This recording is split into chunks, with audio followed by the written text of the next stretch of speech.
then they'll work on getting you any additional certs for organizational level systems where you specifically work at. They'll apply those certificates, okay, and get you what you need for your company and or business.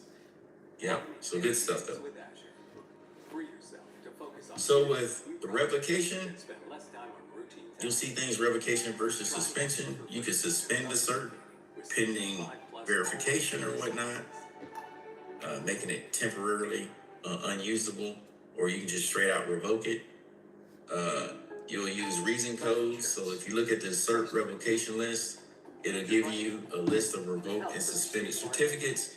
You can actually go inside of your cert manager folder and look in your revocation list folder towards the bottom, and if there's any of them in there, they'll be in there. And they'll give you a CRL number, a certificate revocation list number. Another security technique that helps protect data is next, you have the online certificate status. We were talking about that yesterday. The client requires a single certificate per transaction, and you provide the real-time status information, but you rely on a lot of lists to see what's valid, what's not. So as a cert manager in an organization, it is truly a lot of work. Now, once you get it up and running, you know what's going on, it gets a little easier, but I wouldn't say it's like cakewalk. It's not a cakewalk. You know, it's just like you running a tech club library, right? You just got to know where everything is, what right search to use, you know, all that different stuff. Keep track of that stuff. With key management, just like anything, a key has a life cycle. So you have the key generation, but key generation comes from, as a reminder, you have to fill this out, a CSR, certificate signing request for an organization. So you have to put in writing to the certificate authority, why do you need certs assigned to you? All right. So you have to send out a cert request form. It says right here, for the root certificate for the CA, you have your root of trust. Organization's gonna send up the certificate request. Root CA depends on the intermediate CAs. Then they give out leaf certificates. That's where you come into play. You'll get the key pair. Then you'll load it against your website in the domain name system, the DNS, which controls or hosts your website. And those certs will be in there in order for somebody to access. So you'll have your public keys in there, your public keys. All right. So with that, that's the key generation portion. Storage, again, that's where you're going to store your keys at. Now, you could have a device on your network that stores all of your keys. Like you have something right now that stores all of your certificates and signatures. Where is it? Some of this information may be shuffled around or encrypted, or maybe is simply masking out with asterisks. It's in your house. Here. If you've ever paid for something in a store, you're storing crypto right now. Or your smartwatch with the computer, then you've probably used a data protection method referred to as 1201 days. Tokenization takes sensitive information and replaces that it's on your motherboard with a token. For example, social security number that you see. TPM. Trusted platform module. Across the network. Yep. That's your immediate, like, little certificate authority for your computer when it boots up. You have your, if you BitLocker, you have your key in there, right? Your BitLocker keys in there. Your signatures are there from any trusted applications and software. Any changes, all that stuff's in there. Then when you boot up, you're correct, Charles. Then you'll have different things once your OS comes up. Yeah. You can have keychain, key locker, right? That pertains to applications or accessing permissions to stuff you can put in there. And then you can have what they call the token, and then it just stacks on top of each other at that point, right? So yeah. Credit card number are two very different values, and you you are Now you can have decentralized key management. Each host or user account stores its own private key, right? So you can have that. You can download your private keys to your local machine if you wanted to, or to a key management system, meaning like key locker or whatever you have. That's a third party trusted thing. Now we also said that you can download these all to a thumb drive just in case your computer crashes. You can go into your cert manager and make a copy of all those keys and download them to a thumb drive. Yeah. But make sure you lock those up somewhere in your house. They shouldn't just be laying around, right? With the key management system, keys are generated and stored on a centralized server when you're doing it for an enterprise environment. And then you have key management interoperability protocols that you need to follow. KMIP. So let's look at what you have locally on your system. You have your crypto processors and secure enclaves. So here we go. When you generate a key, it does have its challenges. You have what they call entropy and random number generation. So when it goes through a system to create the key, entropy. Anybody know what entropy means? Entropy? Who wants to look it up and drop the definition Look it up right into the chat? And put it into different locations. Has to be very unique. Because they would Entropy. need to reach each individual database to gain access to all of the data. This Intro. might also allow you to set different security for these different databases depending on the information that's contained within. For example, if a database simply contains someone's This name, gives me a little you break can to have a put little sippy sip, a little sippity sip of some coffee. Yeah. healthcare information or financial details. Thank you, Kevo. Additional security checks to protect Entropy. any attacks. It's a concept that Entropy. measures Data protection disorder every day and randomness in a system. Provide your username and password In the thermodynamics. Yeah, this is up your alley, Kevin. Thermodynamics, okay. Yep. process itself. We need to be sure that we have Basically says the concept is also applied in various fields, including statistical physics. Yeah, this is up Kevin's alley. Yep, we know. All right, so randomness, disorder, using an algorithm to do that for key generation. Once someone logs in, The next thing you need to have tamper evident storage, tamper resistant storage, something where if you're storing all these keys, it will be there. Now, there's two places you can store it. It's on your motherboard, the TPM, crypto processor on the CPU or the motherboard. Or you can place what they call on the network a hardware security module, an HSM. It's actually a device that stores the crypto keys for the whole organization.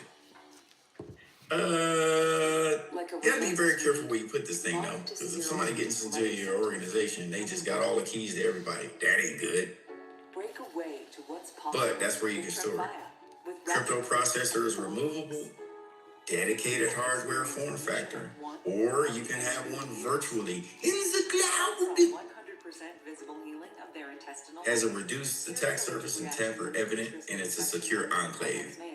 Protected the keys loaded into the system memory. Tell your doctor if you have an infection, flu-like symptoms, or if you need a vaccine. Key escrow. With Now this is pretty cool too. So every time you go take your CAT card to get new keys, once they remove them, they got to put them in escrow. It's like when you're buying a house. They take your earnest money and they put it in escrow, a temporary hold-in pattern for your funds for your house, right? That goes towards the purchase of your house. Well, key escrow is the same place. Yeah. They put it in escrow over there until they find out what they want to do with it. Keys can be backed up also as well in escrow to protect against data loss. Remember, it's an isolated space. Anyone with access to the backup keys can impersonate the true person, so you have to make sure you have security. You put the archive keys in escrow. The M of N control. So key recovery process can be protected by M and N control. Now, the M of N control. Who wants to look that up? But of course, having additional components components. M of N. Always turned on and always operating means that there will also be additional costs. When we think about M of engineering for N. high availability, not only do we purchase multiple systems, we may need upgraded power for all of those systems. Maybe the components within those systems have a higher quality. The M of N is about sharing the risk and agreeing to use a Another way to key. provide this resiliency is It's through a simple server concept. This is where Yeah. you can have multiple servers configured. Take something that is a significant value, the private or public key, you make it necessary for a group of people to be involved using it, as opposed to just one. At King Soopers Pharmacy, we accept most So you have to make sure that this person, and COVID vaccines. but it says down here too, there's a twist though. You can make it as, make it so you can access the full map or key with just some parts of the participant. This is the M in the M of N. Many. Great. Glad to hear it. M will be the many. I'll coordinate with the team. All right. This clustering So it's a pretty cool. So you really have to make sure whoever has access to this is supposed to. Let me drop this in the link in the chat. Put that in your personal Rolodex. Bookmark that page so you can go back and look at it anytime you want to. And usually all of the servers are running identical operating systems to provide that interoperability. All right. This is one design for a server cluster where your users are down here at the bottom, Cool. communicating through a switch, and then Any questions on that so far? The entire server cluster. To be able to maintain synchronization between all of these servers. I don't remember having any questions about M of N on the exam. Shared storage directory. So it's kind of just one of them things. It's just a cool thing to know. So that all of those servers always have up-to-date data that they're referencing. A resiliency method. When you need cryptographic solutions, depending on what you're doing with your data, several things that you have to look at. Now, we have to go back to see the 3 states. So you have at rest, transit, and in use. If we want bulk encryption, we already said, darn it, it's on the screen. Because each of these servers have no idea. Using a private asymmetric key The load balancer acts as that is central point insufficient for that large amounts of data. Now, So it will distribute the load across all of the individual multiple devices. yesterday, These devices could be running the reason why they say if you're using large amounts of data, you want to use a symmetric key. One. Across all of those systems. Right? Similar to One key used for encrypting, one key used for decrypting. That's why here they're saying using a private asymmetric key, a private and public key pair is insufficient for large amounts of data. The load balancer will automatically identify a Good morning. How are you Private doing? key encryption is used to encrypt. Morning. Asymmetric key, media data encryption. So this is different ways you can use the key to We can encrypt. also spread this resiliency out to Different ways you can encrypt. You can do full disk and partition encryption. And then Are you inside saying of the you firmware, donated you can have $50? something that can be self-encrypted. Let me save you some trouble too. When you get out into the field, these newer versions of Windows, when you install them, full disk encryption, BitLocker will kick in by itself. Right, on this channel or on my gaming channel? When Windows 10 came out, and there was a, I don't know if it's during the hands-off installation. Are you just and typing the that in? cancel file Just to was type it in? selected BitLocker. Be careful because once you install it and log in the first time to administer that device, you can kick in BitLocker. So I would say, from personal knowledge and having this happen and have computers crash, you're like, how come I can't get to the hard drive? Because it was, I didn't have a chance to get the BitLocker key. Go in and get the BitLocker keys before you do anything to Okay, the device. I can, see if it's BitLocker. Okay, that's fair.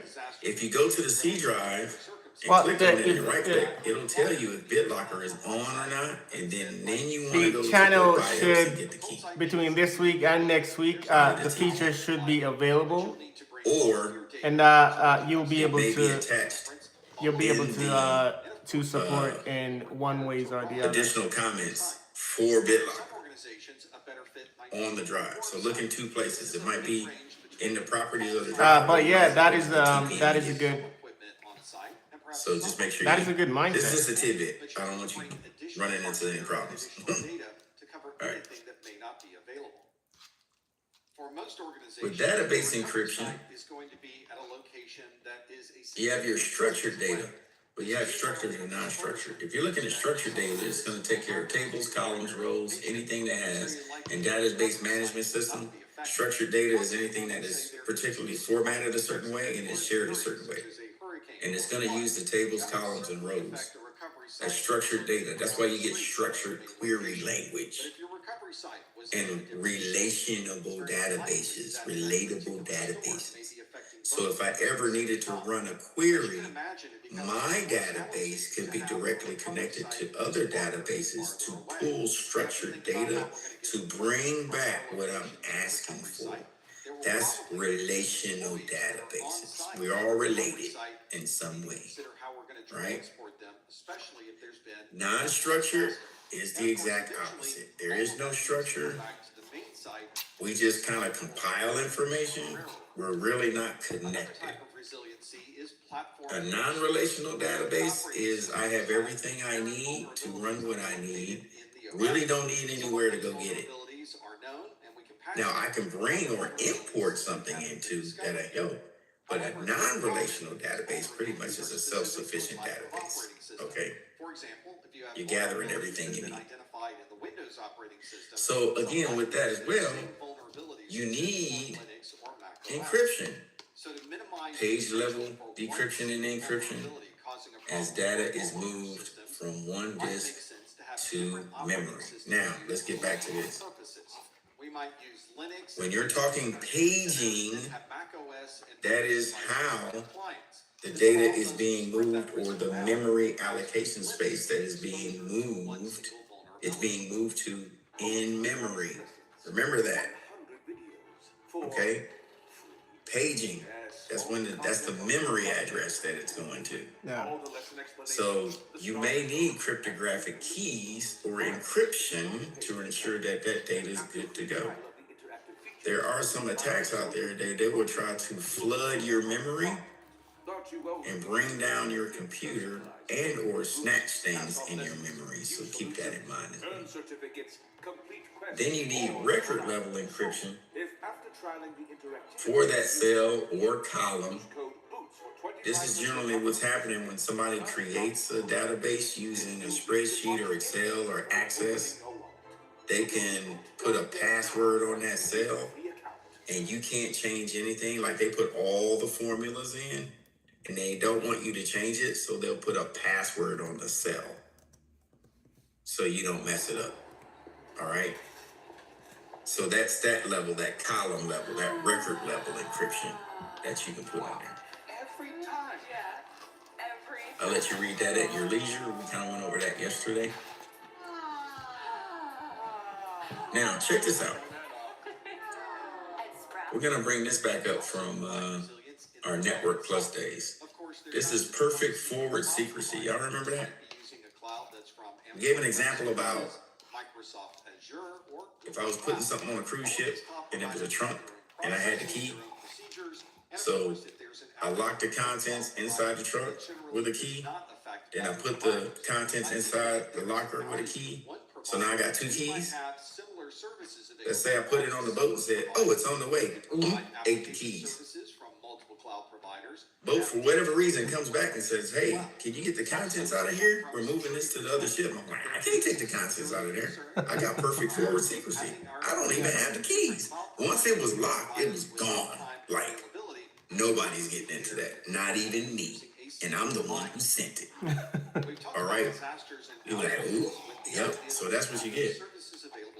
So when we're looking at perfect forward secrecy, when we're starting to use encryption, Alice agrees to send Bob something, page 23 or whatever.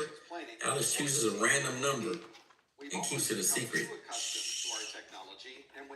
What happens, it gets to Bob, takes her random number, Bob chooses a random number and keeps it a secret. So hers is a secret, Bob's is a secret. Between the two secrets, they agree on another number. Then it comes down here. And if you're Alice calculates the value approvals aren't working, there may of be Bob's number. call that particular Bob call in calculates the to see if you value, can get approval over the phone. and then the two key pairs, the keys are made. That symmetric key is shared between both of these random numbers. So Alice had a random number. Bob had a random number. During the conversation, her number went here, Bob's numbers went here. They came up with another formula that created a new number. And now that is the secret that's being shared down here. All right? Try Microsoft The Azure secret value and kickstart development. created a symmetric key that's being used back and forth during this conversation. But Designed specifically for if something happened, code with confidence. it says, say, here's Mallory again. Here's Nosy. Yeah, it's Mallory. Mallory's trying to sniff the traffic. She'll never get the secret key. And if she did get it, she doesn't know how it was derived. So she can't even look at the information. Powerful actives for dual action. So basically, Minus 96. if this key is lost, Mallory can't use it, Bob can't use it, and Alice can't use it. All of them can't use it. Trying to predict how much That data's gone. you might need for any That's how they get perfect forwarded secrecy. It's forwarded information technology. We obviously perfectly, have to a perfect for a secret. particular service, and we need to be sure that we're able to supply everything Who understood that? to meet that demand. If we make the mistake of not providing enough resources, Mike's like, we have too much demand, you ultimately will have application slowdown. so it's like, okay, let me explain it a different way. Me and Brian, we're talking. What's up, man? We speaking code word. Money than you've needed. Brian says Kool-Aid. Just the right amount of supply. I'm like, so you Kool-Aid. can handle the demand. I say This will cherry help flavor. the right number of people. You want to From be there, able to use Martin's like, appropriate wait a technology, minute. And of course, you'll need to build out. James said Kool-Aid. Well, Brian said Kool-Aid. James said cherry flavor. In his mind, technology, there's he's obviously like, an man, important human. y'all talking component to about all of this. For example, drinking something? Here's the secret key. applications Yeah. and services that are He provided knows in his mind humans they're talking about drinking answer something. the phones and be That's able the to secret put key. information into those services. He didn't tell me what it was. He didn't tell Brian what it was. To easily ramp But for up whatever reason, somebody walks up, or Charles says, what y'all talking about? to hire additional people to get And I keep them saying, trained for this particular job function. cherry This flavor. is obviously Brian time keeps saying consuming, and you Kool-Aid. need to spend Martin's like, I gotta go. put into But those Martin knew what we were talking about. employees who Drinking are something. business experience. But Yeah. now that he's gone, Will need he to took the shift secret around with other him. parts of the We organization can't get it back. additional resources.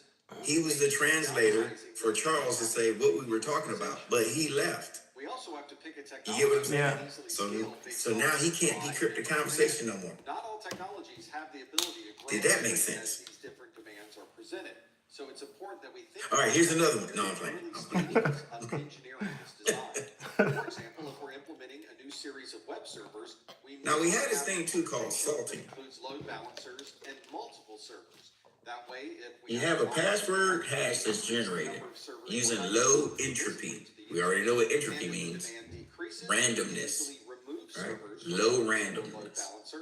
Brute force attack discovers the value generated every possible way and finds the string. But what we can do is we can add salt to the game. We can salt a hash. So salting, I know, Charles. Put a little salty salt, little liveries, little liveries, little Old Bay. We can put that in the hash, some seasoning on, and we add a random value. So a hash in itself, a password hash is low randomness. Randomness, we know this, so we gotta be like, yo, let's put some salt on here. Salty hash browns, yeah. Put some hash on that, little season on, and it prevents the use of any pre-computed hash tables using an algorithm. Kevin, you're totally getting all this stuff, and I know you are. Yep, see? Mathematical stuff. In the cloud, the deployment So, process most algorithms you'll see are computed off prime numbers. You don't have to install it.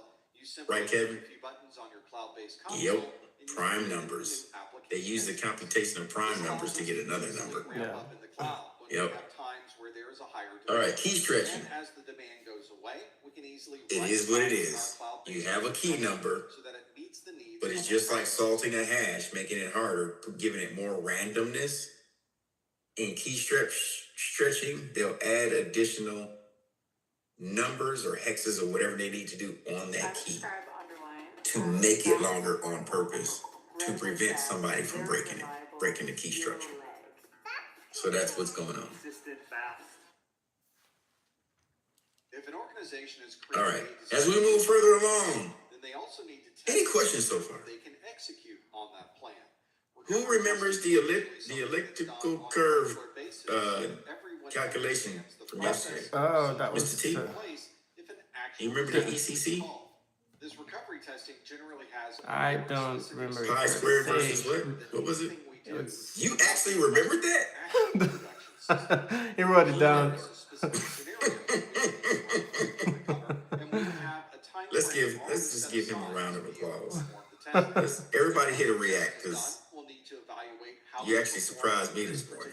My goodness, you actually remembered that. Lord.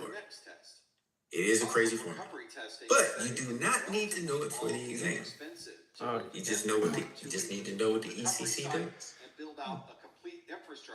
All right, so when we get into blockchain, you're expanding the list of transactional record into blocks. Each block is linked by a hash. What does this sound like? Blockchain.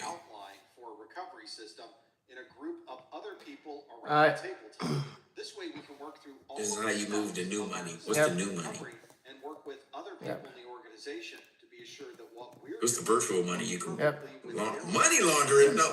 while this is not an actual recovery, it does allow you to look at the Yep. We know, okay, Yep. Charles, your life of organized crime. All right, listen. And if there are any shortcomings or anything that you've missed in your existing recovery plans, you can often Aaliyah says, identify I those had tabletop this exercises. here typed up. This sounds Another a good recovery bit like test is a blockchain failover and test. Web3 We tech. It use this test is to see if our cryptocurrency. redundant Yeah. configurations are able to switch Crypto over uses if there happens to be blockchain failure. to move a lot of In an stuff. ideal failover test, the failover So would each have block of stored data is automatically related to a hash. redirected behind It's the kept in scenes a. to the Now, appropriate you can have a resources. closed ledger or No open ledger. idea that they were now running on the back But the end. transactions, so the ledger of transactions performed under digital assets, you can have peer-to-peer transactions to the public. These could be Transactions cannot be switches, deleted or firewalls, reversed. routers, There it is, anything widely used for else crypto. that might So fail basically, your infrastructure. let's say you have a Devices Bitcoin. are already configured with the ability to fail over. Now, I'm telling you the very short story on this. Because Yeah. we know there's a lot more formula behind it. All right? We might also be able to use protocols or processes. It's that kinda also like provide for some level Your of failover. Bitcoin, a hammer comes down on it and smashes your one Bitcoin you own that could be worth $5,000. And I spread it out between all 9 of us. All of our computers have a piece of your Bitcoin. It's stored in a block with a hash, an encrypted hash with it. But here's the thing, the entropy, the randomness is now, it moves it constantly between all of our computers. Every piece of that Bitcoin is randomly moved via a mathematical equation. It's moving, I don't know how many times a nanosecond. That thing is gone. Yeah, it's yeah. It's like this all day. This might be a simulation of. So even if I did intercept one piece of your Bitcoin that was $5,000, worth $5,000, there's nothing I could do with it. Identified by our automated system. But if I inject a mathematical algorithm into the blockchain network, now I can gather all those pieces, pull them, and bring them all back together in order to transfer it. You get what I'm saying? So that's what's going on. There's way more to this, but that's basically what's going on to get your money to put into your wallet. Who does Bitcoin? We can find someone clicking those links inside of the email. Elaine, does that sound about right? This is to see if our internal automated Yeah. Moving money around, because I know you in the back end game too there. Oh yeah. Moving money. It's- We can see who clicked on the email. Yeah. So Working in the stocks and stuff. So but with the blockchain stuff, that's what's going on. yeah. And it's related to that. Charles, do not get with Elaine to move your dirty money. Charles says, I yearn for mine.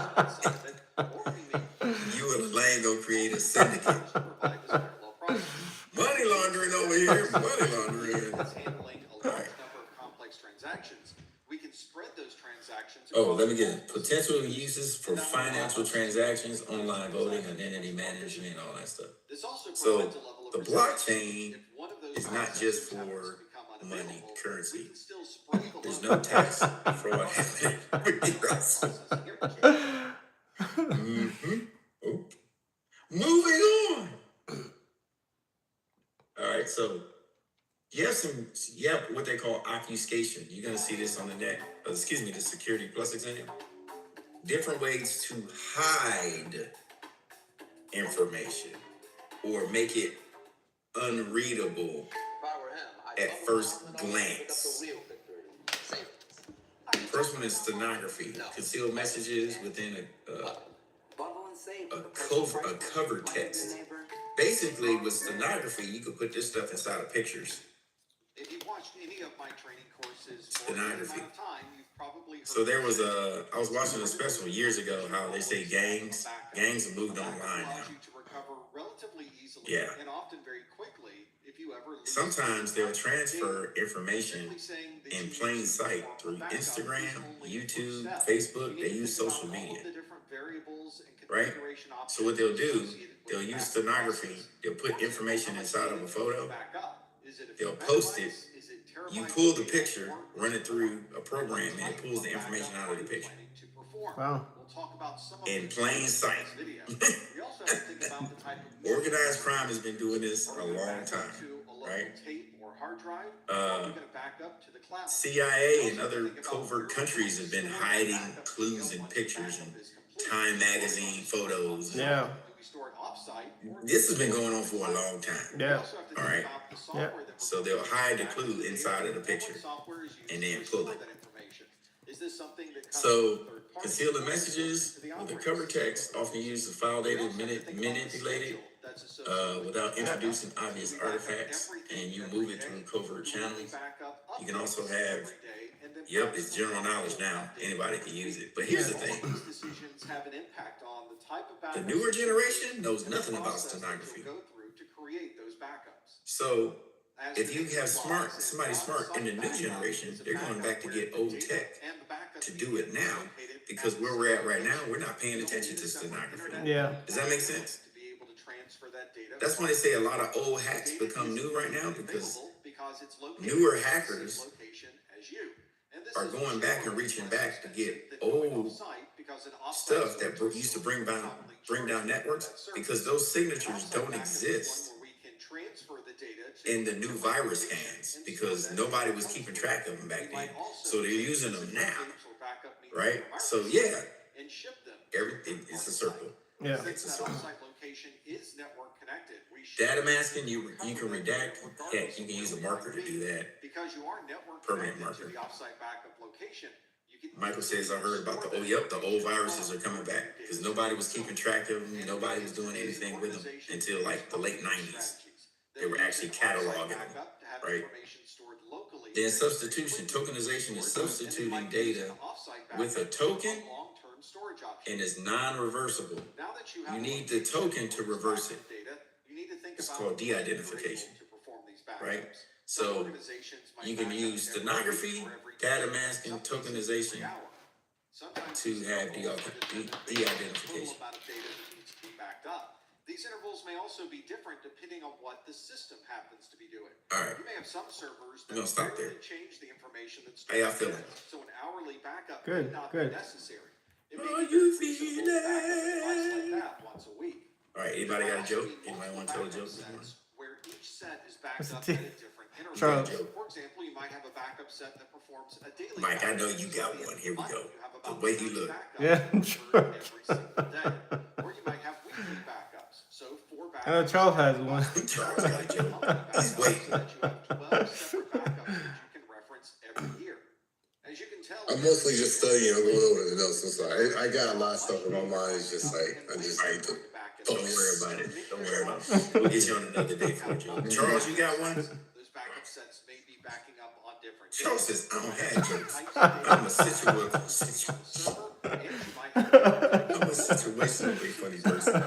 Yeah, you an impromptu. From a security perspective, the Impromptu, backups yeah. can contain very sensitive All right. information or private information for the We'll tell you what organization. we're gonna do. And we need to think about Let's go how ahead we're and storing take- that data and who might have access I'm to a it. professor. This is Yeah. something you can monitor very closely if the Yeah. backup is Improvisation. But if those You backups got are improvisation. moved to You're a location improv. or transferred Right on the to a spot. different site, then we may want to consider Let's go ahead other and ways to take protect that data. 10 There have been minutes. cases where Well, backup let me see at tapes the top of were the written hour. to Come an back to the top of the employee's hour. vehicle. That vehicle We'll was get, used to transfer the tapes to a third-party storage started in the facility. next hour. When you Before come back, reaching that we'll facility, dig the into employee our stopped their car with coursework, clearance, and and while then they I were can out start of the working car, on someone security broke in plus and stole vouchers. backup tapes. Yeah. Everything that was on those backup The tapes date you are was taking it intentionally is the given to a 15th. third party. Okay.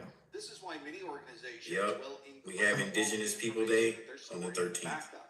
This means that everything Yeah. written to tape or transferred Is that a day off? location Or is all It is a day off. encrypted and is therefore unreadable by a third It's a party. holiday. This also requires Alright, planning nice. because you have to be So, sure that you have That means it pushes our exam day one day. That's why it didn't make sense to me. Like, why is it not landing on a Tuesday? Yeah. Storing information Yeah. That's in the why. cloud, encryption So, is almost required. all right. No idea. See you when you might get have back. access to this information when it's stored on those cloud servers, and you want to be sure that if someone does gain access to that cloud storage, that they won't be able to make any use of that data. Another type of backup that became very popular with the rollout of virtual machines is a snapshot. A snapshot is a very common backup method for virtual machines and in cloud-based infrastructures. A snapshot allows a system administrator to effectively back up an entire system with the click of one button. Effectively, a copy of that virtual machine is now created and set aside. So if you make any changes to that virtual machine or decide that you'd like to roll back to a previous configuration, you can simply apply a previous snapshot. One strategy for this type of backup is to take a snapshot every 24 hours. That way you always have a daily update of that particular VM. These snapshots are very similar to an incremental backup where only the changes every day are saved to the backup file. Since this is such an easy backup process, it's used before making any significant changes, and it's very easy to perform this every day. If you need to revert back to a previous configuration, it's just a few clicks to find the snapshot that you're looking for, and then just a few moments to have that snapshot update the current virtual machine. Here's an example of how you might be able to take a snapshot every day and what the contents of that snapshot might look like. Let's take an example where we have a virtual machine, and let's say the total amount of storage space on that VM is around 1 terabyte. Since this virtual machine is relatively new, we're only using a fraction of that available space, and the total data that's on that virtual machine is 100 gigabytes of data. When you take the first snapshot of that virtual machine, it captures all of the data that's contained within that VM. This would be, in this example, our Monday snapshot. Let's say that we have an automated process that performs this snapshot every day, and on Tuesday, a second snapshot is taken. But on Tuesday, you can see there have been changes to the data that's stored on this device. The users have changed approximately 40 gigabytes of that 100 that we started with, so our Tuesday snapshot still has 100 gigabytes of data, and only 40 gigabytes of that information is different from Monday. And on Wednesday, additional information was stored on this drive to bring it up to 120 gigabytes of data, and you can see the 20 gigabytes of new data is listed here at the bottom. So we can continue taking daily snapshots of this VM and continue to add them to this list. This will ensure that we have a backup of all of the data on that virtual machine for at least the last 24 hours. Liberty Mutual customized my car insurance, so I only pay for what I need. What a great day.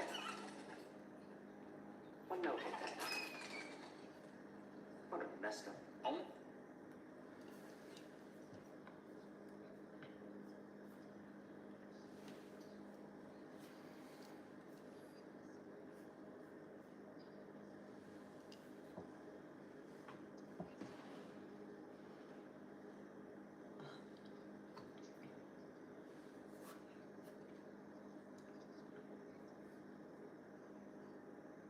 Also important that you test these backups to see if you're able to properly restore. It seems like this should be a relatively obvious strategy, but unfortunately, not every organization performs tests, and this is something that can be a significant problem if you now run into a disaster and you need to recover that data. Some organizations perform tests of their backups on a regular basis. Perhaps a disaster is simulated or a particular database is selected as a test subject. Assuming that your organization is performing different backups in different ways, this would allow your organization to ensure that all of those different methods are working properly. Once this data is restored, you're only having How are you doing? Good morning. make sure that applications are able to properly use that data or be able to restore a system from a full backup. So if you're backing up data every day, every week, or every month, make sure you run through some tests to be sure that you can restore from any of those backup sources. Another type of backup that allows you to copy data in almost real time is a replication. Replication allows you to take a single source of data and copy that data to one or many locations simultaneously. If any data changes with the original source, all of those remote backups are also updated in near real time. This means that if you make any changes to your local data, that in a matter of seconds or minutes, you'll have those changes pushed out to all of those replicated sites. This means that there will always be a real-time copy of that data located in another location, and that can certainly be used as a backup. In some cases, the replicated data will never be used until there is a disaster or some need to recover from that data. All of your local users are going to have their information stored on the local site. The replicated data could be used for backup storage, a replicated infrastructure, or a disaster recovery site. This can be especially useful if you perform disaster recovery at a hot site. You'll have all of your data constantly updated to that site, and if anything happens to your primary location, you can easily switch over at a moment's notice and still maintain the latest version of data. A concern for many IT professionals is when you are writing information to a drive, and during the middle of that writing process, you lose power to the system. This means that some data will be written to the drive, and other data will be lost. This may leave the database or the information that you're saving into a format that can no longer be used by the application. If you do find yourself with corrupted data after you have a power outage, then you'll need to remove that corrupted data and restore all of that data from backup. This is obviously time-consuming. Not having access to that data could be a financial loss for your organization. To avoid this corruption, you may want to implement some type of journaling. Some applications will have their own methods of performing journaling, and there may be options within the operating system or file system that you're using to also provide a journaling function. Journaling works by first writing the data to a journal that is stored on that drive. Once the journal is written, that information can then be copied into the final version of that data. If you lose power while writing to the journal, then obviously the data inside of the journal will be lost. But since no data was written to the database when the power went out, the database is not going to be corrupted. But let's say the power goes out between the time that the journal is writing into the database. When the power comes back on, the database will obviously have a corruption, but it will look at the last journals to be able to update the information that is missing. This means that corruption can then be corrected in real time as the system is starting up. Once we know that information is correctly written to the journal and then correctly written to the database, we can then delete everything in the journal and start the process again.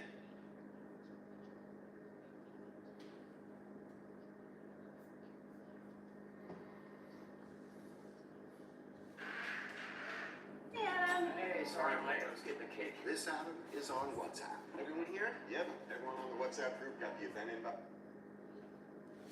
The one resource that connects all of our technologies together and is the foundation of everything we do is the power provided to our systems.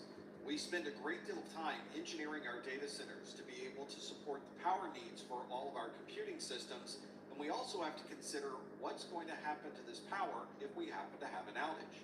Of course, most data centers don't make their own power. We have power provided to us by a local provider, and we can't control how available that power happens to be. If there's an outage to the power grid, then obviously we'll have an outage in our data center.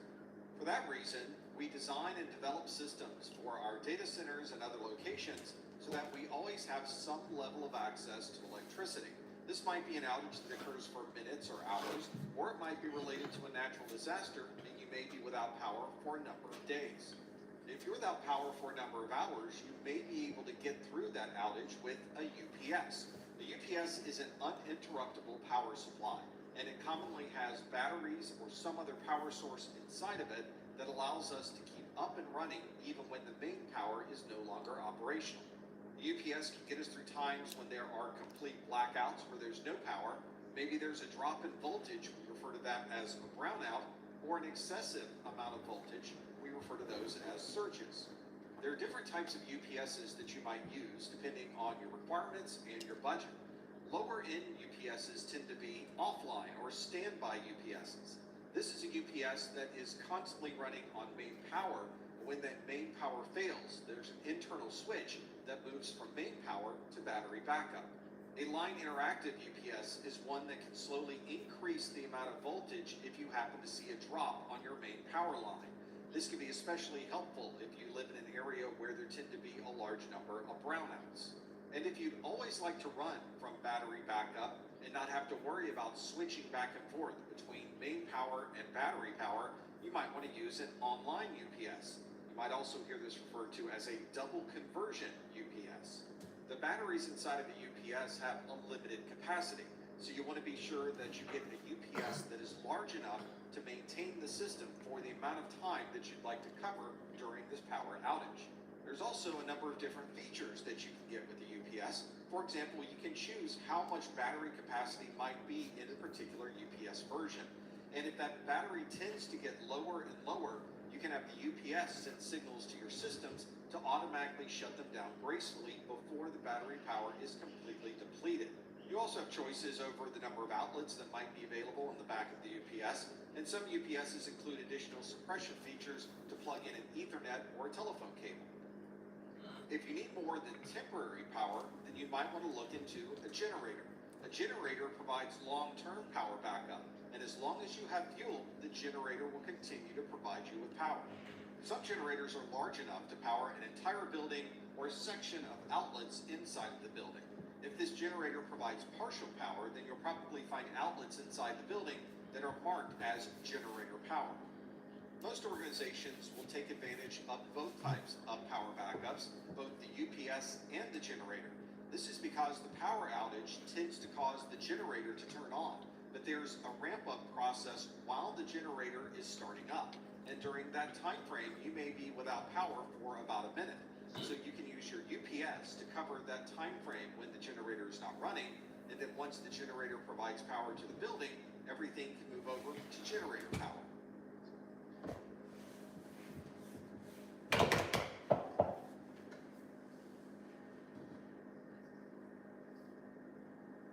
Welcome back to the strongest connection. With most options, I've been waiting for something special, but it's been buffering. But underlined. When an application is deployed, we have to think about all of the security that is associated with using that app. That means there are security settings in operating systems, on network devices, and in practically every other component used by that application. We have to make sure that we're using the best practices for that security. For example, we might need to make certain firewall settings to make sure that that application is as secure as possible. We might want to include patch levels, make sure that our application is up to date, and of course the underlying operating system also has to be secure. Each time this application instance is deployed, we need to make sure that all of these security baselines are also deployed along with it. So we need to make sure that we constantly check that these security baselines are still in place and are still protecting the application instance. If we perform this check and find that there are parts of the application instance that are not following these security baselines, we need to put a plan together to correct those as soon as possible. You'll have to start with creating this set of security baselines. Fortunately, you don't have to do this on your own.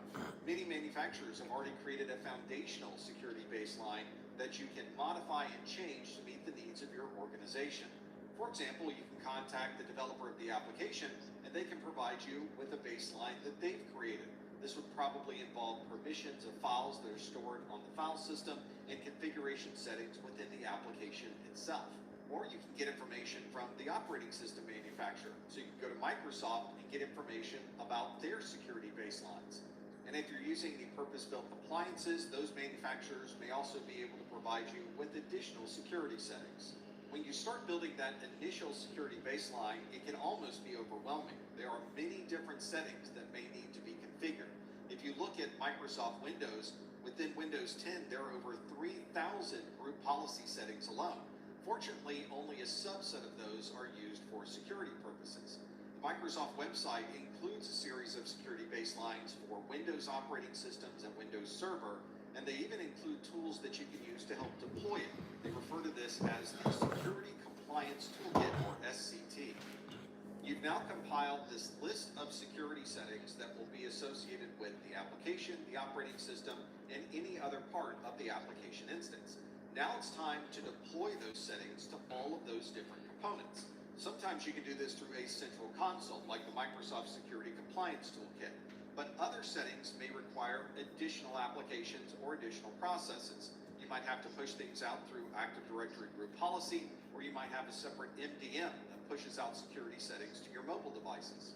For security baselines that are as large and complex as these, you'll want some type of automated process to make this easier. This would allow you to deploy these baselines very easily to hundreds or even thousands of different devices. Fortunately, many of these security baselines are best practices and would rarely change, so once you deploy them, your job is effectively done. But there will be times when you may need to update the security baseline. Maybe there's a new vulnerability that's been discovered and it affects a certain application or a certain operating system. Or maybe the application itself has been updated and you'll need to make changes to the configuration to keep that security baseline current. Or you may install a completely new operating system and that will require a completely new set of security baselines.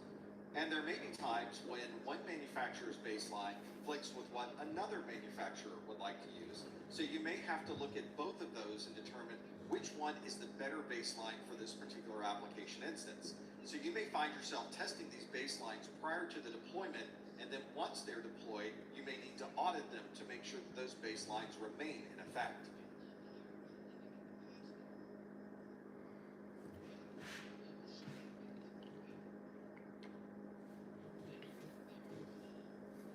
Automate dev maintenance with Azure. Free yourself to focus on innovative new projects and spend less time on routine tasks. When you first install an operating system, the default configuration is rarely secure. All right, welcome You may back, need to provide everybody. Let's get additional into configurations to some increase the security PBX posture of hacking that is operating interesting. system. Knowing exactly which configuration settings to change. Anybody listen to challenging. Darknet Diaries? I know Fortunately, many Aaliyah was manufacturers putting in an will Yeah. episode release yesterday. guides That stuff's addicting. specific to that application or that operating system. And if you run Any across interviews a like wide real life system hackers, that doesn't have a hardening guide, people that you been might to try jail. reaching out to the manufacturer or check some online message boards. And you may find that some third parties have created their own security hardening So guides, PBX, helping primary keep branch those exchange devices hacking? secure for the entire community. Yep. VoIP and all that. Devices Yep. we use every day are very good examples of devices that must be hardened. Fortunately, the manufacturer of these devices often provide hardening guides and suggestions for keeping those devices secure. Manufacturers will release patches for bug fixes, but many of these also include security updates. When we install the patch, we're closing any vulnerabilities that might be used to attack those devices.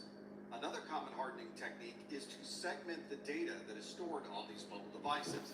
If you're working for a company, there's usually a segment that is set aside just for company data and another segmentation that's set aside for your user data. This provides a logical separation between your personal information and information that might be proprietary to your company. And if an attacker does find a way to gain access to one of those segments, they would not necessarily have access to any other data on that device. If you're managing a large group of mobile devices, then you're probably using a mobile device manager or an MDM to be able to monitor those devices and push out any security updates.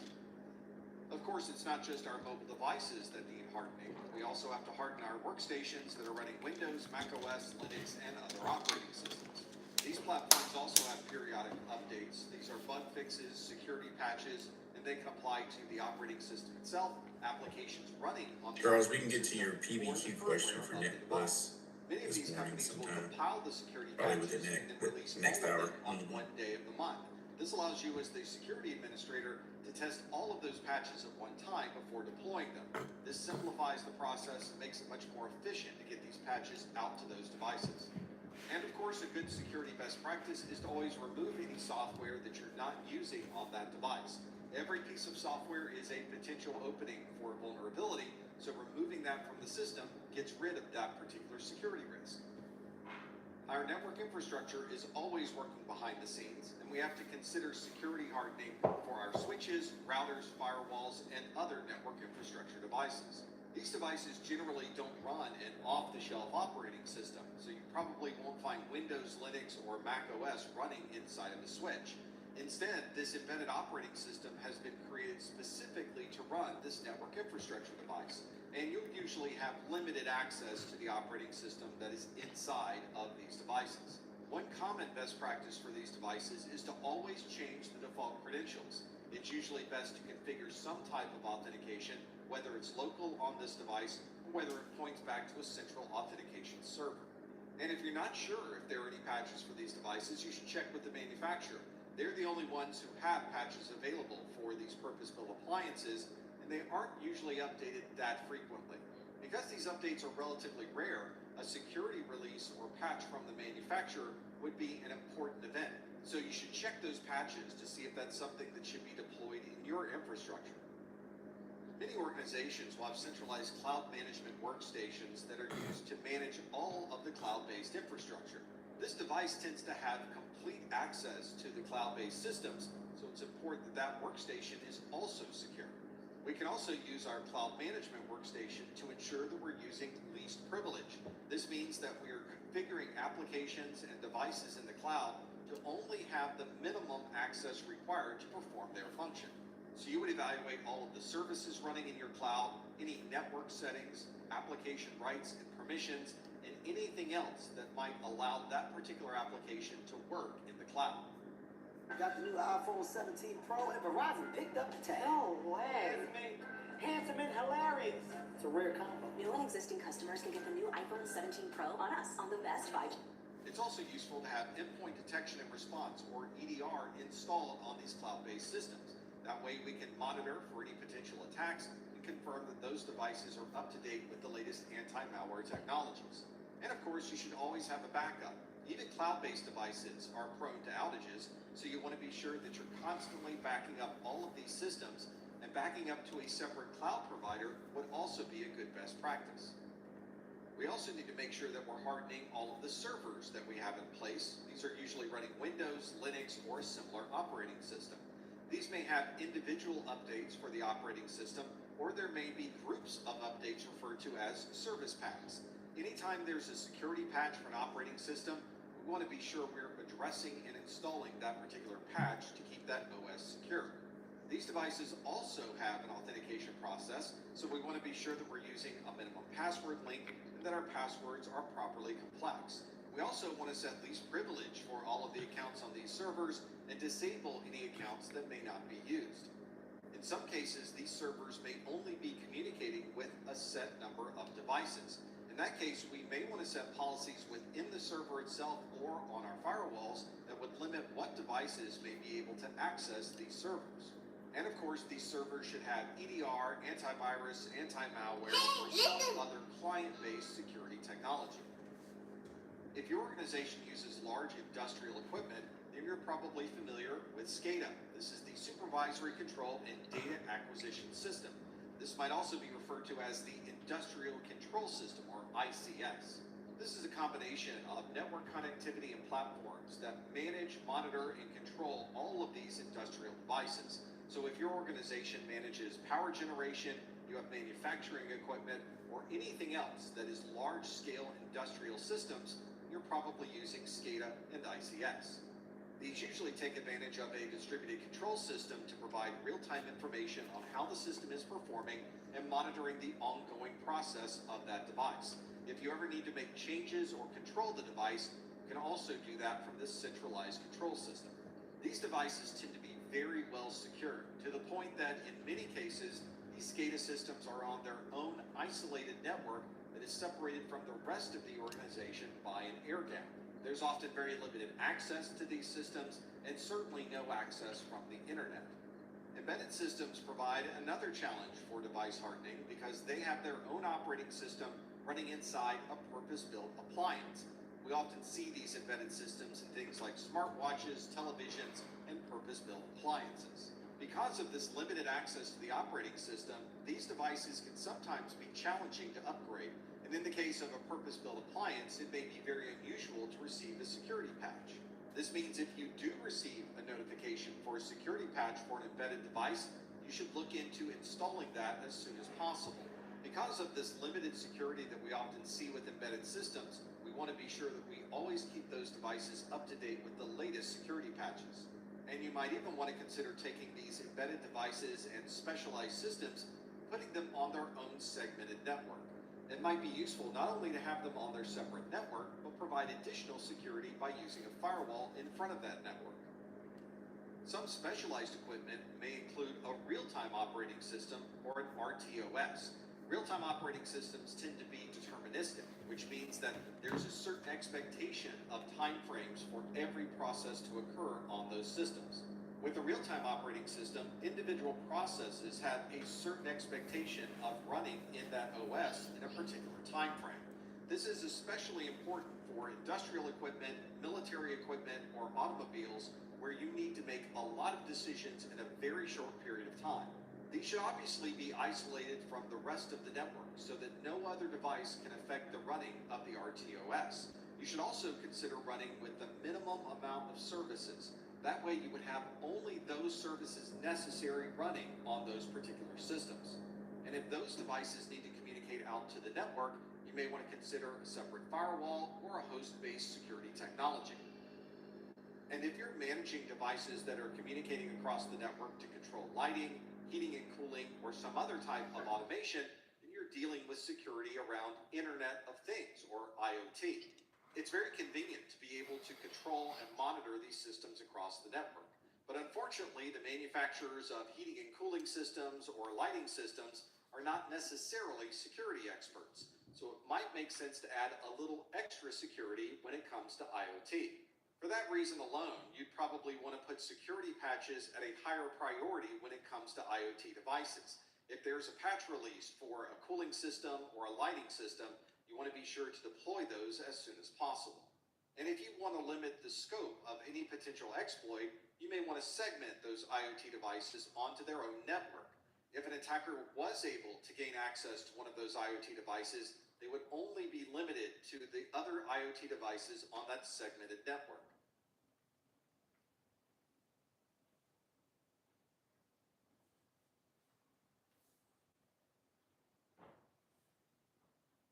This Charmin Ultra Soft Smooth Tear has wavy edges. It's no ordinary square. Charmin Ultra Soft Smooth Tear has wavy perforations that tear so much better.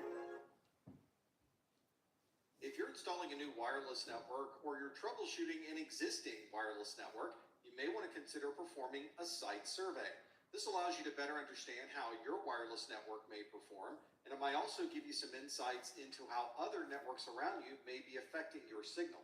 One of the first steps of the site survey is to get a better understanding of what access points may be currently installed.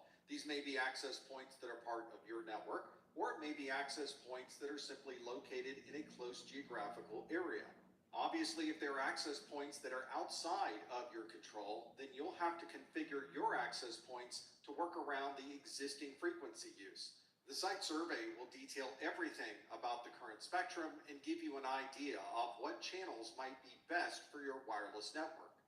And of course, with technology, things can change quite a bit. So it might be a good idea to perform this site survey on regular intervals. This will give you a chance to see if the access points outside of your control may have changed, and there might be additional access points that might require you to make Hey changes. James, if you're like traveling, going through the airport, do you trust the Wi-Fi networks that are openly broadcasted, or would you just stay away from those altogether? With my network, and you can see the areas where there's more signal have the colors yellow or red.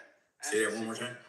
When you travel and go to the airport and you need to connect the Wi-Fi, do you trust the airport Wi-Fi security or the open SSIDs, or you just not even use them all together? I'll use a VPN. Okay.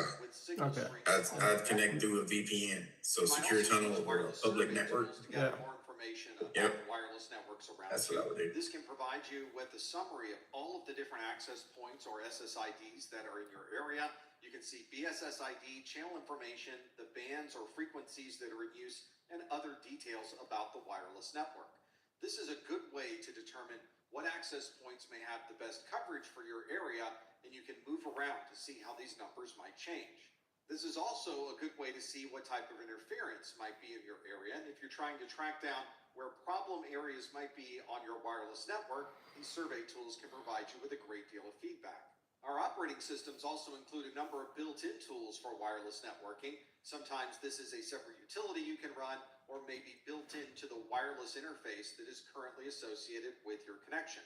There are also a number of third-party tools that you can download. This is a screenshot from NetSpot that I downloaded and ran on my system, and it instantly gave me a list of all of the wireless networks around me, as well as some valuable metrics that can help me understand what access points are close to me, what access points may be farther away.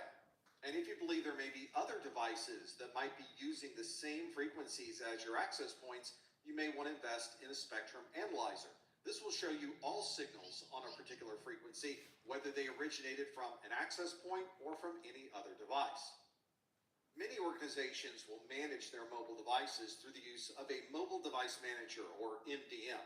These are especially useful for managing devices that may be owned by the company, and also for devices that may be user-owned. Sometimes we refer to these user-owned devices as BYOD, or Bring Your Own Device. An MDM allows the system administrator to manage all of the mobile devices for a particular organization. This means that they can roll out certain policies or require that certain applications are always installed on those devices. It can also be used to set policies on what features of the mobile device may be used. For example, the camera on your phone may be disabled when you're in the corporate headquarters, but when you leave the building, the camera is re-enabled. This also allows the administrator to configure segmentation on your mobile device, where a portion of your device is dedicated for business use. This provides a way for you to keep your personal details on this phone, but keep all of that data protected and separate from the business data. From a security perspective, this functionality can provide you with a way to push down security policies. So you may require that all mobile devices have screen locks that are forced on after a certain amount of inactivity, and it may require passwords or personal identification numbers to re-log in to that mobile device. As we mentioned earlier, BYOD stands for Bring Your Own Device. Sometimes you'll hear this referenced as Bring Your Own Technology. This is when an employee brings their personal phone into the workplace to be used both for personal use and for work purposes. The challenge, of course, is that these devices have to meet the company requirements so that they can be managed through the mobile device manager. As long as that mobile device is relatively modern, it can be easily managed using your mobile device manager. This is an important step in the process of using a BYOD device, because you have to make sure that the user's information remains private and secure, and you also have to make sure that the company information is secure as well. It's also important to set policies and procedures for when these mobile devices change. It's not uncommon for someone to sell or to trade in an older phone when they purchase a new phone. So you have to make sure that the data on the old phone is properly deleted and that the new phone is now integrated into the mobile device manager. Not all organizations require their users to bring in their personal phones. Some organizations rely on COPE. This stands for Corporate Owned, Personally Enabled. This means that the company is purchasing the mobile device and they're assigning it to employees in their organization. This COPE device could exclusively be reserved for corporate use, but many organizations will also enable those devices to be used not only as a corporate mobile device, but also for personal use. This is very similar to the process that many organizations follow for their computers and laptops, where the company will purchase the asset and then assign those assets to the users. As with the Bring Your Own devices, the corporately owned devices are also configured in a similar way, where corporate data is partitioned off from any personal data. This allows the administrator to delete one partition on that mobile device without affecting data in any other partition. Some organizations even give you a choice of what device will be assigned to you. We refer to this as Choose Your Own Device, or CYOD. This is still a corporate-owned device, but they give the user the ability to choose what type of corporate-owned device they would like to receive. Some of the security challenges around mobile phones is that they are very mobile, so they could be located anywhere in the world. They also contain a great deal of data, and they can be easily hidden on someone's person. Our modern cellular networks work on standards such as 4G and 5G, and they're separated out into different areas of geography. We refer to those areas as cells, which is why we refer to these as cell phones. Because we don't have full control of all of the data that is being sent to and from these mobile devices, we have concerns with traffic monitoring or even someone tracking another person's location. Anyone in the world could potentially gain access to these mobile phones, so having a secure device and maintaining updates and patches for those devices is critical for maintaining the security. Wi-Fi devices present similar security concerns. These devices have full access to the internet, and we have to be concerned about what data is being sent over these wireless frequencies. Ideally, all of the networks we should be connecting to would be encrypted. This isn't always the case when you visit a coffee shop or a hotel, so you have to make sure that you have VPN or some other encryption technology available. Attackers could also be in the same general area as your Wi-Fi device, allowing them to monitor the traffic that's being sent to and from your mobile and Wi-Fi devices.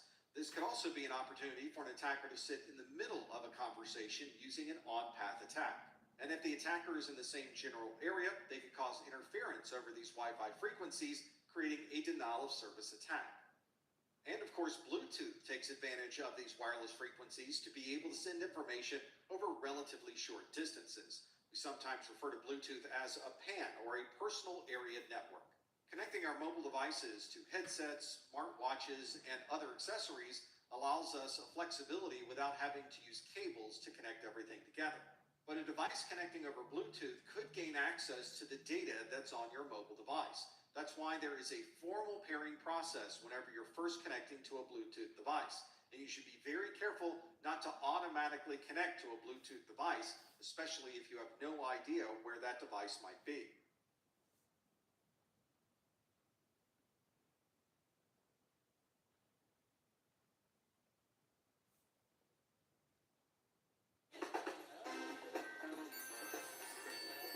Come and get it! Welcome everyone to our special pop-up with PetSmart Kitchen and Stella and Chewy.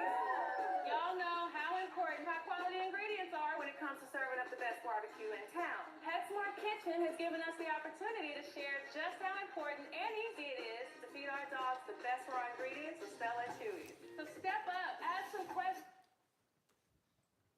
An obvious security concern regarding wireless networks is that everything is being sent over the air. This means a nearby attacker could also listen in to this communication, and if anything is being sent in the clear, they'd be able to see everything that's being transferred. We also have the challenge of only allowing authorized users to access the wireless network. And usually we'll ask someone for a username, password, or some other type of authentication when they are first connecting. The default configuration for most private wireless networks would be to encrypt all traffic going across this network. That way, if an attacker does gain access to the data going over this wireless network, they wouldn't be able to read anything within those packets. And we need to be sure that we're using protocols in our wireless networks that ensure integrity. This means that any traffic sent by the originating station is received exactly the same as what was sent. We often refer to this message integrity check as an MIC. Through the years, our wireless networks have used an encryption protocol known as WPA2 to be able to encrypt all of this data. But WPA2 does have a significant security concern when it comes to the initial connection to the wireless network. There's a four-way handshake that occurs during the initial connection with WPA2, and there's a hash that is associated with that handshake. The goal from the attacker's perspective is to some way derive that pre-shared key hash or capture that hash during the handshake. Once the attackers have the hash, they can then take that hash offline and begin running it through a brute force attack to ultimately find the pre-shared key. As our technologies have improved, we found new ways to begin brute forcing even more efficiently. And these days, you can use techniques such as GPU processing or cloud-based password cracking to be able to reverse engineer that password in just a number of days. And on networks like our home networks that commonly use pre-shared keys, anyone who has that key is now able to connect to the network. When it came time to update WPA2 to the new version of WPA3, we introduced new technologies to avoid this type of brute force attack. This includes a new block cipher mode called GCMP, that stands for Galois Counter Mode Protocol, and it is a stronger encryption than what was used previously with WPA2.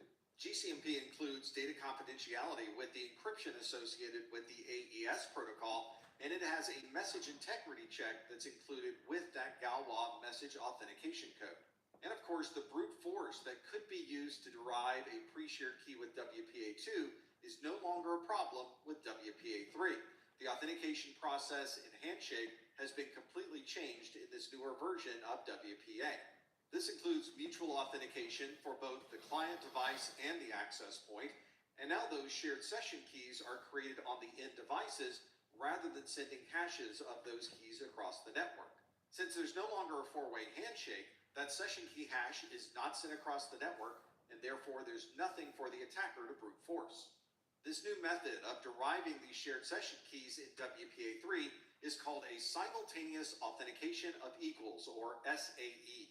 This uses a derivation of Diffie-Hellman key exchange. So not only are you able to derive that shared key on both sides, you're also able to add an authentication component.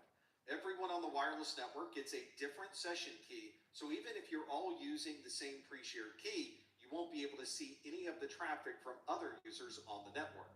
This new key exchange method with WPA3 is included with the latest IEEE standards. And if you look at some of the documentation around it, you may see it referenced as the Dragonfly handshake. There was obviously an emphasis in WPA3 with making that authentication process much more secure. This is because we have users that may be located anywhere on the network. Some of them are users that connect normally to the network, and others might have temporary access. We generally provide this network authentication using one of two different methods. One is the pre-shared key that we spoke of earlier. This is very commonly what you might use at home. So when people ask for the wireless network password, they're referring to this pre-shared key. But when you're in a workplace, everyone using the same pre-shared key to access the wireless network is very insecure. So instead, we use a different method surrounding centralized authentication using 802.1x. You may have seen this in use if you try to access a wireless network in your corporate office. You'll probably be prompted for a username, a password, and perhaps some other type of authentication factor. You would only gain access to that wireless network once you provide the proper credentials. And this allows us to not only have separate credentials for everybody in the workplace, but it of course keeps out any attackers. If you look at the configuration of the Wi-Fi settings on your home router or a wireless access point, you'll see a number of different options. One of these options may say open system, or it might simply say none. This means that there is no authentication or any type of security on this wireless network. At home, you may be using WPA3 Personal. Sometimes you'll see this abbreviated as WPA PSK for the pre-shared key. With this configuration, everyone has to use the same pre-shared key to initially log in and gain access to that wireless network. And for corporate use, you'll probably see the option of WPA3 Enterprise. This might also be abbreviated as WPA3 802.1x. This means the wireless access point will prompt for a username and password, and the authentication is usually linked back to a centralized authentication server running Radius, LDAP, or TACACS. That centralized authentication server is often referred to as a AAA server. This AAA framework begins with identifying the person who's trying to connect to the network. This would be the identification, and it's usually based around your username. And now we begin the 3 A's of the AAA framework. We start with authentication. This is usually a combination of our username with the password. The password being a secret authenticates that you must be that person who's logging into the network. The second A stands for authorization. That means once you gain access to the network, what resources do you as that individual have access to? And the third A stands for accounting. This is a list of metrics associated with your login session. So this could be the time you logged in, how much data was sent and received, and the time that you logged out. Let's say, for example, that you're logging into a VPN from home, and that VPN concentrator is configured with 802.1x. It will first prompt you for a username and password, and that username and password is sent to the AAA server for authentication. If that username and password is correct, then your credentials are approved, and you get access to the rest of the network. One of the most popular authentication authentication protocols you might see is Radius. Radius stands for Remote Authentication Dial-In User Service. And although it has dial-in the name, Radius can be used for many purposes, including connections on a local network. So each time that you're connecting to a router or switch to make configuration changes, logging into a server, or getting access via VPN, you're probably providing a username and password that's then being checked against a AAA server like a Radius server. Radius has been around for a very long time, and many devices support using Radius for authentication. This is one of the reasons why we see so many devices accessing a Radius server to provide the authentication process when you log in. That prompt that we get for our username and password is provided by 802.1x. This is also referred to as Network Access Control, or NAC. This prevents anybody from gaining access to the network unless they first provide credentials. This is not just for wireless networks. We can also use 802.1x on our wired networks as well. This is commonly used in conjunction with a AAA server. So you've either got a Radius server, an LDAP server, a TACAC server, or something similar to be able to consolidate all of those credentials, be able to access them from many different devices. Having everything centralized on AAA server also allows you additional management functionality. If someone leaves the organization, you can simply disable their account and they no longer have access to the network. One of the protocols used in that 802.1x process is EAP. It stands for Extensible Authentication Protocol. And it's a framework that allows us to embed the authentication within this 802.1x process. EAP also has flexibility built into the standard, so manufacturers can customize this EAP process to meet their specific requirements. And this is a very common protocol that's combined with 802.1x to provide that authentication to the network. This 802.1x process commonly involves 3 different services, and these may be on 3 different devices. One is the supplicant. That's you trying to log into the network. There's the authenticator. This is commonly the device you're first connecting to. And then there is an authentication server or AAA server on the back end.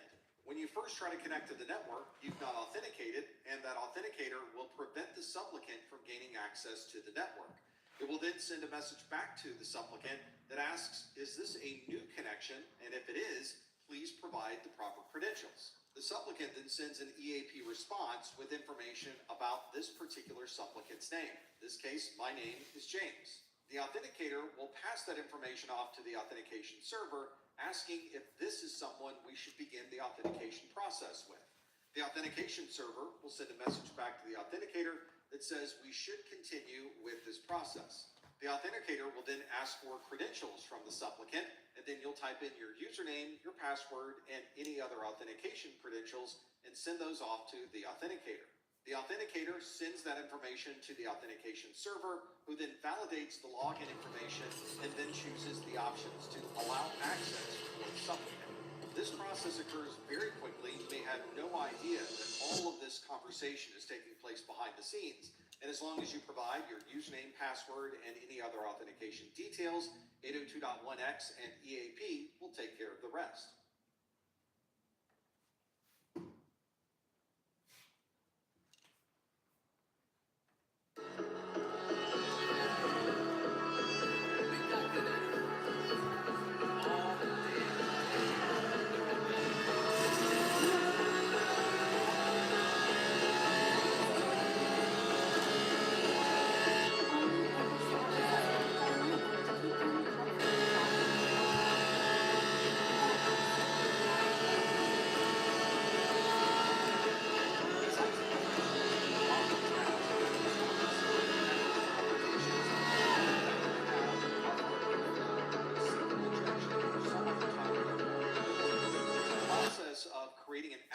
From scratch is challenging, and usually there's a balance between how quickly it takes to get that application finished and the security of that application itself.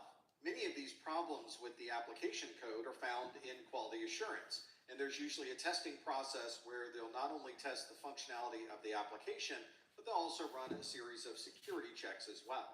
And if those vulnerabilities aren't found during the QA process, then there's probably a researcher or an attacker who will certainly identify those vulnerabilities and in some cases find a way to exploit them. Application developers will often perform input validation when information is going into their application. This ensures that any unexpected data that's put into one of those inputs will not be interpreted by the application. As you can imagine, there are many different ways to input data into an application. There might be a form where you're typing information in, there might be fields on the screen, or you might be putting in free-form text. The application developer is responsible for analyzing all of that input and ensuring that it matches what's expected by the application. For example, if there is a field to input a zip code, it should only be a certain number of characters long, there might be a certain set of numbers, or in different countries there might be a different format. That standard input validation needs to occur for every field in the application that's using a zip code. And if anybody inputs something that doesn't follow that format, the application should recognize that and prompt the user to correct the input. There are automated processes for providing different types of input for these applications. We refer to this process as fuzzing. Fuzzers will put random types of data into the input fields to see what the application might do. And if the application performs unexpectedly, the application developer may need to go back and change the way that they're doing their input validation. If you've worked at all with troubleshooting browsers, then you're probably familiar with cookies. Cookies are small bits of information that are stored inside of your browser that help provide tracking information for sites that you visit. It might personalize the information that's shown on a web page, or it's responsible for maintaining the session once you log into a website. The cookies themselves are just a data file. They're not an executable. They don't contain any type of malware, but the information within the cookie could provide an attacker with valuable details. For that reason, many browsers will use secure cookies, which means there's a special attribute set in the cookie that requires it to only be transferred if you're using HTTPS or an encrypted connection. There's no special security built around cookies, and anything you put into a cookie can easily be read from the browser. For those reasons, application developers don't put sensitive information inside the cookie because that information could potentially be seen by a third party. One way that application developers use to test the security of their applications is to run it through a process of static code analysis. You may see this referred to as static application security testing, or SAST. The developers will put their code into the static analyzer, and that analyzer will look through the code to try to find vulnerabilities such as buffer overflows, database injections, and other types of vulnerabilities. This process of trying to find vulnerabilities by using a static analyzer isn't perfect. There are certain security concerns that can't be found by simply looking at the code that's in an application. For example, there may be cryptography that's included with an application, but the implementation of the cryptography is ultimately what creates the vulnerability. That type of security issue is probably not going to be found by a static analyzer. And ultimately, the output from the analyzer may not be perfectly accurate either. A developer may have to go through the output of the analyzer to see if there are any false positives within the feedback. Here's a sample of some output from a static code analyzer. You can see there are a number of issues that need to be addressed within the code of the application. For example, in the first line of the static code analyzer output, you can see that file test.c on line 32 has a problem with the gets function because it doesn't check for a buffer overflow. This analyzer even gives recommendations to use fgets instead of using gets. The developer would then be responsible for going through this entire set of output to see if these recommendations are ones that apply to the code that's listed in the application. By using this static code analyzer output, the application developer can find some of those glaring problems and correct them before the application is distributed.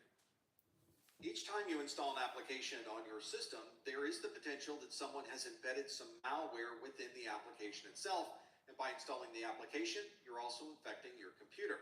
There are ways to check to see if the code that you're installing is the same code that was sent by the manufacturer or the application developer, and the way that we do that is through code signing. Code signing answers a number of questions for us. First, has the application been changed in any way since the time that it left the developer? And secondly, is this application that we're installing really originating from that developer? To answer these questions, the developer simply needs to digitally sign the code itself and send that digitally signed code to the users to install. This is very similar to any other digital signature process. This uses asymmetric encryption where a certificate authority is responsible for signing off on that particular developer's key. Once the developer has that signed key, they can then use that to sign any code that they may be distributing. During the installation process, your operating system will analyze that code. It will check the signature, and if something isn't right with the validation of that digital signature, it'll put a prompt on the screen informing you that something has changed with that application. Another useful security technique for applications is the ability to sandbox the application. This means when the application is executing, it only has access to the data necessary for that application to work. There's also another type of sandbox that is used during the development process itself. Developers will help create their code in a digital sandbox that is separated from anything else in the organization. So while they're working on creating a new app, they're not affecting the production network at all. Once the application arrives on your local computer, it's using sandboxing within the app to perform a similar function. For example, if you're using a virtual machine, that VM is separated from any other VM that might be running on that system. Your mobile devices have sandboxing built into the operating system of your mobile phone so that you can run applications that may be able to use data on your phone, but protect that application from using other personal information that may also be stored on that phone. For example, we may be using a browser on a mobile phone, and that browser will show us all of our stored bookmarks. But the browser, by default, does not have access to your camera roll, so an attacker getting access to your device through a browser has limited scope on where they may be able to access data on that device. Many developers will build monitoring into the applications that they're creating. This allows them to monitor the use of the application and any security concerns that may arise. For example, they can see if anyone's trying to perform any type of SQL injection into the application or someone trying to take advantage of a vulnerability that may have previously existed. This creates extensive logs for this application use, and the developers can use tools to analyze those logs to try to find unknown vulnerabilities or attacks that may not have been thinking about inside of the application. And of course, if something unusual occurs with the application, it'll be reflected in the monitoring services. So if there's an unusual type of file transfer or an increase in the amount of access for a client, you'll be able to see this in the security monitor.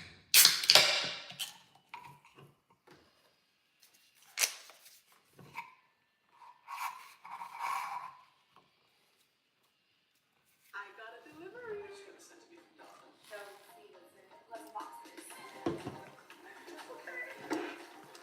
Okay, let's open it up.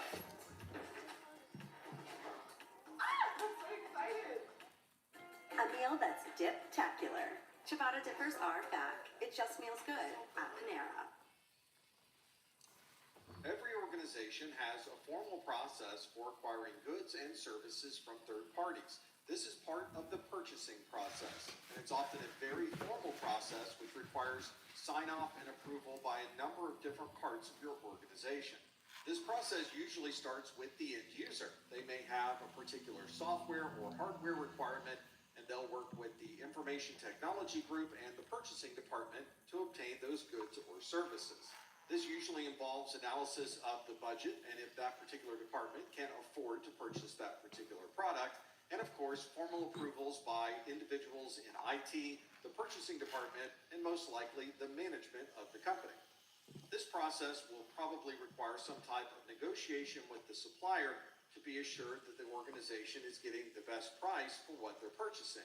This usually involves a back and forth process between the organization and the supplier as they negotiate pricing, any terms of licensing, and any particular contract details. Once the negotiations are complete, the actual purchase can be made. This usually starts with the supplier providing the goods or services, and then once those goods or services are delivered, they will provide an invoice for the cost. There are usually terms associated with the invoice. Those terms may require the company to pay the entire amount of the invoice in full immediately upon receiving the goods. Or there might be a time frame such as 30 days or 60 days before the company must pay that invoice in full. If the company is purchasing a tangible product, they'll receive those goods, then add that into a central asset tracking system. This is a way to manage all of the assets received by the company and be able to track them for the entire life cycle of that particular product. The first step is understanding who has control of that particular asset, and they're assigned ownership in this asset tracking system. So if someone receives a laptop, the laptop is put under their name, and if we need to make any changes or updates to that laptop, we visit that user to be able to gain access to the asset. Our asset tracking system will allow us to designate the type of device this might be, so we can call it a laptop, a desktop, a mobile device, or any other type of system. We also then need to determine whether this is hardware or whether this is software. This not only allows us to recognize what type of asset this might be, but it also allows us to understand the tax liability for these different types. For example, hardware is a capital expenditure, and there may be depreciation that is taken on the hardware, and that affects the taxes associated with that asset. Software, however, doesn't generally depreciate, so this is purely an operating expense, and it's taxed differently than a capital expense. Our asset tracking system is not only used when we purchase the product, but we also use it for the entire life cycle of that product to inventory, understand where the product happens to be, and provide some type of tracking for the product. For example, you may be able to pull an inventory of the devices on your network to understand where all of the laptops, the routers, all of the cables might be, and every other hardware component associated with these devices. This is also very useful for our help desk. Not only can they associate a user with a particular help desk ticket, they can populate that ticket with detailed information about the device make and model so that the technician knows exactly what they're looking for when they start working on this ticket. The asset tracking system also allows the enumeration of these devices. For example, a desktop computer is more than just one computer. Inside of that device is CPU, memory, storage drives, keyboards, mice, and other peripherals. Our asset tracking system allows us to see it as a single entity or to understand what those individual components might be inside of that device. And to provide additional identification of the device, we might include an asset tag that we can physically attach to the device. Not only does this tag allow us to associate a particular number or barcode with the device, having that label on the physical device can also act as a security feature should this device become lost or stolen. There may be times when we need to reuse a particular device, and this can be a bit of a challenge if there is a storage drive on that device. We may need to remove all of the company data from that device and ensure that no one could ever recover that data, especially if we're decommissioning or giving this device away. There are different ways to sanitize the media on these devices depending on what you're planning to do with that device. For example, if you're planning to completely dispose of this device and send it for recycling, we may want to delete everything that's on that storage drive. But if we're planning to use this device internally for another employee, we may only need to delete certain files that might be sensitive on that device. If we are planning to reuse these storage drives, the goal is to use a utility that can securely delete the information on these devices. That would mean that no one would be able to recover that data. Once the secure delete is complete, that information is no longer accessible. This allows us to reuse these devices with the same storage drives, which means that we can allow others in the organization to make use of that asset without worrying that sensitive data might be seen by others. If we want to guarantee that the data on that hard drive will never be seen by anyone again, then we may want to physically destroy the drive. One way to do this is by using a shredder or industrial pulverizer that will completely destroy the drive. If you only have a few drives that you need to physically destroy, you can probably do this yourself with a drill or a hammer. Once you put holes into these drive platters, there's no way to recover the data that was on those storage drives. If you want to render a hard drive unusable and destroy all of the data on that drive, you can degauss the drive. This uses a strong electromagnetic field to be able to delete all of the data on that drive. And if it's a hard drive, it will render that drive unusable. And in some cases, an organization may choose to incinerate all of these storage drives, which will definitely ensure that no one would be able to use that drive again. Some organizations, though, have hundreds or even thousands of devices that they might be retiring, and they need to make sure that all of those drives are completely destroyed. But they don't have time to destroy thousands of drives themselves, so they'll contract with a third party who specializes in drive destruction. This usually involves more than simply handing drives off to a third party. That third party has to not only destroy the drives, but also provide a confirmation that the drives are indeed now destroyed. This confirmation is commonly referred to as a certificate of destruction. This certificate provides a confirmation that all of the drives that you've given to a third party have now been completely destroyed, and now you know that all of that data is no longer accessible. Just as there are times when we need to destroy data, there's also times when we need to be sure that we retain data. This data retention might involve the original data sources, copies of those data sources, backups of the data, and any other place where that data may be stored in the organization. Depending on the rules and regulations associated with your organization, there might be a mandate to provide data retention. For example, certain organizations are required to keep emails for a certain number of years, or there might be financial data that needs to be stored for a certain amount of time. There are usually a set of policies and procedures that are specifically written with data retention in mind, especially if it's an organization that is mandated to keep that data. Retaining data might also be a good best practice for your organization. For example, you might tie this into your backup policy in case there's data that's accidentally deleted. And of course, if you need to call a disaster and move all of your data to another location, you'll have that data retained to bring it up and running at that new site. Different types of data may require different types of retention. So you need to know exactly what data you're working with, what the requirements are for retaining that data, and make sure that all of the proper procedures are in place to provide the right type and length of data retention.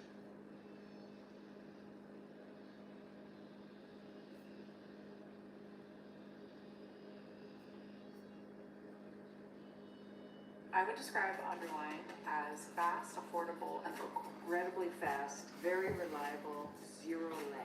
That's kind of fast. Consistent, fast, simple. It's a no-brainer.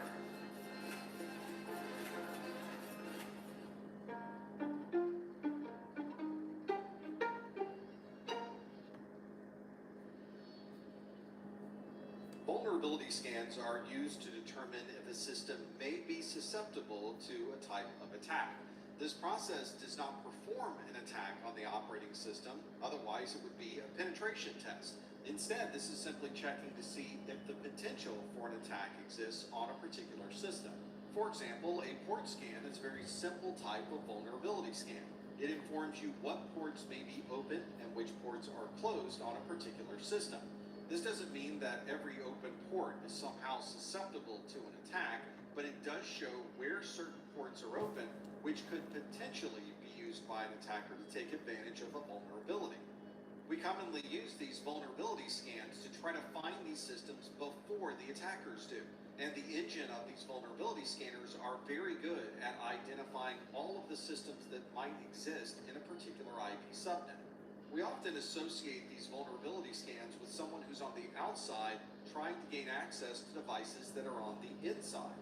But we also have to consider performing scans inside of our network as well, because it's very possible that an attacker could be part of an insider attack. Vulnerability scans are also notorious for providing a large amount of data, and not everything found by a vulnerability scan is always accurate. So we generally have to go through vulnerability scan reports after the fact to see if we can determine what type of vulnerabilities may exist, what others might be a false positive. Here's a better view of this vulnerability scan. You can see there are a number of vulnerabilities that were found. Some are designated as critical, others medium and low, and then informational. And you can see the details for each of those vulnerabilities listed next to the severity.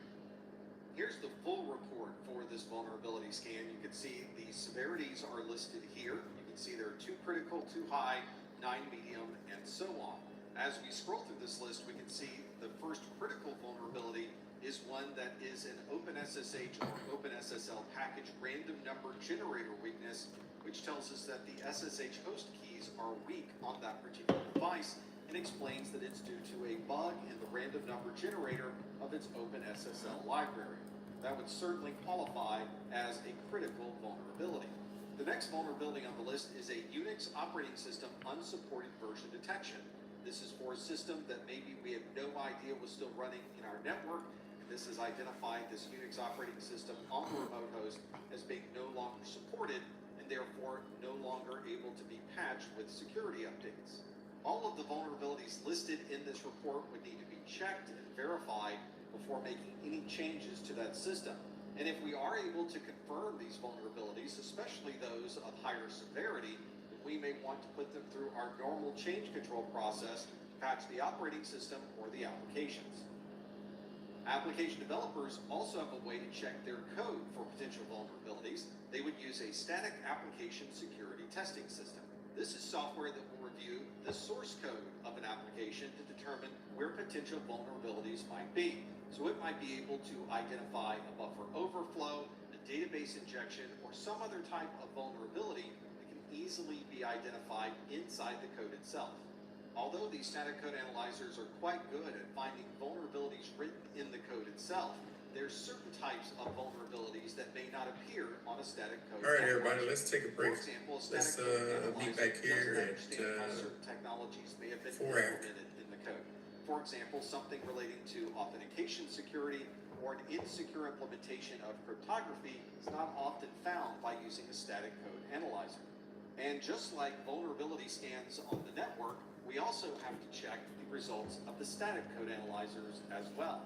In the list of output, we'll need to determine what part of the static code analyzer is correct and what of the recommendations may be a false positive.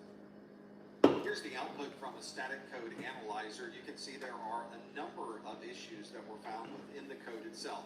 For example, we can look at test.c, which is code on line 73, and this says that the set security descriptor DACL tells us to never create a null ACL. That would be an access control list. And it explains that an attacker can set it to everyone, which is deny all access, which would even forbid administrator access. That's important feedback for an application developer. They may be able to use this to now create a more secure application. Application developers can also perform dynamic analysis. You'll sometimes hear this referred to as fuzzing. Fuzzing is designed to take random input and put it into an application to see what the results might be. You'll sometimes hear this referred to as fault injecting, robustness testing, or a number of other different terms. This dynamic analysis is looking for the application to respond in an unexpected way. It may be that we crash the entire application with certain types of input, or maybe the server itself creates an error, or there's an exception message on the screen. All of these can be used to gather details about where we may want to provide additional input verification, especially in the code itself. One of the first fuzzers was created in 1988 as a class project at the University of Wisconsin. It was the Operating System Utility Program Reliability class, and Professor Barton Miller and his class created the fuzz generator. From that point forward, there have been a number of different fuzzing engines created, some of them for different operating systems or code bases. Some of these are platform specific, while other fuzzers may focus on a particular programming language. This is almost always an automated process because there may be hundreds or even thousands of different iterations putting input into the application to see what the results might be. If you want to try a fuzzing engine yourself, you can download one from CERT, that is the Carnegie Mellon Computer Emergency Response Team. They have one called the Basic Fuzzing Framework, or BFF. You can find the link to that at professormesser.link/BFF. Here's a sample of the CERT BFF running on my system, and it's going through a number of different iterations where it's putting random information into the app and waiting to see what the application does with that data. When you're installing an application in Windows, Mac OS, or Linux, you may find that the application is provided as a complete package. This may be part of an executable that's run during a setup process, or it may be a standalone package, especially if you're in Linux. As with any application that you would install in the system, it's important to verify the contents of that software. One of the first things you'll want to check is that the package that you're installing can be trusted. Did you download the package from the manufacturer directly, or did this come from a third party? If it came from a third party, there may be an opportunity for an attacker to add malware or put some other type of vulnerability into that package. When you install the package, you're also installing this vulnerability. And if you're not quite sure what's inside of that package, it might be worthwhile to load it into a lab environment, test out the contents of the package so you really know what's on the inside. Once you trust the data, you can then deploy it into your production environment.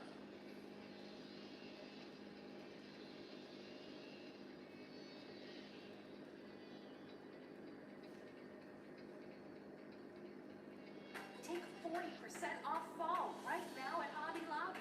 From festive tables to cozy kitchens, Shop Hobby Lobby's fall collection and make your next gathering one to remember. Save 40% on fall today at Hobby Lobby.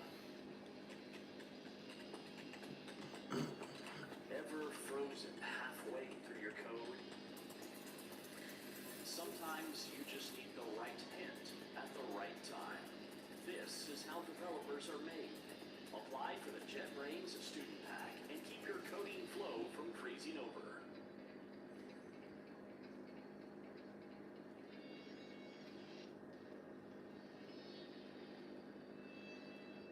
As an IT security professional, you'll be expected to always keep up to date with the latest threats that could be affecting your organization. You not only need to know about the threats, you also need to know about the threat actors, which might tell you where a threat would originate. Fortunately, there is a lot of information on the internet that can inform you about the different hacker groups and help you understand the different tools that they might use to attack a network. You can then make your security decisions based on this intelligence. If you need additional security tools or you want to get trained on different types of security techniques, you may be able to specify what type of tools you'll need based on this threat intelligence. And of course, there may be many different parts of the organization who can take advantage of this threat intelligence. This threat intelligence might be used by researchers in your organization to better understand the risk associated with these threats. And there may be parts of the IT department that are focusing on understanding threats and how to protect against them. One source for information may come from OSINT. This is open source intelligence, and it's information that is available to anyone. You just have to know where to look. On the internet, you can focus on individual discussion groups, especially those that might be hosted by hacking groups, and there may be social media posts and other researchers who put information online that you may be able to gather.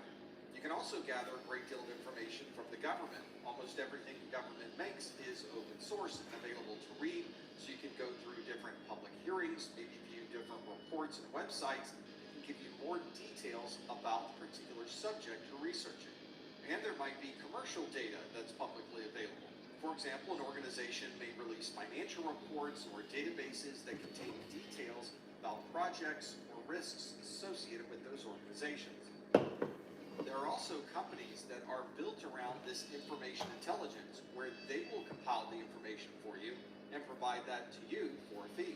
One advantage that the threat intelligence services bring to the table is that they're able to analyze threats across many different organizations simultaneously. And if they happen to see certain threats occurring in one segment, they can inform you of that threat before it arrives in your organization. One advantage that these proprietary or third-party intelligence sources provide is a way to view many different organizations simultaneously. So they may be able to see trends of attacks that are occurring across multiple enterprises and provide an alerting function for other organizations. These organizations are constantly monitoring the threat landscape to understand what the new threats might be. They can give you ideas on how you may protect against those latest threats. Some organizations will compile this threat intelligence to make the data available to their customers. Sometimes this threat data is compiled from public sources, other times it's from classified information that's been made public. Private companies tend to collect specific types of intelligence, and often these private companies have additional resources that they can use to compile additional details about these threats. This allows organizations to work together. They can look for information about threats on their network and share it with everyone else who may be part of that organization. An example of this is the Cyber Threat Alliance, or CTA. This is a group of organizations that gather details about these threats, put it together into a standard format, and distribute that information to everyone else in the alliance. The alliance will validate each submission, and then they'll score those submissions to set a severity level for that threat. Everyone in the alliance can then view that threat intelligence and decide how they want to use that intelligence with their network. One way to get detailed threat intelligence is you go to the source, and one of the best sources for that is the dark web. The dark web is an overlay network that uses the internet to transport, but all of the content on the dark web is only accessible by using specialized software. On the dark web, you'll find a number of different hacking groups. You can see what the activities they may be up to. You can see what tools and techniques they're using to attack the different organizations. And you might even run across one of the stores where they sell information that they've acquired. For example, you can purchase credit cards on the dark web that have been acquired by these hacking groups in these different types of attacks. There are usually forums and posts that you can view, and it might be a good idea to constantly monitor those to see if your organization's name happens to pop up.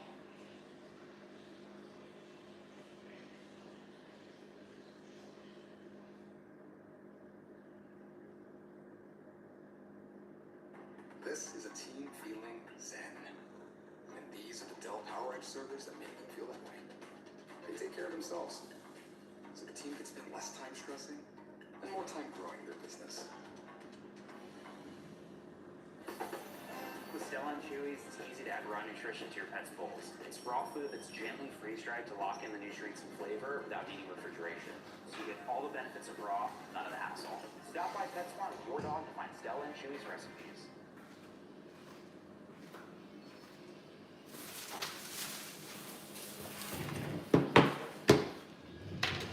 Penetration testing, or pen testing, is a process where we No simulate problem, an Leah. attack on our own system. So as we're coming back from break, Process we follow with vulnerability scanning.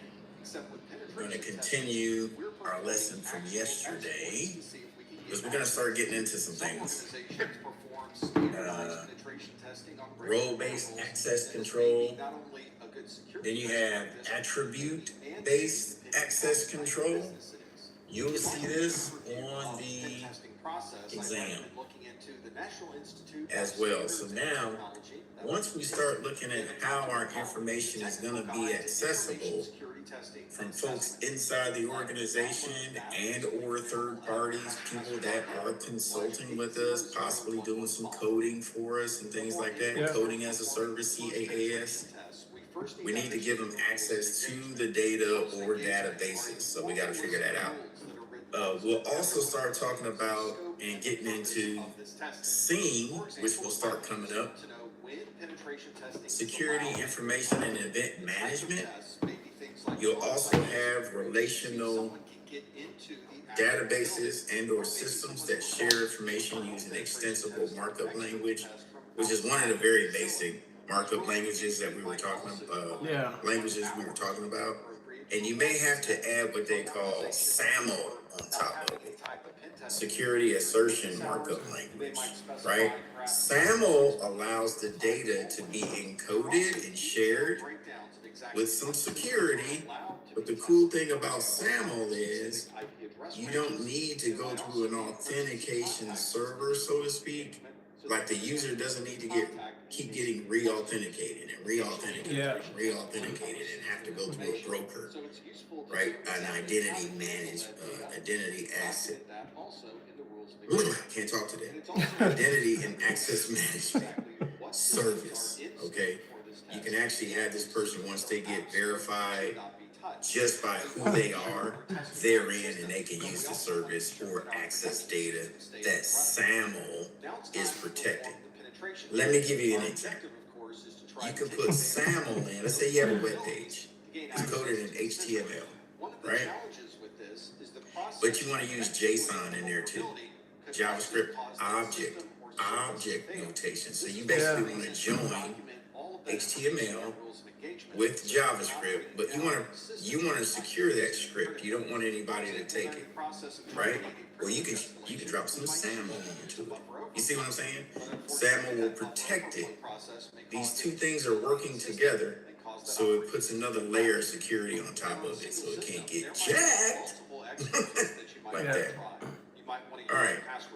So as we go into it, it's coffee time. He says coffee time. I already got mine. So what I'm going to show you is a video on RBAC and ABAC attributes. So here.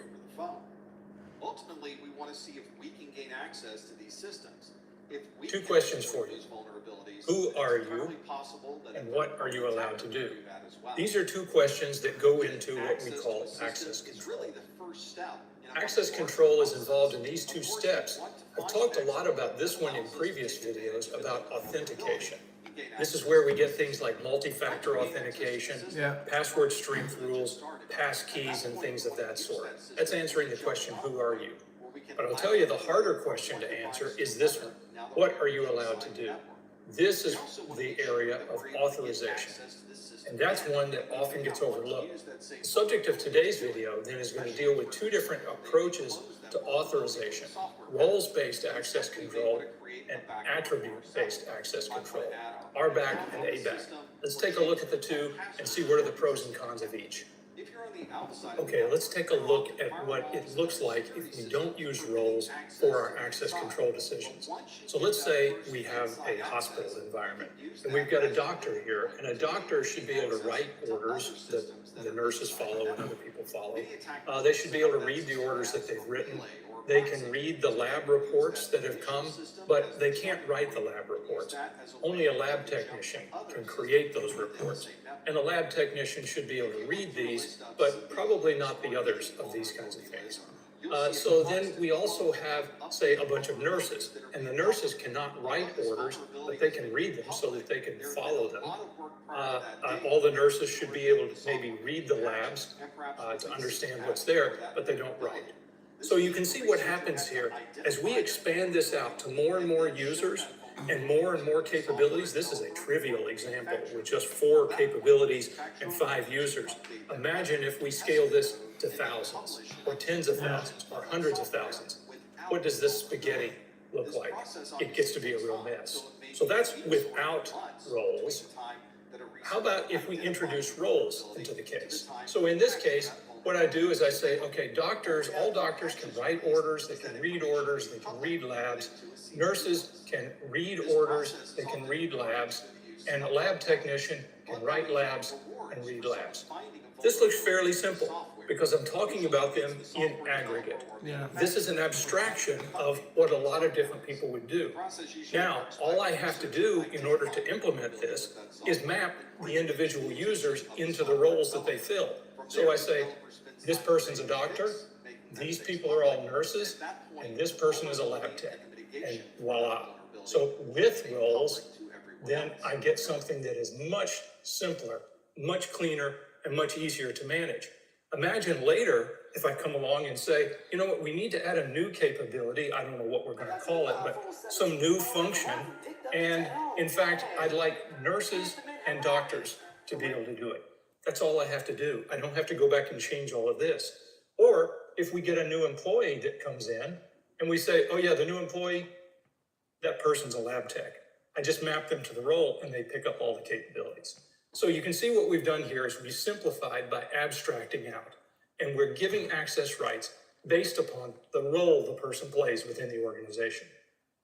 So that was a look at role-based access control. In that case, what you get to do depends on what role you're assigned to. The other approach to this that we're going to look at is attribute-based access control. So with attributes, we could look at a lot of different things, such as what geography are you in? Is it US? Is it Europe? Is it Latin America? This sort of thing. Position. What kind of position do you have within the organization? That's another thing we could look at. The department that you're in. Your employment status. Are you a permanent full-time employee, a contractor, a part-timer? That may affect what we give you access to. Are you a manager or not? And what is your clearance level? Are you allowed to see high security, high sensitivity, medium, or low? Or secret, top secret, that sort of thing. So these are just examples of attributes. You could dream up your own as well. But let's take a look at what an example would be if I used attributes. Let's say we have an individual who wants access to a particular report, and we may build an attribute-based access control rule that says, basically, you have to have a clearance of high, that is, that you can see the most sensitive stuff. You have to be a manager, and you have to be in the finance department. And if all of these things are true, then you're given access to this particularly sensitive financial information. So that's an example of this. Okay, I just took you through an example of attribute-based access control. And before that, we looked at role-based access control, ABAC and RBAC. Which one is better? Well, it all depends. It depends on what you're trying to do. If you're in an organization that is fairly hierarchical, then you may find that roles naturally will sort of suggest themselves to you. If, however, you're in an organization where that's not the case, and you may need more flexibility, a more dynamic system, then ABAC may be better. So more dynamic, probably simpler. You could do either of these and make them really overly complicated. I've seen examples of both. But I'm going to suggest to you it's not necessarily either or. In fact, it could be both and. You could do a hybrid approach where you use both RBAC and ABAC in order to accomplish the job. I might use a role as your high level to assign the attributes that you're supposed to have. So they can work together. Let's take a look at an architectural example of how you would implement these in the real world. So let's take a user here. This user wants access to a particular resource. So we're going to put something to mediate access, control access in between the two of them, a security component. So they come into this, and we call this policy enforcement point. The policy enforcement point will go up and ask another architectural component known as the policy decision point. Should I grant access to this user to this resource? It'll ask that question and get an answer back. And if the answer is yes, then it allows access. If the answer is no, well, then it blocks access. Fairly simple. So you've got a PEP and a PDP that are involved in this. And the decision separate from the enforcement. Enforcement is a simple, yeah, you get it, or no, you don't. The decision is really where all the hard work goes in. In fact, you could use RBAC as the way to inform these decisions, or you could use ABAC, or again, you could use both. So there are advantages to both of these. They don't have to be one or the other, and you should choose whichever one fits best for your organization. If you like this video and want to see more like it, please like and subscribe. All right, so I like that because you'll see questions about role-based access and attribute access. One good thing that I like about this, and the one thing you'll find when you get out into the, I call it the wild, when you start getting out there, is that all networks are made differently. Now, do they have the same architecture, basic architecture? Yeah, I mean, you need an ISP, you need IP addresses, you need a router, you need a modem, you need a switch, right? And you need PCs, you need things to connect to it. That's the basic part of it. Now, when you start building out and controlling access from a lot of folks, that's when it starts to differ. That's where two networks are not created equal. So you got to start, that's why you have to document everything. Change management has to come into place because it can get out of control very quickly. If you're an IT that just comes to work, solves problems, and goes home, and that's all you do, or if you're there, if any at all, and then a problem comes up and you have no clue where to start because you never documented anything. That's a nightmare. So you definitely don't want to do that. So if we start getting into this, and we'll talk about it.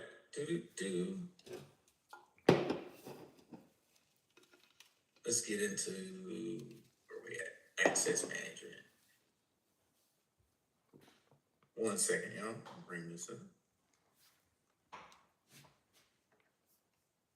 So we can go through these slides fairly quickly. We were looking at, when you're looking at access management, you have discretionary and mandatory access. Those go along with RBAC and ABAC. When you're looking at discretionary, you're looking at based on resource ownership, any access control list, vulnerable to compromised privileged user accounts. So discretionary access is, man, do I really want to give you access? Just like me, that's like Martin going on leave and then Elaine's picking up some of his duties, right? We already know that Elaine has mandatory access to a system. Let's use the maintenance system because we're all familiar with that, right, Elaine? So we can use the aircraft maintenance system. He's getting in there. He's the worker bee. He has mandatory access control. He has to have access to document anything you've done on the aircraft. But Martin is QA. So he has discretionary access control, but he also has RBAC. He's role-based. Okay? Now, you and Martin have been in at just the same time. You know as much as he does. Martin suggests, hey, Charles is the maintenance chief. Hey, I'm going on leave. Can we give discretionary access to QA so we can slide a lane into the QA department while I'm gone?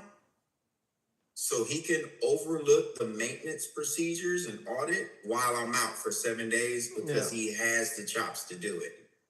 He has all the documentation. He's been doing this a very long time. Charles approves it and says, okay, we'll have him be in QA. He's not working on aircraft for the next 7 days. You get what I'm saying? He's just going back to check and sign off. The minute Martin gets back, he reports in to Charles. Charles goes into the system, revokes his discretionary access control, puts him back into the mandatory access control of just being now a worker bee. All right? Or supervisor, whatever he's doing. Yeah. Right? So that's what you're looking at. Again, here's the role-based and attributes. Just to go through this, non-discretionary, RBAC is non-discretionary. And more centralized control, defining roles really drives it. And users should only inherit role permissions to perform particular tasks. So it's already built out. Now with this, you'll have the security group created as well, which assigns permissions to a user accounts, or relative groups. So you already have the organizational unit, right? The OU is built. Yeah. Now you have to create the departments, right? We saw before lab tech, doctor, nurse. Now we need to create the security group template within that group so we can just drop people in as they come in and leave, come in and leave, come in and leave. We're not redoing everything. Yeah. All right. So that's what we're doing. And everything gets mapped. Now the discretionary attributes access decisions based on combination of subject, the objects you're tracking, or the things that you are able to do in the system. That gives context to sensitivity. That's discretionary. So these attributes can be added on top of that. Now, rule-based access control, non-discretionary, the system determines the rules, not the users. What? Get out of here. So now the system is going to control what access you have. And then it can give you conditional access. Somebody look up a rule-based access control system. Somebody hit up the internet and tell me, where can you find this at? What industries use rule-based access control? So for role-based, pretty much IT is very interactive in this, working hand in hand. But rule-based? Yeah. See what's going on there.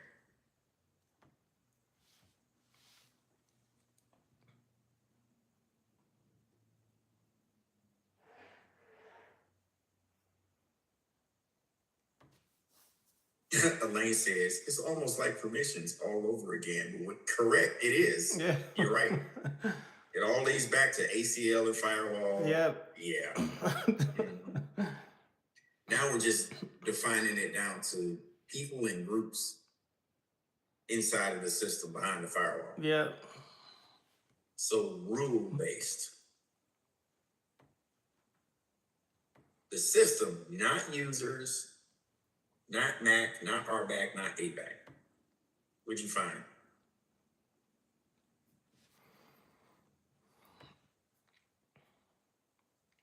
Sounds like some type of autonomous system with controls already put in there. Yeah, the ground-based foundation. Here, let me see. Rule-based. Y'all didn't find anything yet? Rule-based.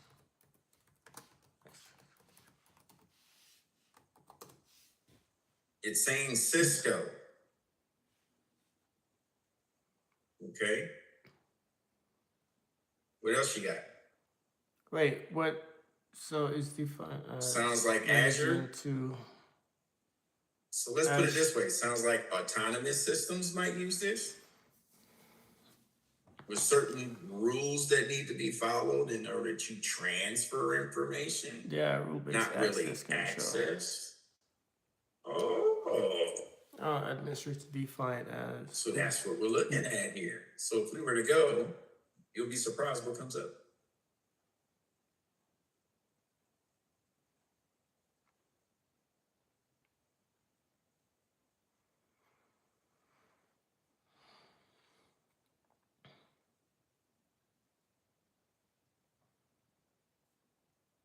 Watch this. Rule-based access control system. Exact. Check about it. Look at this one. Darn it. My screen went blank. Got it. Access determined by computer information. Rule-based. Simple thing. Who has a gym membership? Yeah. There's somebody manning the desk between 6 a.m. and 6 p.m., but they go home. But there's a rule-based access control system that says if a person presents a token, they can get in. Yeah. Autonomous. It's an autonomous system, right? It says right here, granting employees access to a building after working hours. That's the rule. If they present it, they're letting them in, right? So those are the type of things those are the type of examples that you're looking at. All right. You will see that type of question on the exam. Yeah, because the rule is time-based. The rule is time-based. Yeah. Right? You walk in the door to see somebody, they verify you. But if you're after a certain time, nobody's there, you have to use your access card to get in. Yeah. Same thing with flight line access on base, right? You have to go through a turnstile, present your token, beep, let you in. Yeah. Right? Then you also have the principal of least privilege that needs to go in here. Principal of least privilege, sufficient permissions need to be given when you're getting inside of the database, the Active Directory, to supply people permissions to get their stuff. Now, you see this word creep. There's authorization creep.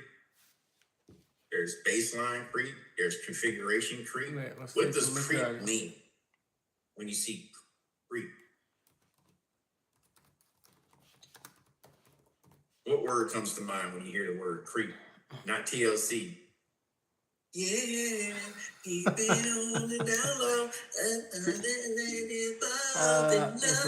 Okay, listen. I miss her. Never said I was a singer. Stinking. He's thinking radio. Yeah, they got a song.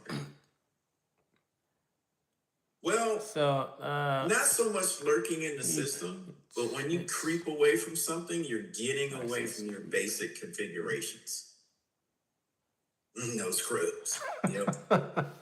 So you're creeping away from how you were supposed to do business in the first place. Yeah. That's when people's like John Wayne in it, doing what they want to do, not consulting the tech manual anymore. Yeah. Drift, correct. It's a drift.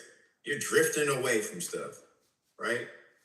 So you always want to go back to audits to make sure you get back to basics. That's why you have so many audits in an organization. Are they a pain in the butt? Yes, they are. Even when they used to come around, I'm like, why are we doing this? Every year you do this, so it's a directive when you're doing an audit. Yep. It's a directive when you're doing an audit. You have to do it right. So that's why people who follow the rules and so good at their job, they hate audits because they're like, why do you keep coming to see me? You're going to get the same results every time. Why do you got to monitor me? But the people who get nervous are the ones who operate outside the audit. So people that always follow them, they're confident, but it's a pain in the butt. Yeah. The person that's been doing stuff the wrong way, they taking that day off. or they on leave, or they got somebody else to fill in for them. Who's been there? Yeah. Who's been there? Yes. Right. Where's such and such? Oh, he's on leave for 14 days. What? Yeah. Then when they get back, they're hurrying up to get everything the way they're Yeah. supposed to be. Look at Mark. You know somebody like that. Yeah. They getting everything Yeah. together. They putting the audit off. They putting the audit off, and then all of a sudden, okay, I'm ready for you. Yeah. 3 weeks later, what have you been doing? Right? Yeah. Catching up. Prevents unnecessary permissions and access. Correct. So that's why you got to add that audit. Then you got user account provisioning. This prevents identity spoofing. You have to issue credentials to the right person. They have to be aware of the policy, so they're going to sit through an NDOC, and then when they're gone. So when they come into an organization, you're provisioning their account. You'll hear that word a lot. They need to be provisioned. What? Yeah. Yes. Revised. Yeah. I'm here from Germany. I just checked in. And you are Tech Sergeant such and such. Well, this is what should have happened. Their command that held their federated global account should have went in there and deprovisioned their account. Meaning, when they're moving from this base to a stateside base, they should have let their account go. Then it goes into the void of the directory. Right? It just sits out there in the middle of nowhere. When they come in and they check in, now I should be able to go into the directory, find you by your name, your rank, verify your your DOD ID number, because we don't do socials anymore, and say, Elaine, is this you? And I show you the screen. Please verify your DOD ID number. That's me. Great. I'm going to provision you now to be under 99th Air Wing AFB. And then I'll put you in the organizational group of wherever you're supposed to go. Yeah. Now, when you get there, your IT folks will finish off your access. Right? So that's provisioning. Okay? Now, you'll see in IT, you do not want to delete, I'll repeat, I'm saying it, do not delete an account. Why? Why should you not delete an account at any time? History is one. You might need it later because some of the data is still there. Correct. Audits. Certificate. Yes. I had to rebuild an account before from Microsoft. It is a pain in the wazoo. Okay? You have to get all that back and yes. Now, if they're in an Active Directory, it's fine. Yeah. So let's say I delete you at an organizational level. That's different from deleting you at the server level. Did you hear what I said? Deleting your account on a computer at the organizational level is way different from deleting your account at the server Active Directory level, the radius server, authorization server level. Yeah. Here's a story. Nellis Air Force Base, they had somebody come in.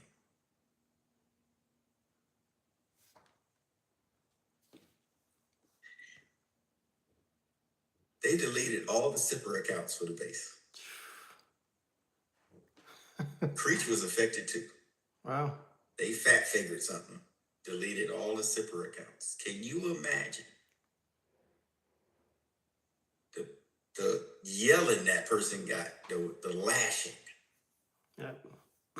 They had to, listen, hear what I said, at the trip on the authentication server, they had to rebuild those accounts. Oof. It took them a month. Yep. Yes. Even mine was deleted. What? Did I hear you ask? Did they back up the accounts? No. Yeah, that's a lot of work. There is no, now granted, between Nipper and Sipper, you might have 100 Nipper accounts. You'll only have generally a third of those accounts that will be recreated for Sipper, right? So let's say out of 100 accounts, you'll probably only have 20 to 25 Sipper accounts of the same people. Yeah. So the number was still lower. You didn't have to rebuild tons of accounts, but the whole premise is they didn't prepare for it, right? Yeah, so that's bad. So with those attributes, the SID, the security identifier, you have to have the account name and credential. Put the access policies, file permissions, access rights. There you go. What did I just say? Active Directory group policy objects. Yeah. So in the Active Directory, those folks go in here and you have to set the policies for what they're able to do. You can also do account restrictions from there based off this. We already looked at this already. I'll let you look at that at your leisure. For Pam, we talked about Pam yesterday. Pam will tell you business. No, I'm just playing. No. So with Pam, dad joke. All right. Privileged access management. These are accounts with system-wide access. Secure administrative workstations. It helps you secure administrative workstations, meaning with privileged access management, you can only allow certain people to access those certain machines. Okay? As opposed to system-wide, you want to leave them to this machine. They can only log into Sipper with this machine. That is privileged access management. All right. Who's ever tried to put a Nipper card inside of a Sipper computer? What happens? Anybody ever did that before? No. Mr. T's like, don't do it. You can't get it in?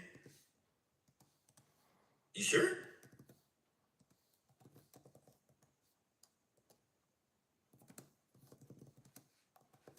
Only internet. In some cases, you're correct. That probably may be about it, which is still a vulnerability for a Zipper machine with a Nipper card. FBI will come. Well, it looks at all your certificates for one, does access management. It may try to bounce it against the AAA server in the Active Directory. It may see you in there, but it still just won't even give you access. Oh, yeah.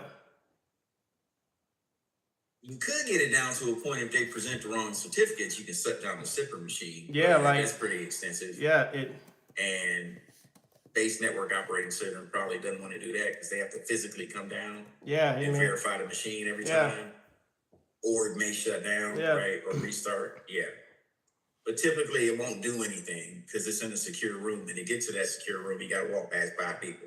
So I mean, sometimes they won't do it, but yeah, we're on the right track. Have zero trust. Policies of zero standing privileges for administrators, temporary elevation, password vaulting or brokering, ephemeral credentials. Ephemeral. There's a new word. Let's look it up. Let's introduce it to the chat. Who wants to look up ephemeral? Ephemeral. Okay. Actually, it's not a new word. We heard it when it came to ports.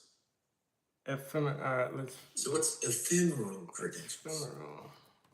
Elaine's on it. Look at it. Elaine is on it. Aaliyah's on it. Mr. T's on it. Charles looks like he's thinking about it. An ephemeral. Ryan, he's flying his drone.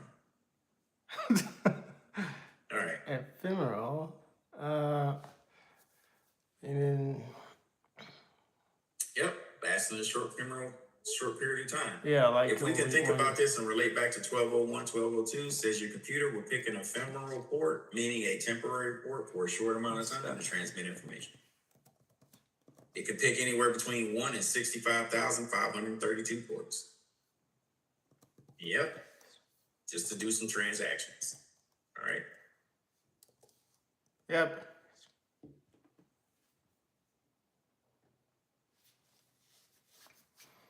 I have something else we're going to do with directory services. What I need you to remember for now is if you're using LDAP, LDAP is a different version of Active Directory. You're gonna see on the exam, you probably, I don't know if you saw it on that plus. If you see X500, those are certs that protocol belongs straight to LDAP. So if you see it on the question on the, yeah, it's transitory, correct. Yeah. If you see X, they'll say this on the exam for a question. Your X.500 needs to be updated. Oh, it's talking about LDAP. When we're talking about LDAPs inside of a database, you're looking at users, the computers, Active Directory, security groups of Active Directory, roles, Active Directory, and services they can actually get to. You have to put these attributes or these values that belong to it. All right. Organizational unit, marketing, right? O, whatever widget, C equals the UK, DC, another widget. Now, if you see FOO, we're going to get to this in a minute.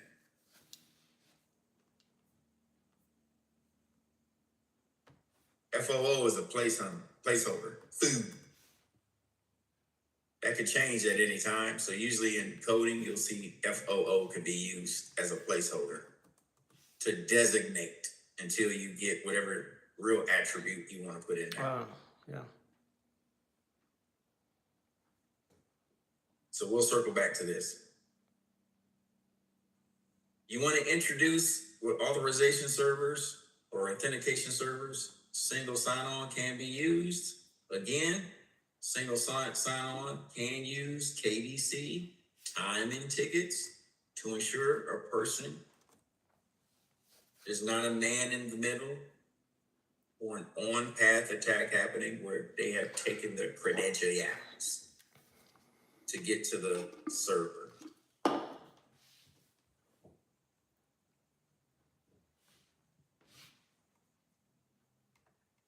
We have talked about federation already as opposed to single sign-on. Now, with single sign-on for an organization, they may have the application server or where they need to access information from. That's you, the principal. Again, you want to get a ticket, the service ticket request goes back to the user, then it's presented. The Then application. it goes back for mutual authentication, then you get to data transfer. All this has to happen in a certain amount of time. All right, that ticket's being bounced back and forth, time stamping ticket. You'll generally see this when one organization has partnered with another organization to use an application. Let's take the Google Suites. Nowadays, you're using your Google global login, your email, to actually get into other places. Is that correct? You can pretty much use your Googly to get into other website portals. Well, behind that, they're using Kerberos. Okay? The ticket granting ticket service verifies your email through Google to allow you to use that other third party's application. That's why you don't have to present a password. They don't present a password. They just take the two values, create a key.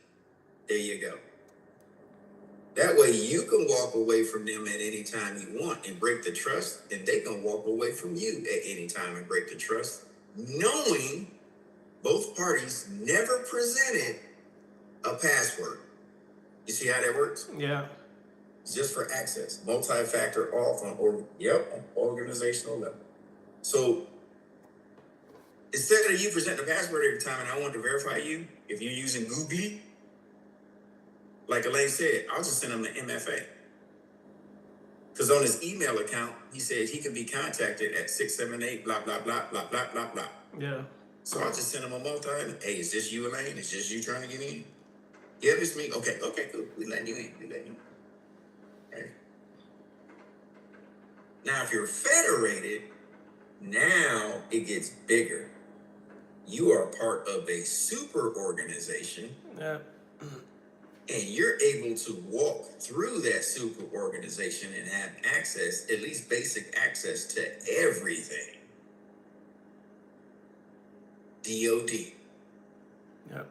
That's why you're able to leave an Army base, go to a USMC base or Air Force base, at least put your CAT card in, and you are recognized as a federated employee under the DOD, even though you just traveled 500 miles away and put your card inside of another computer.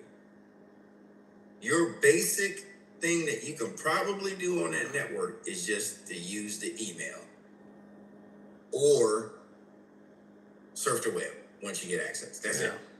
But it serves another function. If you have a CAT card and you travel 500 miles away to another base, they scan it. You're good to go. Thanks for driving 500 miles, Elaine, to go to your doctor's appointment. There you go. He's already federated. They scanned him at the front gate. He's in the system. There you go. He presented a token.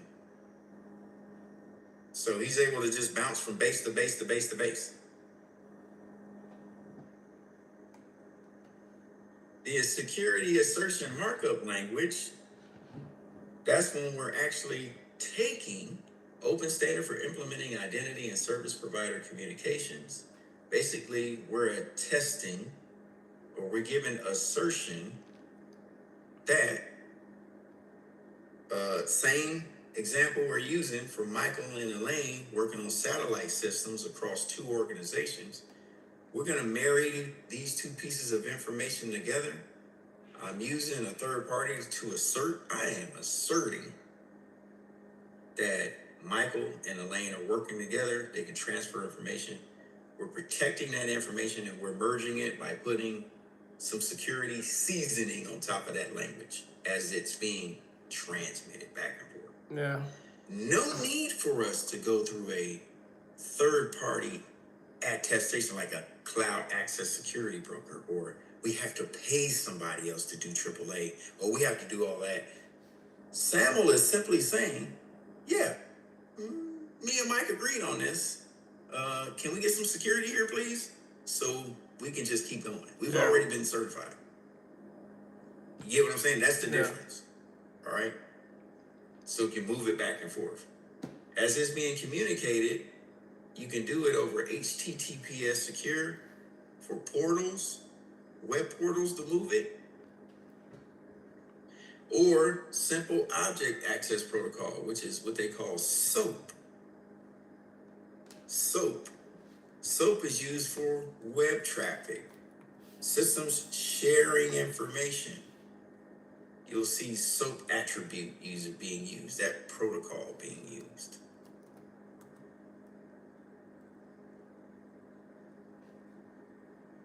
All right. Last but not least, and don't worry, we're going to reinforce this stuff with some videos and different things. Questions. Open authorization. It's what they call user-centric. You will see that term on the exam. That is a question. User-centric. What is a user-centric authorization? Oh, darn. It's there. This is what you got. Yeah, it's... You have representational state transfer application, or you have APIs using RESTful APIs in framework. Oh my God, this is a lot of data. This is a lot of words. Check this out. Yeah. You have an app. You built an app. Okay. You might have to use what they call a RESTful API, an application interface. Leah builds this app saying, I don't know, you can make toe appointments on Saturday now. She's making an appointment where you can just get manicures and pedicures, right? So she's putting this in, she's got all this flavor in it, but it's being hosted somewhere as platform as a service. Y'all with me? All right. Now, she visited Korea once in a while. She's like, you know what? I want my stuff to be hosted in Korea. So In there, she'll have a database, she'll have information, she'll have different things you can interact with, right? It's very robust. She spent a lot of money for this, okay? But here's the thing. There's a lot of stuff in that app that needs to be computed on the server. So that means if her app fluctuates and everybody around the world, she's putting a lot of stress on her server where she's hosting it at in Korea. Y'all with me? Yeah. So now she says, wait a minute. Let's do a RESTful API. Let's put an intermediary in the middle. Same information is there, but if anything needs to be computed, let's computate it at the intermediate RESTful API server. If they need to change appointments or play games or big information is changed, the RESTful API will interact with you first, compute whatever it needs, and then it'll move it to the main server. That's a RESTful. You get what I'm saying? Yeah. Sounds very familiar to IPX, right? Internet Provider Exchange Service. Yeah, very similar, yeah. But this is related to data instead of moving data. Does that make sense? So the intermediary API, which is the RESTful API, will be able to take care of some things before it's moved to the other server. All right? In that framework, you'll use OpenAuth, designed to communicate authorizations, rather than giving somebody explicitly authenticate the subject. You could put different rules there, different flow types. Here we go. Server to server. Not mobile. Or mobile app to server. Yeah. And typically it'll use JavaScript object notation or web token to do that.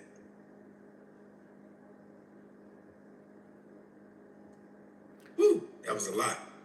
Uh-oh, we got a hacker in the room. Charles put on his cloak. You either Gandalf or you're a hacker. Which one? Go. Hey, you see, I had to put on one too. It's the AC in here kicking. Yeah. But yeah. Gandalf. Okay. So that's the lesson from yesterday. We covered a lot of stuff this morning, didn't we? Yep. Heck yeah, we did. Brian's like, yep. So it's good. Let me say good morning or good afternoon to Jesus, because I did not when he popped in an hour ago. So good morning to you too. Kevin. Yeah. He's a little sleepy.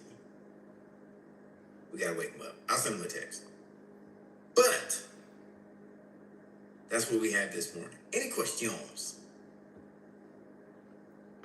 All right, let's go ahead and take a break. See you at the top of the hour.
receiving response time information over a long period.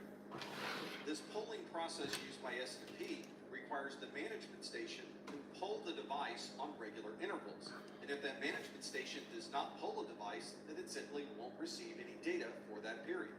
It would be more useful if there was a proactive alerting or alarming process. And with S&P, there is one. It's called an S&P trap. You would configure the policies for this trap on the remote device running the S&P agent. Whenever that trap happens to fire, it will proactively send an alarm or alert back to your management station over UDP 162. For example, we may be monitoring CRC errors on a server, and we'll configure the S&P agent on that server to wait until the number of CRC errors increases by 5, and if it does, send a trap back to the management station.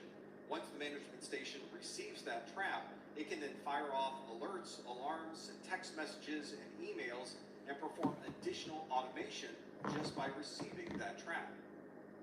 S&P focuses on gathering lower-level metrics from these devices, such as utilization or the number of packets passing through an interface. But there's obviously more information that can be gathered from this information going across the network, and one of the ways to gather additional details is by using NetFlow. NetFlow is a standard for monitoring traffic flows and looking at statistics relating to application use. There are many organizations that have NetFlow-compatible agents, NetFlow management stations, or hardware devices. NetFlow commonly works by first having a probe to compile this information for the traffic flows. This NetFlow probe may be built into the software that's included with a switch or a router, or it may be included as a separate external probe. These probes may connect to the network with a monitoring port from a switch, like a switch port analyzer or SPAN, or there may be a physical tap on the network that's providing the NetFlow probe with a copy of all network traffic flows. These probes will then collect information and send a copy of those metrics down to a NetFlow collector, which can then be used to create reports and other details about the application traffic flows on your network. Here's a summary of the type of information that you would get from a NetFlow collector that has received information from a probe. You can see top 10 conversations on the network, who's talking to who, and how much traffic is being sent between those devices. You can also see the top 10 endpoints on your network by their IP address or their fully qualified domain name. You can see where the NetFlow sources might be. And here's a list of traffic analyzer events that might be interesting for the network or security administrator. There are many different dashboard screens and details, and usually you can drill down into all of these to get more information about the traffic flows that are important to you. We can also gather a great deal of information about our security posture by using a vulnerability scanner.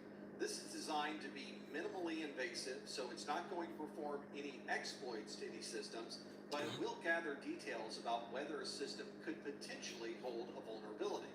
Many vulnerability scanners will also provide a port scan to see what services may be installed on a particular device. You can also provide a vulnerability scanner with a list of IP addresses or range, and it will find all of the devices that are active on that particular range.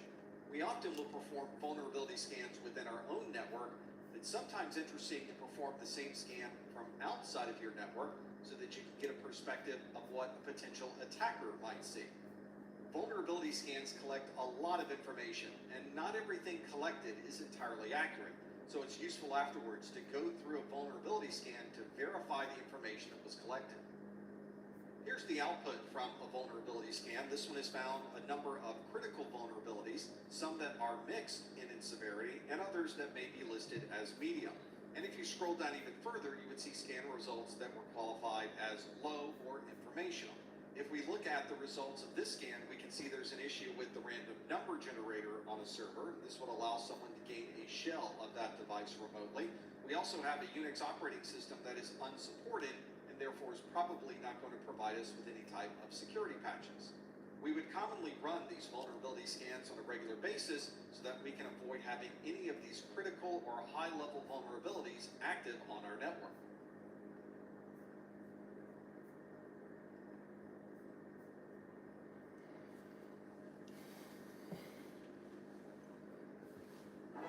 A new era of Audi electric performance is here. Built to outperform expectations. If you've spent any amount of time in IT security, are many different security risks that you need to prepare for.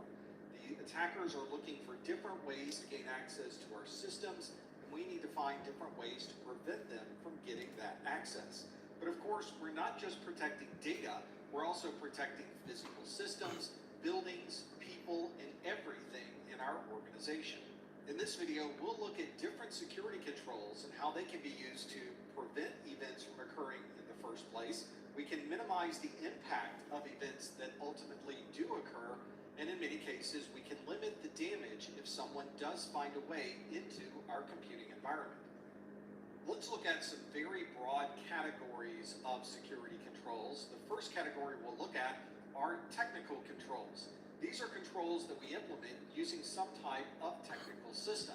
So if you're someone who is managing an operating system, you might set up policies and procedures within the operating system that would allow or disallow different functions from occurring. We can also put firewalls, antivirus, and other types of software into this category of technical controls. As a security administrator, you'll also want to create a series of policies that explain to people the best way to manage their computers, their data, or their other systems. We refer to these as managerial controls. So if you are creating a series of policies and procedures, or you're creating an official security policy documentation, you'll often put these managerial controls inside of your security policies. You might also see these managerial controls implemented into day-to-day processes as part of your standard operating procedures. Another important control category are the operational controls. Unlike using technology to manage these controls, operational controls are using people to be able to set these controls.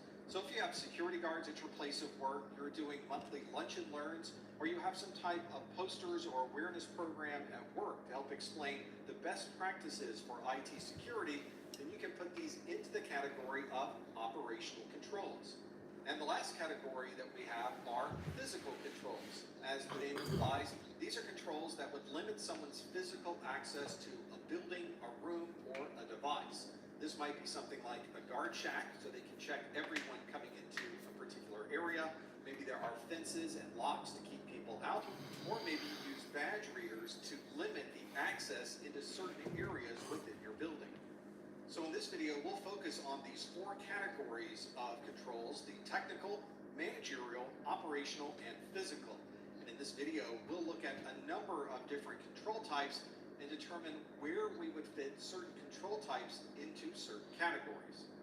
The first control type we'll look at is a preventive control type. This is a control type that limits someone access to a particular resource. You can think of this as something like a firewall rule, which would prevent somebody from gaining access to a particular area of your network, or it may be something that's more tangible, such as a guard shack checking everyone's identification as they come into your facility. A good way to test yourself with these different control types is to determine what category will a certain type fit into. So when we deal with preventive control types, we can look at firewall rules. Since those are handled at a technical level, then those would fit into the technical category. As we hire people, we may want to set a certain type of policy for onboarding, and those would be policies set as part of a managerial category. We've already mentioned a guard shack checking everyone's identification, and since that's done by a person, we can fit that into an operational category. And lastly, we have door locks, which are physical devices preventing access to a room, so that would fit into the physical category. Another important control type is a deterrent. And although a deterrent may not prevent someone from accessing a resource, it may give them a discouragement or have them think twice about the attack that they're planning. This is LinkedIn Recruiter, a hiring tool that helps you hire smarter and faster with over 1 billion global professionals. These profiles are verified, so we know who exactly we are hiring. Hire smarter and faster with LinkedIn Recruiter today. All right, we should all be back by now.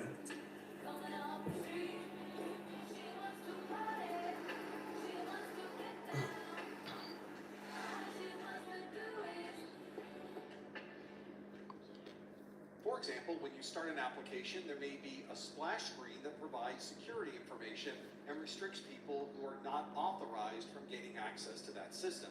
Or there might be the threat of a demotion or a dismissal if somebody gains access to data that they should not be accessing.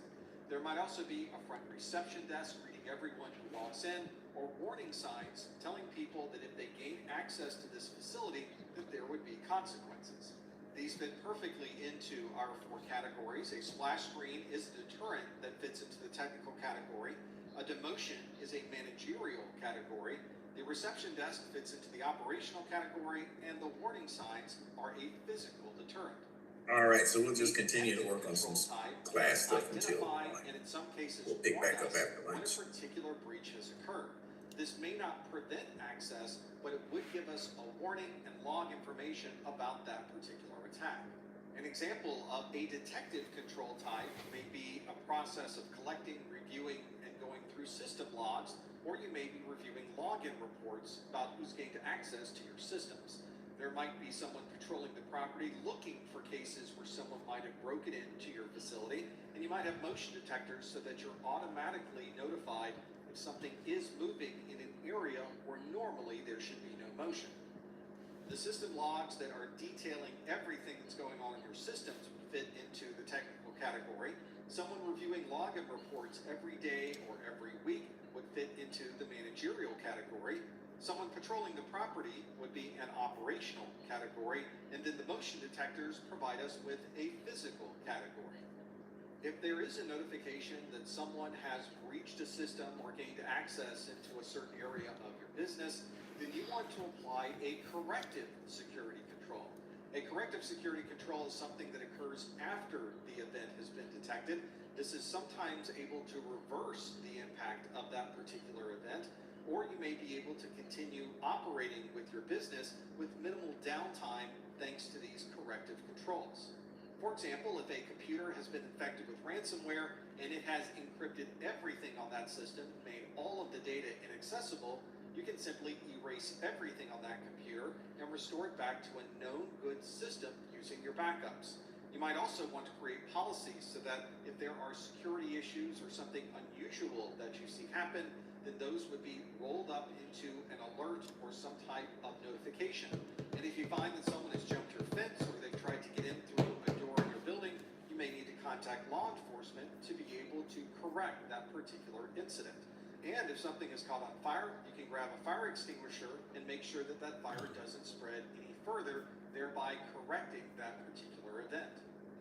And as you might expect, those are 4 events that certainly fits into the 4 categories that we have. For example, recovering from a backup would be a technical category. Being able to have policies for reporting issues when they occur would be in the managerial category. Contacting authorities for some type of legal issue would be an operational category. And your fire extinguisher is a physical category. You might also find yourself in a situation where a security event has occurred, but you don't have the resources or means to be able to reverse what that particular event has caused. In those cases, you may want to use a compensating control type, which provides you with using other means in a way to control that particular security event. This may be something you use on a temporary basis until you're able to put together a plan to resolve the overall security incident. For example, you might have an application that is important for your organization, but the application developer has told you that they've identified a significant security vulnerability in that software. Since the application developer is going to provide you with a patch sometime in the future, you may want to set some type of firewall rule today that would prevent somebody from exploiting that particular vulnerability. Or this might be a case where you can separate different duties between different individuals and limit the scope of any type of security concern. Or you might have multiple security guards all working at the same time to make sure that no single security guard has complete access to everything in your environment. And if you lose power in your building, you might want to have a generator so that while you're waiting for main power to be restored, you can compensate by turning on your generator. Those are our 4 different categories of a compensating control. We have a technical category of blocking that traffic instead of patching the application. There may be a separation of duties for the people that work in your organization, and that fits into the managerial category. You might require multiple security staff working simultaneously, and that would be the operational category. And lastly, having a power generator to compensate for a power outage fits into the physical category. The last control type we'll look at is a directive control type. This is a relatively weak security control because it is one where you are directing someone to do something more secure rather than less secure. For example, you may require everyone to store sensitive information into a protected and encrypted folder on their system. This requires the user to make a decision about what data may be sensitive and what data may be non-sensitive, and then they are directed to store the sensitive information in the protected folder. As part of our security policies, we may want to add compliance policies and procedures so that everyone understands the proper processes to use for security in your environment. You might also train users on what the proper security policies might be. And another example of a directive control may be a sign that you put on a door that says authorized personnel only. There might not be a lock on the door, but the sign saying authorized personnel only directs people to either enter or not enter that particular door. So to summarize these, our file storage policies will direct people to this technical category. A compliance policy fits into a managerial category. Someone performing a security policy training course would be a directive control type fitting into the operational category. And a sign on the door that says authorized personnel only fits into the physical category. The examples I provided for the different security controls and the categories where they fit are simply one single example. You could probably think of a number of different examples that you could fit into any of those squares in our matrix. You could probably also think of different security controls that might fit into a different category of control or a different type of control. You might also find as our technology changes and our security processes evolve that there might be new control types that we could fit into our chart. And of course, not everybody uses the same security controls. So the ones that you use in your organization may be very different than someone else's organization.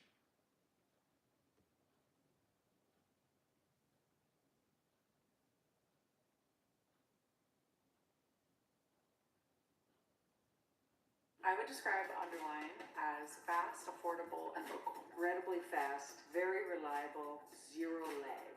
That's kind of fast. Consistent, fast, simple. No brainer.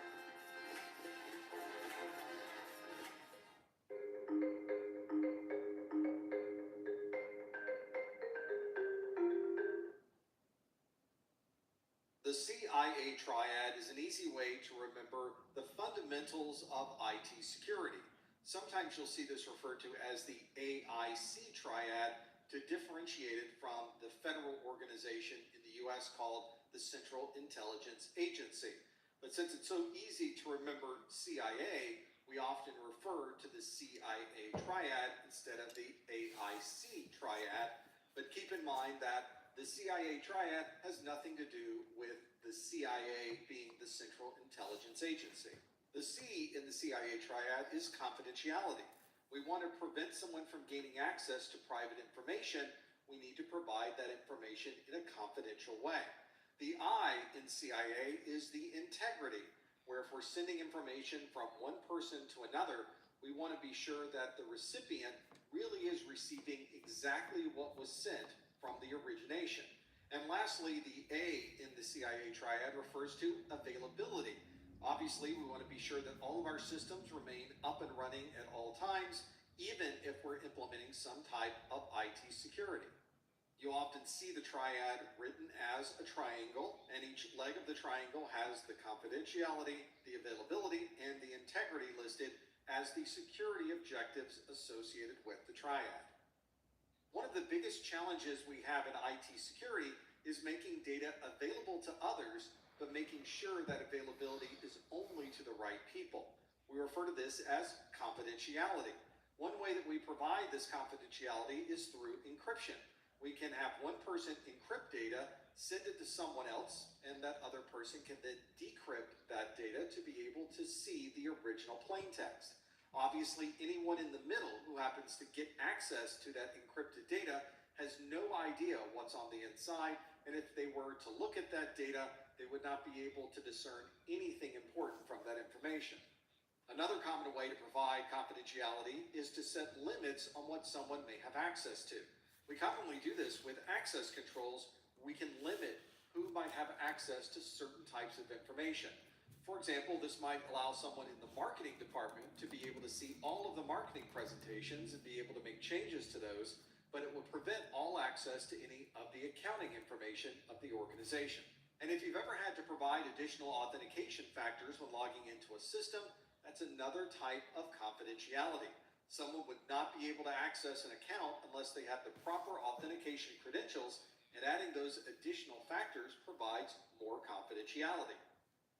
When we're receiving data from a third party, we'd like to be able to verify that the data that we have received is exactly the same data that was sent, and that nobody has made changes to that data while it was traversing the network.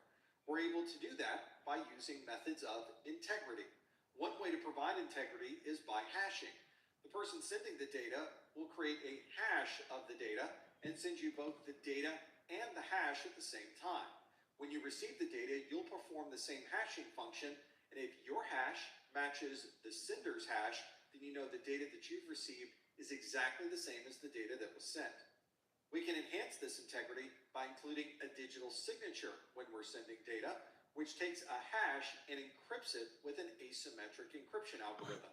This means that we can check to make sure that none of the data has changed, and we can confirm the person who sent the data.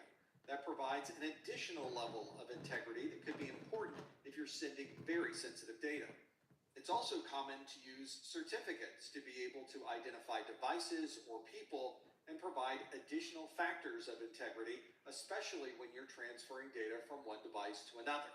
And lastly, we have the concept of non-repudiation. This means that we have proof of integrity, and we can confirm without a doubt that the information that we've received really did come from the originating party. If you've done any work in information technology, you know how important it is for your systems to be available. Availability is that leg of the CIA triad that ensures that people have access to the data that they'd like to view. One way to provide this availability is to have systems that are designed to always be up and running.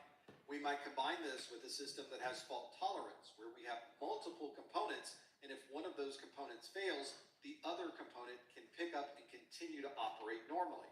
And of course, if you're concerned about systems being available, you'll constantly need to make sure that they are managed and updated by patching those systems. This ensures that the systems are always as stable as possible and that we can close any existing security holes, preventing someone from gaining access through some type of exploit.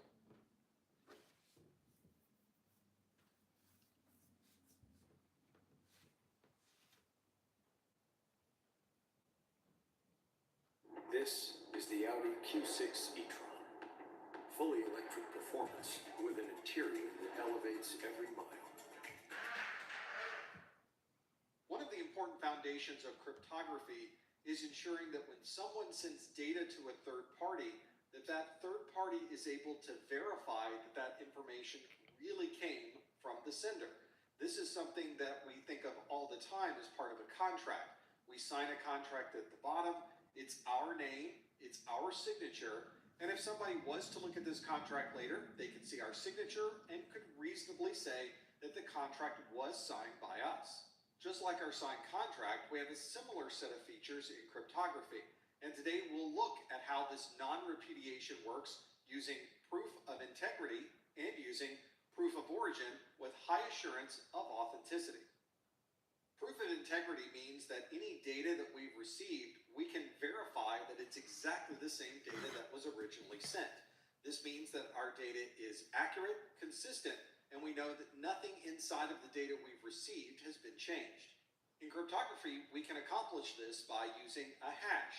A hash is a short string of text that we can create based on data that is contained within the plain text.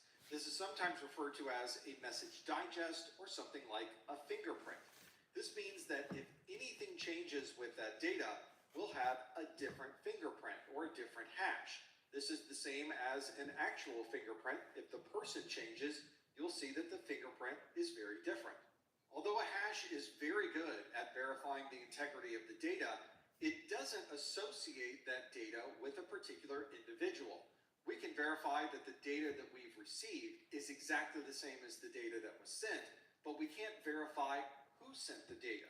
However, there are ways to provide that additional integrity. We'll talk about those in just a moment. Let's see how this hashing works by using a practical example. There is an organization called Project Gutenberg on the internet, and they have published the Gutenberg Encyclopedia. I've downloaded volume 1 of that encyclopedia, and it's 8.1 megabytes of data. And then I ran an application that took all of that data and created a hash or a fingerprint of that particular encyclopedia volume 1. And here is the exact hash that I've created from that volume. Now, if I was to change one character inside of that file, anywhere, although the size of the file is exactly the same after making the change, somewhere in that haystack of data, there is some type of difference. But it would be very difficult for a human to read through all of that data, 8.1 megabytes of text, and somehow determine where that individual change might be. But if you perform a hash of the changed data, you'll see that the hash value that I create is very different than the hash value that was original. So if I have downloaded this file, perform my own hash, and compare it to the original, I can see that something has indeed changed with this particular volume 1 of the Gutenberg Encyclopedia.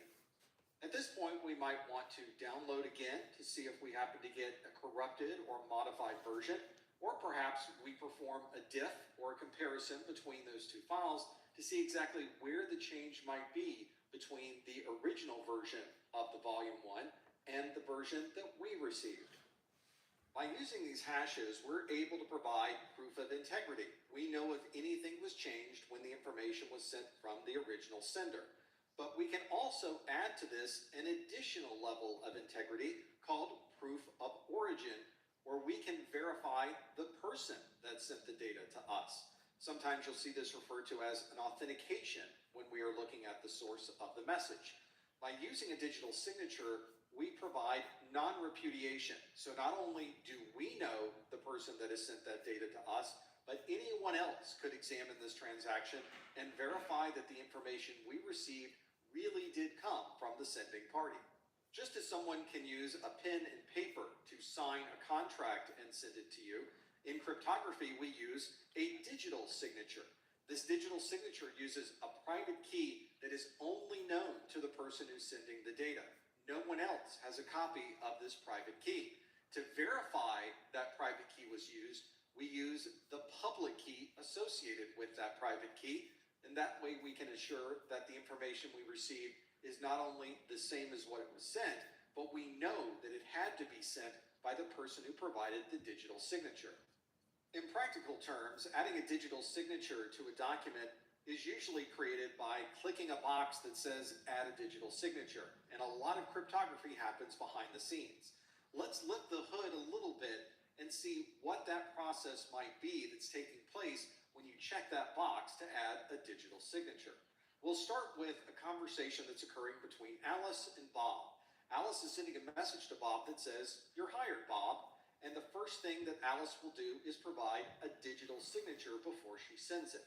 The first thing that happens when she clicks that checkbox for the digital signature is that a hashing algorithm creates a hash of that plain text. In this case, the plain text is, "You're hired, Bob." Once that hash is created, we now need to have some way to verify that it really came from Alice. And since Alice is the only one with her private key, we're going to encrypt that hash with Alice's private key, take that encrypted hash, send it along with the plain text so that Bob is going to receive a message that says, "You're hired, Bob," and then attached to that message is a digital signature. In most cases, Alice is going to send that message over to Bob using email or some other type of electronic delivery. Bob is going to receive exactly that message that was sent. It says, "You're hired, Bob," with the digital signature included with it. Bob is going to use Alice's public key, which is a key available to anybody, and he's going to examine the digital signature and decrypt it using that public key. Once that decryption takes place, we have the original hash that was created of that plain text message. And at this point, Bob wants to see if the hash that was in that digital signature matches the hash of what he received. So he's going to perform the same hashing function that Alice originally performed. Bob is going to take the original plain text, run it through the same hashing algorithm to come up with a hash of what he received. Bob can now do a comparison to see if the hash that was included with the digital signature is the same as the hash that he manually created from the plain text. And if that matches, we not only know that the information we received is exactly the same as the information that was sent, but we know that it had to be sent from Alice. As I mentioned earlier, this entire process of creating a digital signature and verifying the digital signature is something that's usually created through clicking a button on your screen, or it's something that happens automatically. You normally never see this process occur, but having an understanding of the digital signature process and the verification of the digital signature process can help you better understand the integrity that we're looking for and the proof of origin that's so important when working with transactions like this.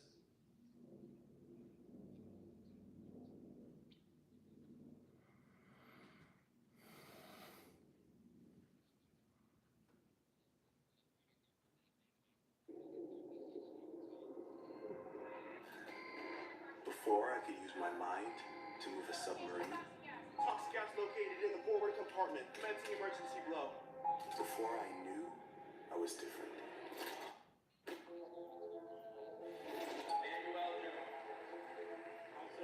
Before I understood what nuclear truly meant. You're doing things I told you not to do. No music at work. You got that? Before I knew that struggle makes you stronger.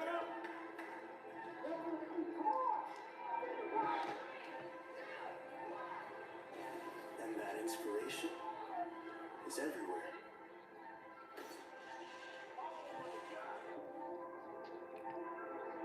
The broader tension that we all faces with microintelligence. Before I could do any of this.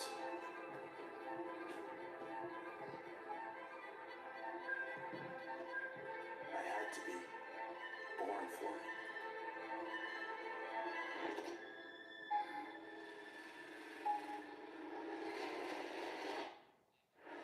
You can be smart, or you can be nuke smart.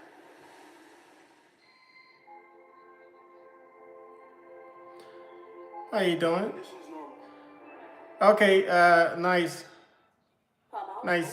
movie to watch. 5 times degrees versus non-concentrated. Try it today. We're all very familiar with the login process. You put in your username, your password, there might be some additional authentication factors, and if all of those are correct, you gain access to resources on that system.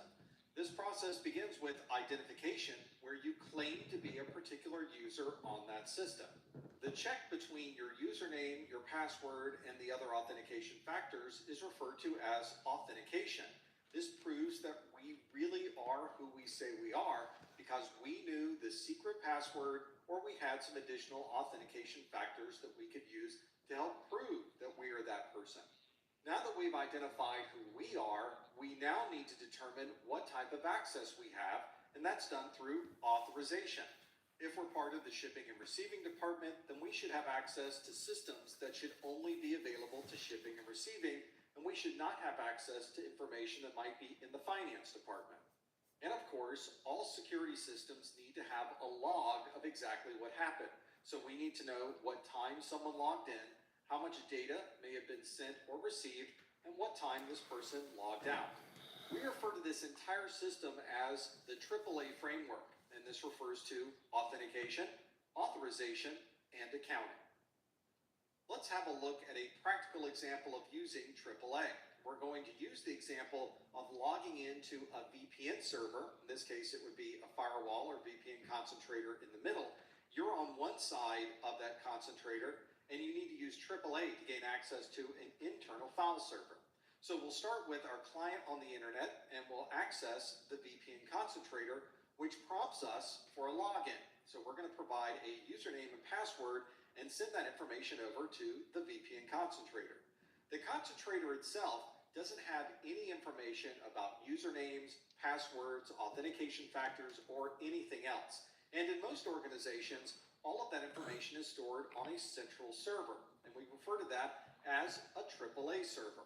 This AAA server is going to receive the request from the VPN concentrator asking if the username, password, and other information that was provided matches some type of user in the database. And if the match is true, it sends back information to the concentrator and says those credentials are approved. At that point, the concentrator knows that we really are the person we claim to be, and it allows us access into the internal file server. As a security professional, you'll be responsible for managing the security on hundreds or perhaps even thousands of separate systems. And in many cases, you'll never have physical access or even be able to see where those systems might be because they may be located anywhere in the world. So the question now becomes, how can we verify that a computer trying to connect to our network is a computer that's authorized to be on our network? This computer by itself obviously can't type a password to prove who it might be, and in most cases you probably wouldn't want to store a password on one of your systems out in the field anyway. So how can you really confirm that that system is allowed to be on our internal network? How do we provide that additional authentication? In many cases, we use a certificate that we put onto this device that is digitally signed, and we check that authentication during the login process. This allows anyone needing to provide that verification with a way to confirm that that really is a company-owned laptop. This could be on a VPN concentrator so that it can verify that the devices coming into the network really are company devices, or perhaps it's management software that can validate that end device that may be either on our local network or anywhere in the world. The process for creating this certificate is relatively straightforward, but the one thing that you must have in your environment is something called a certificate authority, or a CA. This is a device or software that is responsible for managing all of the certificates in our environment. On the CA itself, you would create a certificate just for that laptop. That certificate is now digitally signed by the certificate authority so that later on we can verify that it really is an original certificate from our certificate authority. Now we put that certificate on the laptop, and anytime we want to perform an authentication, we can use that certificate as an authentication factor and verify that it really was digitally signed by the certificate authority. So as part of your security infrastructure, you would have a certificate authority. That certificate authority itself has its own certificate that was signed by a root CA. We also have our laptop in the field, and we have previously created a device certificate Everybody just doing okay out for there? this machine, and it has been signed by the CA. Once we know the CA certificate and we know the device certificate, we can then compare these two certificates, and we can see that our device certificate was signed by the certificate authority that we trust in our security infrastructure. Now that we've gone through the authentication process, how do we authorize that device to have access to resources within our network? We would do that by using an authorization model. And there are many different authorization models to choose from. We have a big list of these later on in the video series in section 4.6. We would commonly authorize users and services to have access to certain types of data and applications. The challenge here is, how do you create this relationship in a form that's able to easily scale for tens, hundreds, or even thousands of users? In many environments, we accomplish this by taking the users and services and putting an authorization model right in the middle before you access the data and the applications. These are commonly defined by roles, organizations, attributes, and many other types of characteristics. Let's say that you had no authorization model at all. We would create a series of rights and permissions where the user has rights to access the resource. The problem is that this doesn't scale very well. Let's take an example of somebody in the shipping and receiving department. This is someone who needs access to a large number of systems, a lot of data. Maybe there's tracking information, shipping labels, databases of customers, and we would create separate rights and permissions so that anytime this person logged in, we would need to give them rights to create a shipping label, track a shipment, view monthly shipment reports, access customer data, and perhaps anything else they need for their day-to-day operations. Now, if this is the only person in shipping and receiving, This is a relatively easy process. But what if you're part of a larger organization that has tens or hundreds of people in shipping and receiving? You can see it would be difficult to take every single user account and manually set up rights and permissions for every single resource that they need access to. In this case, there's only 3 resources, but imagine if there were tens or hundreds of resources, you would need to set those up for the tens or hundreds of users. You can see now why this would be very difficult to scale. To be able to scale, we would need to use an authorization model. Sometimes you'll hear this referred to as an abstraction that allows us to separate the users from the information they're trying to access. This greatly streamlines the process of administering these large number of users or large number of resources, and we can support a very, very large infrastructure just with a very simple set of abstractions. Here's how this would work. We'd have the same user in shipping and receiving, and we will add them to a group called shipping and receiving. We set this group up originally so that anybody added to the shipping and receiving group would have access to create a shipping label, track a shipment, view monthly shipment reports, have access to customer contact information, and anything else you would need in shipping and receiving. Now let's add in our tens or hundreds of users. Instead of manually mapping every single user to the individual authorizations they need, we just simply add all of the users to the shipping and receiving group. With this one single addition, we can give tens or hundreds or thousands of users access to the resources they might need, regardless of how many users there are and regardless of how many resources they need to access.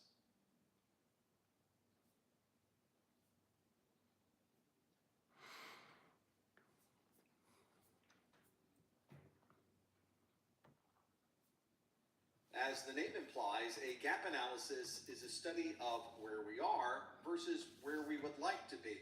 And in the world of IT security, we are constantly performing gap analyses to be able to understand exactly what security is going to be needed in the future. Although this is very simple to explain, it's a relatively complex process to perform the analysis of what's actually going on in your environment and putting together a plan of how to get from where you are to where you're going. As you might imagine, trying to understand every aspect of IT security and how it applies to your organization can be a very involved process, and this is something that commonly takes a number of weeks, months, or even years to compile. As you can imagine, this might involve a number of different people in your organization, and there is an extensive project plan with emails and data gathering and anything else that's needed to compile the information about what's happening with security in your environment. Before starting the gap analysis, it's useful to have a baseline. This gives you something to work towards and an idea of where the goals should be for your organization. There are a number of different baselines to choose from, and some of these baselines have been specifically created for certain organizations. For example, your organization may be following a set of baselines from the National Institute of Standards and Technologies. They publish a document called the Special Publication 800-171 Revision 2, and the title of that document is Protecting Controlled Unclassified Information in Non-Federal Systems and Organizations. You might also use a baseline that was created by the International Organization for Standardization and the International Electrotechnical Commission. This is the ISO IEC 27001, or the Information Security Management Systems. And of course, you could create your own baselines based on your specific needs as an organization. These baselines will commonly involve an analysis of the people in your organization and the processes you use for security. When evaluating people, you might want to get a better understanding of their formal experience in information technology security. You might want to understand what kind of training they've received, and you might want to see if they have a knowledge of specific security policies and procedures that you can use in your organization. Even with the right people in place, you'll still want to be sure that you're following the correct policies for IT security. This might start with an evaluation of the existing IT systems and how they relate to your formal policies that have been created in your central security policy documentation. The analysis portion of the gap analysis will begin with a comparison of the existing systems that you have running in your environment and to identify any weaknesses that those systems might have. You can also compare these weaknesses with the most effective processes for for understanding how to compensate for those weaknesses. Ultimately, you'll create a detailed analysis where you'll look at very broad categories of security and then break down those broad securities into individual smaller segments. Here's a good example of how you might start with broad understanding of a process and then breaking it down into individual pieces. This is the document 800-171 Revision 2, which is Protecting Controlled Unclassified Information. And this is a table that maps the access control requirements to the security controls that are in place. For example, this page shows access control, where you would want to limit system access to unauthorized users, processes acting on behalf of authorized users and devices.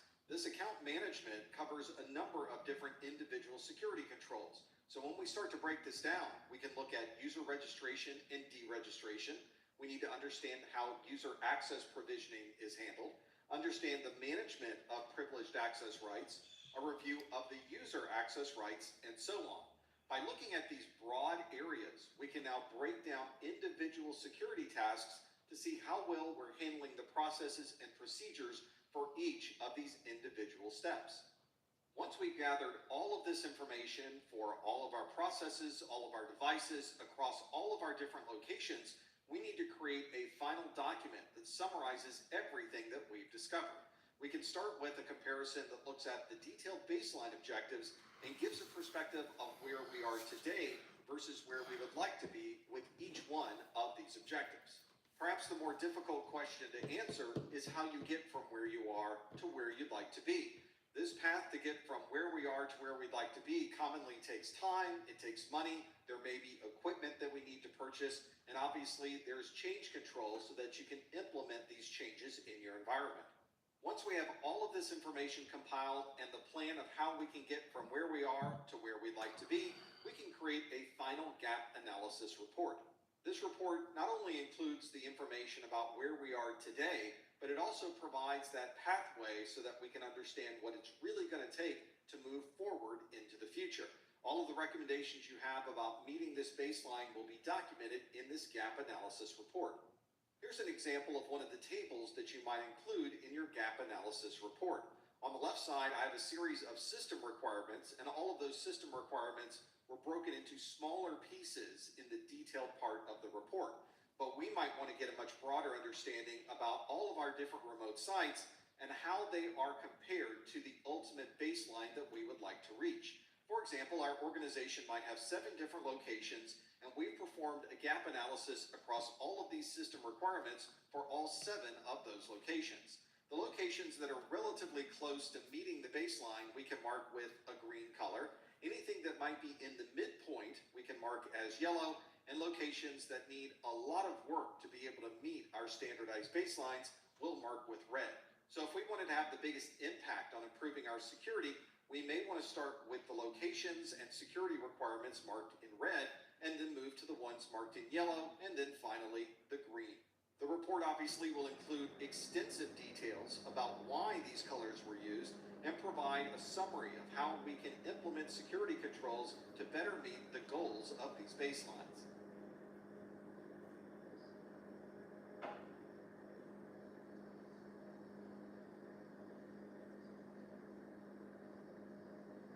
San Gennaro shows up, puts up the hand, does a miracle, and the volcano calms down.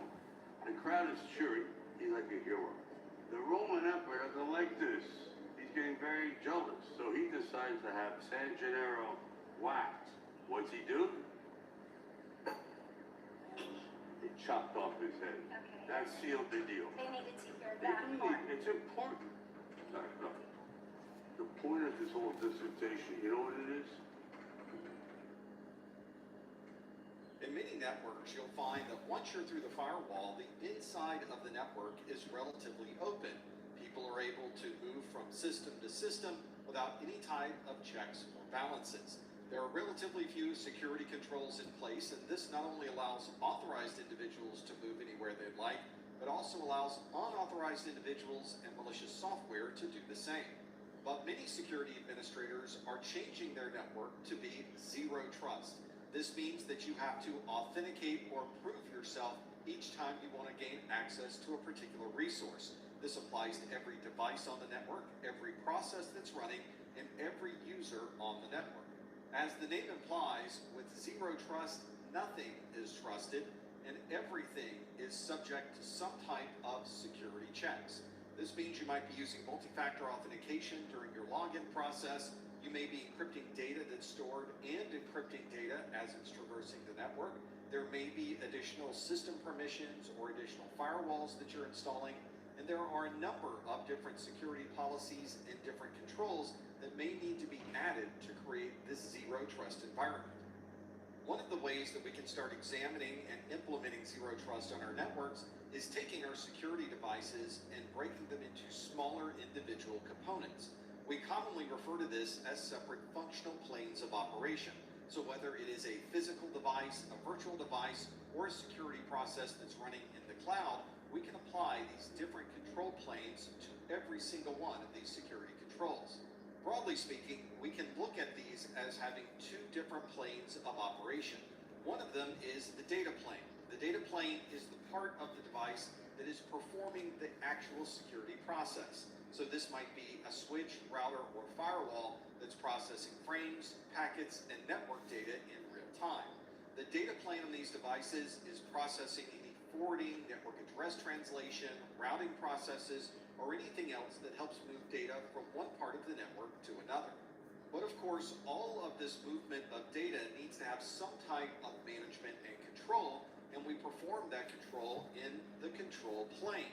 This is where we manage all of the actions that are occurring in the data plane. This means we may be configuring policies or rules for a device to determine whether data may be traversing the network, or maybe we're setting up a forwarding policy or understanding how routing may be configured.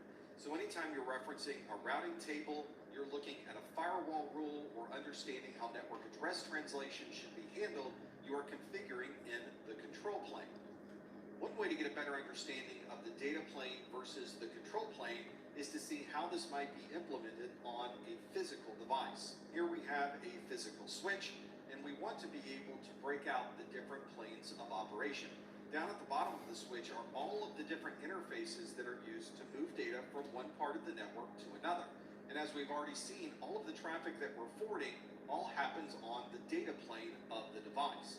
But of course, this device needs to have configurations, there needs to be network address settings or changes to how data might be trunked, and all of those changes would take place in the configuration of the device under the control plane. Of course, this separation of data plane and control plane is not just specific to physical devices. You might have a virtual switch or a virtual firewall that can also be separated into these two different planes. This same separation also applies to cloud-based security controls. For zero trust, we not only need to implement additional security controls, but we need to be a lot smarter on how we evaluate those security controls. For example, we can implement a technology called adaptive identity. This is where we are examining the identity of an individual and applying security controls based on not just what the user is telling us, but other information that we're gathering about this authentication process. For example, we might want to look at the source of the requested resources. Perhaps someone who is requesting data that's located in the United States is using an IP address that's in China. And if that occurs, we may want to perform additional security to really confirm that this user is who they say they are. This might also include an examination of the relationship of this person to the organization. So are they an employee? Are they a contractor? Do they work full-time or part-time? And of course, all of this goes into the evaluation of this authentication process. We also want to look at things like physical location, the type of connection that's in place, IP addresses, and anything else that can help us identify information about this user. Once we examine all of these different variables, we can have our systems automatically create a stronger authentication if it's needed in this particular case. Another way to control this trust is to limit how many places can be used to get into the network. So you may want to limit entry points to only being people that are inside of the building or connecting through a VPN. There may be no other methods to gain access to this particular network. And once you have all of this information in place, we can now start creating what's called a policy-driven access control that examines all of these individual data points, puts them all together, and then decides what type of authentication process should be used to truly understand if the person trying to identify themselves is really that person. Another good way to qualify the identity of a person is to understand where they're connecting from. And very broadly, we categorize these as security zones. This allows us to expand from something that is simply a one-to-one relationship where a user is logging into a server and instead looks at the overall path of the conversation. These security zones look at where we're connecting from and examine where we're trying to connect to. So this may be on an untrusted network and we're trying to connect to a trusted network. Or maybe it's an internal network or external network. And if you wanted to have even more granularity, you could create separate VPN connections or separate groups of different departments within your organization. This allows you to now start setting rules on what zone has access to all of the other zones. For example, you might want to have a rule that automatically denies access if someone is coming from an untrusted zone and trying to communicate to a device that's in a trusted zone. We can also use these zones to create an implicit trust. For example, if someone is in our corporate offices, they might be in a trusted zone. This user in the trusted zone may be accessing data on a database server that's in our data center, and the data center exists in the internal zone. This might allow us to create some policies that says if anyone's communicating from the trusted zone to the internal zone, that portion of the communication is implicitly trusted. Thank you for calling Capital One. My team Gen AI tool helps you answer customer questions faster. We use RAG with LLMs and customize them with our data for better accuracy. That's how we chat. That's technology at Capital One. To be able to set these policies and procedures along this pathway, we need to have something in place that allows us to create an enforcement of these policies. This is our policy enforcement point, and any subjects and systems that are communicating through this network will be subject to evaluation by the policy enforcement point. These subjects and systems commonly are end users, their individual processes running on a system, or they may be applications that are in use. You can think of this policy enforcement point as a gatekeeper. All of the traffic traversing the network must pass through the policy enforcement point so that we can make decisions on whether we would like to allow or disallow this traffic. And although this policy enforcement point is shown as a very broad abstraction in this diagram, you can think of this as multiple devices working together to be able to provide identification of the users and the traffic. The policy enforcement point doesn't provide the decision on whether traffic should be allowed or disallowed. Instead, it gathers all of the information about the traffic and provides that to a policy decision point. This policy decision point is responsible for examining the authentication and making a decision on whether that should be allowed on the network. Your policy engine is looking at all of the requests that are coming through. It examines the request and compares it to a set of predefined security policies, and then makes a decision on whether that is granted, denied, or revoked.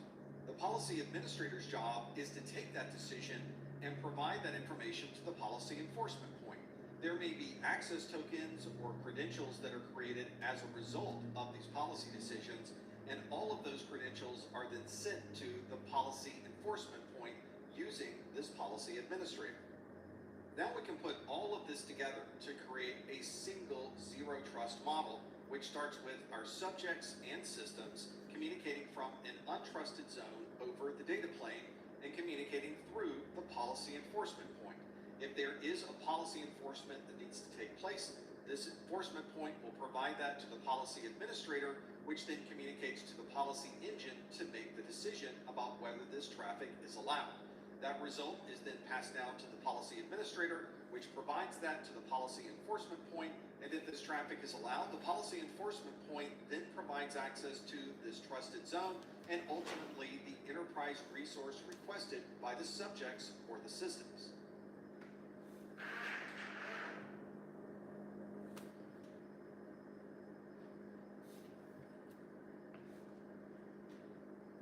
Now's the time to upgrade to the new Dell AI PC. It's optimized for AI workloads and engineered for the future. So no matter what's next, you're ready.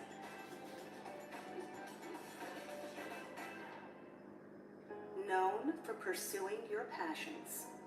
No one wants to be known for cancer, but a treatment can be.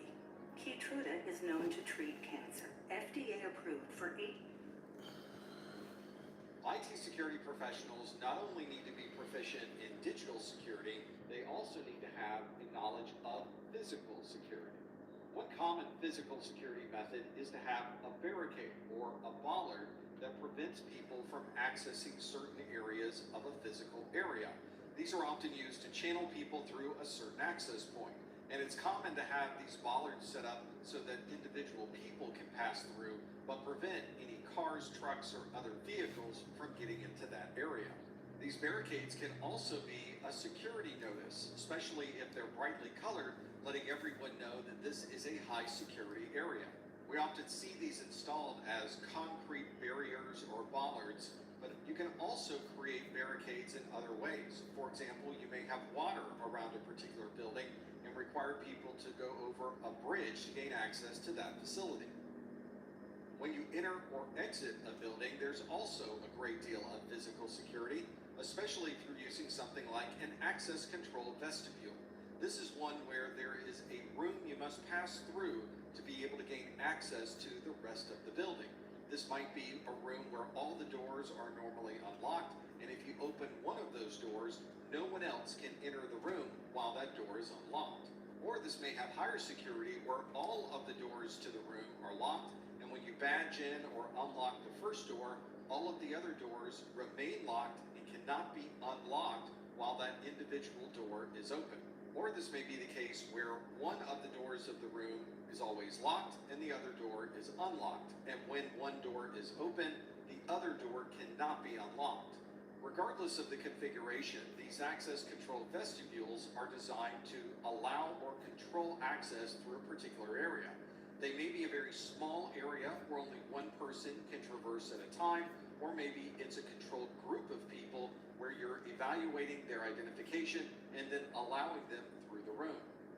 Here's an example of one of the doors to an access control vestibule. This one has a card reader or biometric reader on the outside that could allow you access to the room, at which point you would check in with security, provide authentication, and they may give you a pass or a card to allow you access to the rest of the facility. This is very common for very large data centers or for areas where you just need additional security to make sure that only the appropriate individuals are able to pass through that particular area. Another type of physical security control is a fence. This is one that's relatively common, and it's something that you can easily see is installed. In this example, you can see the fence going across the front of this facility. Because this is so obvious, it may not be the exact security control you're looking for, but it does provide a very good way to prevent access through this area. This may be a transparent fence where you're able to see what's on the other side, or you may design an opaque fence where people can't see what's on the other side. From a security perspective, we would like these fences to be very robust. We don't want someone to be able to bend the fence or knock down part of it to gain access to the area. And in very secure areas, you might want to make it more difficult for someone to gain access over the fence. This might include a very high fence, or you might have razor wire across the top just to prevent anyone from gaining access by going over the fence. Some physical security techniques require someone to stand in an area and monitor a particular location to watch for certain security events to occur. But you might be able to make this a bit more efficient by using a camera. When you're putting a lot of cameras together that's for your own use, sometimes you'll see this referred to as CCTV, or the closed circuit television. These cameras are becoming increasingly more intelligent, so they have things built in such as motion detection, so they can alarm or alert you if someone happens to walk through an area, and in some cases can provide very detailed object detection and be able to read someone's face or be able to read the license tag on a vehicle. Most organizations will have multiple cameras. These are all networked together and will send all of their video back to one single storage point so that you're able to record this information from every camera over time. But sometimes you need more than a camera or some type of automated security. And if that's the case, you may want to add a security guard for physical protection for anything that may happen in a particular area. This is someone who may sit at a front desk and validate that anyone walking into the building is either an employee or someone who is allowed in as a guest by an existing employee. You'll often see security guards working as two or more people simultaneously to provide two-person integrity or control. This means that one security guard would not be able to circumvent the existing security policy because there's always someone else there to provide checks and balances. And in almost every organization, you're required to wear an identification badge. This is a badge that may be on a lanyard or it may be attached to a jacket or coat, and it will have a picture, a name, and other details about the person who has that identification badge. This is a badge that you would wear and have visible to everyone at all times, so they can easily see at a glance that you're allowed to be in a particular area of the building. These are often integrated with the electronic locks that we might have on doors, so every time you badge into a room, you can use your identification card, and all of that information is logged to a central database. One way to prevent an attacker from gaining access to a building through a dark area is to simply illuminate that particular area with lighting. More light usually means more security, because someone trying to get into your building who is unauthorized will probably want to do this outside the view of someone else. Sometimes you can use cameras that have infrared technology to be able to see better in dark areas, but nothing is more secure than having a well-lit area if you're trying to prevent somebody from sneaking into a building. Finding the right light for an area is important as well. You want to be sure it's one that can illuminate the entire areas, and you want to be sure that the lighting angles are important, especially if you're using cameras to capture facial recognition. In a parking lot, for instance, you may have lights to be able to eliminate all of the cars in the parking lot, and then have cameras that are able to monitor that parking lot 24 hours a day and 7 days a week. As we mentioned, we might have cameras using infrared technology to better see things that may be happening in the dark. These are devices that can detect infrared radiation in both light areas and dark areas, and don't need to have lights to be able to see what's happening. It's also common to see this infrared technology being used in things like motion detectors, where you're not necessarily looking for video, you're simply looking to see if there's something that may be moving in a particular area. In some organizations, you might even use pressure sensors. So when somebody moves across an area, the pressure sensor notices the change in force and can alert or alarm you that something is passing through a particular location. Infrared is great for detecting motion in a relatively limited area. But if you have a very large area that you would like to monitor, you might want to use microwave technologies. These are designed to detect movement over a much larger area, and therefore... All right, everybody, let's go ahead.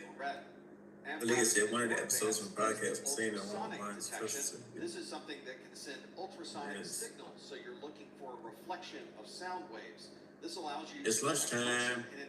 Let's see, Leah says the trusted certificate authorities are a group of different entities and one is not practicing this area. That's pretty much true. They're all kind of use the trusted root, the root CA, the root authority. So if the intermediates aren't doing their job, then you could sacrifice the whole top of the pyramid. Yep. Getting access to your systems. Yep. But you'll also be able to use your knowledge and techniques of security to create deception and disruption to those same attackers.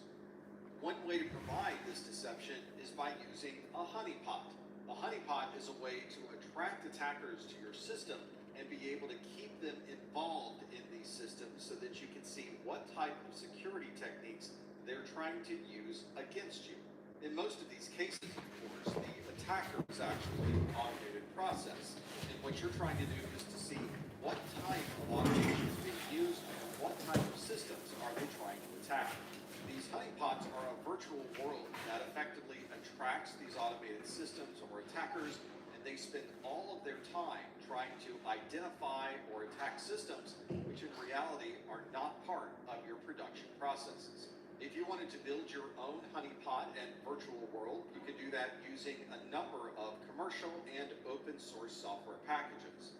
This also creates a bit of a race between you creating virtual worlds that in most cases are not production systems and the attackers that are trying to discern whether these systems are actual systems or if they are trapped inside of a honeypot. As the attackers get better with identifying a honeypot, we increase the complexity and intelligence of our honeypots to make them that much more realistic. It's very common, in fact, to combine a number of these virtualized honeypots into much larger infrastructures that we call honeynets. These honeynets may consist of workstations, servers, routers, firewalls, and anything else to make the entire infrastructure look a little bit more real to the attacker.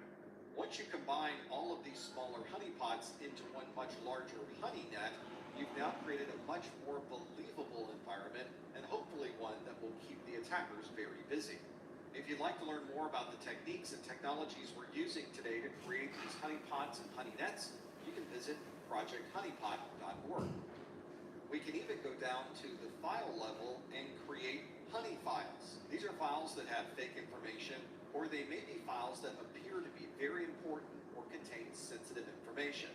For example, you might have a honey file called passwords.txt, which of course does not actually contain the passwords to your systems. But the attacker doesn't know that. They may find this to be a very attractive file, spend a lot of time going through the information contained within that honey file. In your normal production network, no one should be accessing these honey files. So if someone does gain access to the file, opens or views the information, you may want to have alerts or alarms sent back to a management station so that you know someone is poking around in the honey files who probably should not be there. And another type of data that might help you identify issues with data that's being released into the public would be a honey token.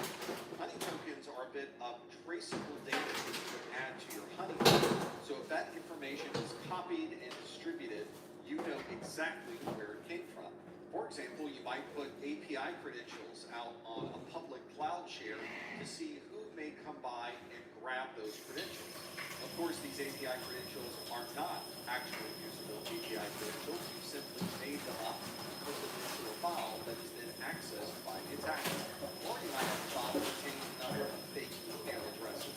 Because these email addresses are not used by anyone, you can constantly monitor for those addresses to appear somewhere else on the internet. And if they do, you can see exactly who posted it, which might give you information about who may be attacked by that. And of course, these honey tokens can be any type of data that you might falsify or this could be database records, browser cookies, pixels on a web page, and anything else that you can track if it happens to be posted somewhere else on the internet.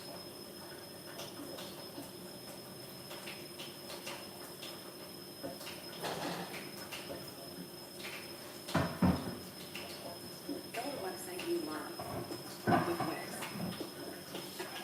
For your words, create your brand, your opportunity, your breakthrough.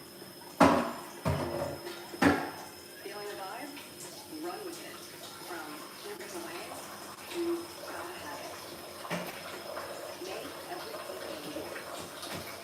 Find out what's possible. Remove what's not. Crystallize it.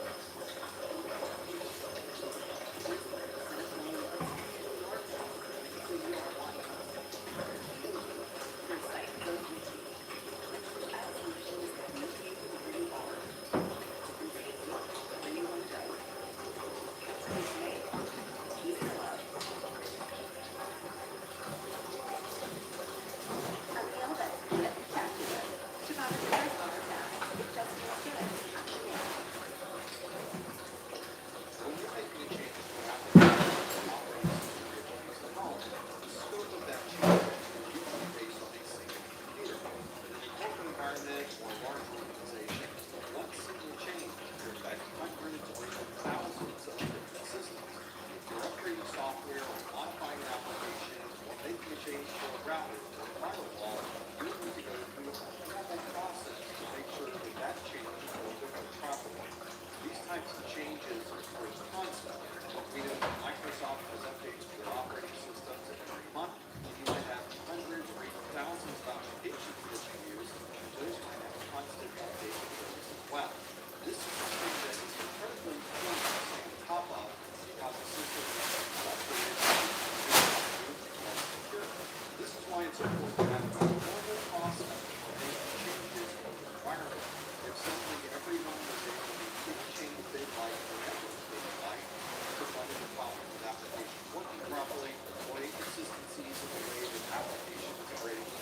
These processes may dictate how often you're able to make changes, the type of changes that can be made. It might even cover things like rollback procedures, just in case you run into a problem when that change is updated.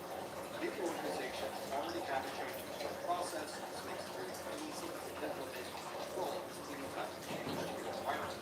But if your organization doesn't have a formal change control process, you may find it very difficult to implement or make changes to this corporate culture. We have these formal change control processes so that we can maintain the uptime and availability of our systems. We know that everyone is informed, so there's no confusion about the changes being made, and we want to be sure that no mistakes are made when people make changes to the systems. Here's a summary of a typical change control process. This might be a little bit different in your environment, but it tends to follow a similar path regardless of where you want to be. The first part of the process is to fill out a formal change control process form. This is something that everyone has to do so that all of the standard information is provided to the central committee that makes these decisions. You would document in this form the reason that you're making this change so that everybody understands why this change is occurring. You would then identify the scope of that change. It might be a single system or a number of systems. And in order to make the decision to allow or disallow this change, it needs to understand what this change will do. Decision process so we can know exactly when the date and time of this change would be, and then we would know what systems would be affected by this change and the impact of that change. To be able to make a decision on whether this change should occur or not occur, the change control board generally needs to analyze the risk associated with the change. For example, this might be a significant change, and it might be at a time of the year when the company is very busy. So the change control committee would need to balance the risk of not making the change versus implementing the change and having a problem. At this point, the change control board should have all of the information they need to make a decision on whether the change is allowed or not allowed. And once the change is made, you may want to have users try those systems to confirm that the change was updated without any type of problems. The change control process usually starts with the owner of the application or the data wanting to make a change to that application data. The owner of the application or the data don't generally control the change control process, and they're not usually the ones making the actual change to that application or to that data. Instead, the owners are the ones managing the process. The owner is kept informed as the change control process occurs, and once the change is complete, the owner is responsible for testing their systems and verifying that everything is working properly. For example, your organization may have a department for shipping and receiving, and there may be information that they've received that says their address label printers need to be upgraded. In this example, the shipping and receiving department is the owner of this process, and they're going to hand that off to their IT team to handle the actual change to the printing software. Another consideration for the change control process are the stakeholders. These are the individuals or departments that will be impacted by the change that you're proposing. They will probably want to have input on the process and have some type of control over when this particular change occurs. Identifying the stakeholders may not be as obvious as you might think. There are some changes that can affect a large number of people within the organization, or perhaps the change is only affecting one single individual. The IT team may need to research and identify any of the stakeholders who might be affected by this change. Let's take our previous example of upgrading software that's being used for shipping labels. And you might think this would only affect the shipping and receiving department. But of course, the shipping labels are also used by accounting to create reports of what has been shipped. There might be product delivery timeframes affected by this change, especially if you're shipping directly to your customers. This would in turn also affect revenue recognition because it would affect how quickly you're able to get product into the hands of your customers, and this would certainly have the visibility of the CEO. This is a good example of how something that appears to be a very simple change to the printing software can ultimately have a dramatic effect on the bottom line of the company. Every change has a different potential impact on the organization, so you need to recognize what risks may be involved in making any particular change. This might be a risk value that you assign a high, medium, or low risk, but these risks can also be very far-reaching. There may be a case where you install a fix, but it doesn't actually fix Or maybe you install the fix and you end up breaking something else. This is not entirely unheard of in the system. There might be a failure in an operating system just because you installed this particular update, or there might be corruption of data with backups, and all of these would certainly have different levels of risk. You also have to consider what risks might be involved if you don't make the change. For example, there might be a security vulnerability, and if you don't have this application, that vulnerability will be available to any attacker that may be coming across our network. This may cause an application to be unavailable if you don't patch the application, or you might have other services that are no longer operating because you didn't make a change to a secondary service. Given these risks, you may decide that you want to do a lot of testing before implementing this change into a production environment. And for that, we may use something like a sandbox testing environment where you can perform as many tests as you like and have no effect on your production systems. This is effectively a technological safe space where you can make mistakes, you can try different techniques, and then you can perform extensive testing after the fact to confirm that the update really did work properly. It's game on at Round Table Pizza. For a limited time, get a large quantity of all-wheat marble pizza with sausage, pepperoni, salami, and lampresa, plus 2 of our delicious shareables for just $29.99. Only at Round Table Pizza. Organic and dairy-free. Woo! Here we go. At Sprouts, our shelves are filled with new, exciting, and delicious discoveries. This is that Sprouts feeling.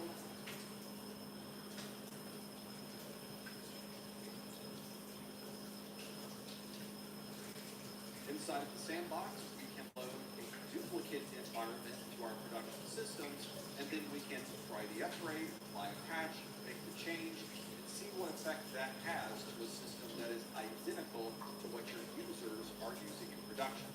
This is also a good time to test your contingency plan. You can implement the change, and even if the change was operational in your test environment, you may want to test your backup procedures just to make sure that if something does go wrong in production, you have a documented series of steps that brings everything back to the way it was before you made the change. There are many documented cases through the years where someone thought that a change was very minor, they make that change into an environment without even thinking they would need to be able to revert back to a previous config, and that change ends up bringing down their entire network. This is why you need a backup plan. You should have a way to revert back to the original configuration or something that would be very similar to what you started with before the change took place. In some cases, this is a very simple process. You simply uninstall the patch that you installed and confirm that the original files are back in place.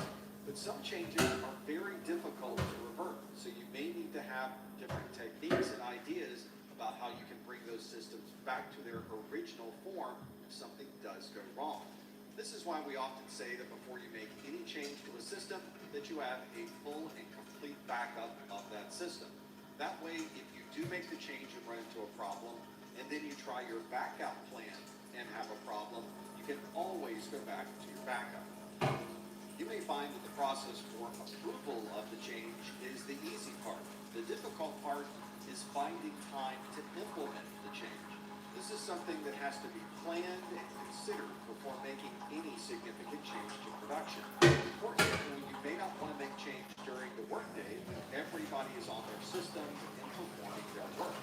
Instead, you may want to have off hours or maintenance hours where you can make changes without having a significant impact to users. This is why you often see the IT folks coming in on the weekends and holidays and very early in the morning just so they can make change without any type of disruption to the network. This can be especially challenging if you work in an environment that is 24 hours a day, 6 days a week, where you have very little time available to make any changes to those systems. You might also need to consider what time of the year you make these changes. Take, for example, a company that is very retail-based, and their busiest time of the year are between Thanksgiving and New Year's. In those environments, it's not uncommon for all of their systems to be completely frozen during that time frame, so no changes would be allowed whatsoever. Only after the new year are you now able to introduce some type of change control and begin the process of updating your systems. Hopefully you can see now that change management is a critical part of your policies and procedures for security, and it affects every single person in your organization. In almost every environment, the change control process is well documented, and anyone in the company can review the documentation on their computer. This should be part of your standard operating procedures, and no one should be able to make changes on your network without receiving this approval. And of course, your change control process is going to be updated over time to make it more efficient and fit the best with the requirements of the company.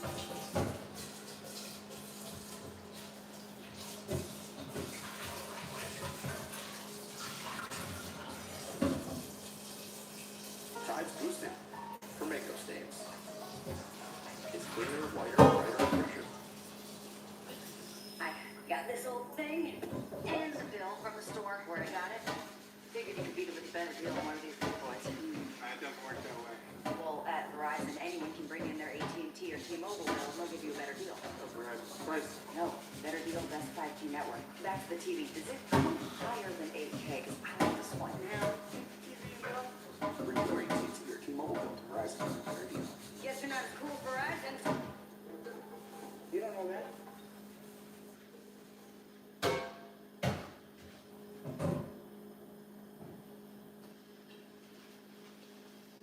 In our previous video, we talked about the change management process, but of course, eventually, the actual change will need to be implemented into your environment, and that usually relies on the technical staff to be able to make these changes. When you're making changes to one or two devices at home, it's a relatively straightforward process. But when you're working in an environment with tens, hundreds, or even thousands of devices, what would be a very simple update for a single device can turn into a very complex process. So in this video, let's talk about the change control process from the perspective of the technician. The change control process itself is one that is concerned with what needs to change, but of course the technician is the one who will be actually performing these changes. For example, a technician may be asked to make a change to an allow list or a deny list. These are lists that are commonly used to allow or prevent certain applications from working in your environment. This is because certain applications can be considered dangerous. These applications might have known vulnerabilities, or perhaps they're well-known applications or carry malware directly on your system. It would make sense then for a technician to add those malicious applications to a deny list, or perhaps include only the applications they'd like to run into an allow list. If you're managing an allow list, this means that only the applications you've made will be able to run on people's workstations. Everything is restricted except the things that you add to the allow list. A deny list is a little bit more flexible in that you can run any application you like except for the applications that have been specifically named on the deny list. For example, it's common to think of antivirus and anti-malware as being a very large deny list. Everything can run on your system except specific types of code that are identified by the anti-malware. When a change is submitted to a change control board, there's a very specific documented scope for making this change. And as part of this change control, you're limited to only making changes to what is specifically listed in the change control document. For example, a change control board may schedule a 2-hour window for you to be able to upgrade a series of printer drivers. But that doesn't mean during that same 2-hour period that you can make other changes to other applications just because the window happens to be available. However, this doesn't mean that you're limited to only what is listed in the change control documents. There may be times where you have to make additional updates or expand the scope to be able to complete the primary goal of that particular change. For example, you may find that the process of upgrading those printer drivers requires a modification to the configuration file on everyone's system. And although that wasn't specifically written as part of the scope of this change can only take place if you make that modification.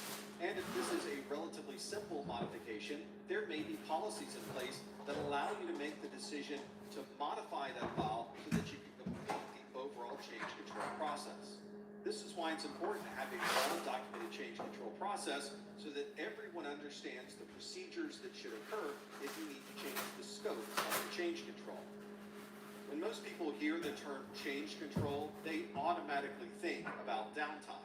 And although this doesn't necessarily mean that there will be downtime during the change. We very often set aside a certain range to tell people that there might be some unavailability during this particular window.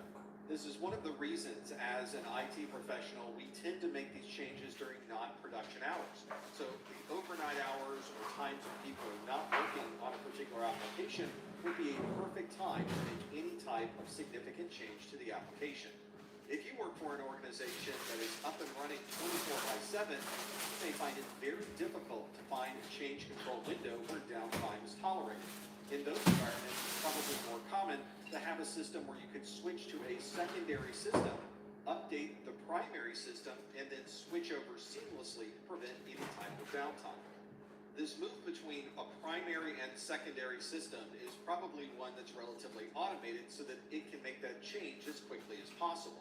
This also allows you to monitor the change, and if you notice that there are problems, you can switch back to the secondary system, which at this point you haven't made any changes to. This makes it very easy to fall back to a previous configuration by simply pointing all of your users to either the primary or the secondary system. And of course, if there could be downtime, you need to be sure that everyone is aware of any potential outages that may occur during that window. It's common to send out emails informing everyone of this particular downtime, or you could have a centralized change control calendar where people can proactively view what may be happening at any particular time of the day. If you've been part of implementing one of these change controls, one of the things that you probably had to do just before bringing everything back online is to reboot the system. This may be required by the change. You may have a new configuration that will only be implemented if you restart the system. This may require rebooting the operating system itself, or if you're in front of the physical device, you may be able to physically power it down and power it back on again. Or this may only require you stopping and restarting a service that's running in that operating system. This also helps you understand if this system is going to be able to recover properly if there happens to be a power outage. But if you're rebooting the system as part of your change control, you'll know exactly how that system will react if it happens to need a power cycle. If the documentation says that we only need to stop and restart a service, this can usually be done relatively quickly. We can do this from the Windows services, from Task Manager inside of Windows, or if it's Linux, we may be able to restart a daemon that's already running in the background. And if we're updating an executable that's on a system, we may require our users to log out of that application, completely close down and exit the app, and then restart it with the updated application. One challenging aspect of this change control process is when you're making a change that could affect a legacy application. Legacy applications have usually been running for a very long time, and there are no current plans to change out this particular app. To add additional complexity, it's very common for these legacy applications to no longer be supported by the developer, assuming, of course, that the developer is even still in business. These are usually the systems with a sign that says, "Don't make any changes to this system," because no one in the organization understands the application or how to support any aspect of this system. However, you may find that this application is not as complex as you may have first thought, and by documenting the application and how it's installed onto the system, you can bring it into the normal support cycle for your organization. This doesn't necessarily mean that the support for this app becomes seamless, because there may be some idiosyncrasies that are specific to this older application running on an older operating system. You'll find that after documenting these systems and understanding how they work just a little bit better, you'll become the expert in this system, and everyone in your organization will be able to now support that system a little bit better. If you've ever had to manage a large-scale operating system that is providing services for hundreds or thousands of people, then you know that making a simple upgrade can sometimes be complicated because of dependencies. With dependencies, you have to first make a change to one application or service before you're able to install or update another application or service. Or it may be that the service that you've installed won't work until a secondary service is also installed on that system. This certainly complicates the change control process. We thought we were updating and changing one application, and now we have to update a number of different services just to provide the original update. And in some cases, the dependencies may not even be on the same system. For example, to be able to install a new version of your firewall management software, it may also require your firewalls to be running at a new version of code. So you would first have to update all of your firewalls, and then you would need to update the firewall management software. With change control, it's certainly true that the only constant is change. You might have change control processes occurring in your data center every week, or perhaps even every day. And every change has something that has now been modified to what it was before. This means that any documentation you have of your environment could very quickly be out of date without some type of ongoing documentation process. That's why we commonly see documentation being required with the change management process itself, so that you are always creating the most updated set of documentation for your network. This might include updating diagrams or charts that have a network configuration.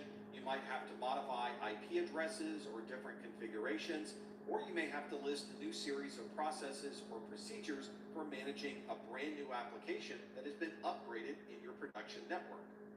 And if you're dealing with change control, then you're probably also dealing with different versions of code, software, or configurations that need to be applied to these systems. In these situations, it's very useful to have some way to keep track of all of these different versions that have been installed, and this also might give you a way to revert to a previous version if you run into problems. Many times we provide this functionality through version control.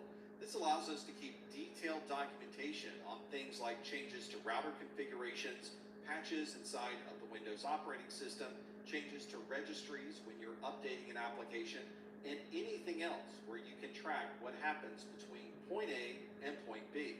You may find that the applications or operating systems that you're using already have some type of version control built in, and there might be a very easy way within that application or operating system to click a button, make a change, and suddenly you're running a different version. If your application or operating system doesn't integrate any type of version control, you might want to install a third-party version control management system so that you can manage all of your systems and know exactly when changes are made and what those changes are doing.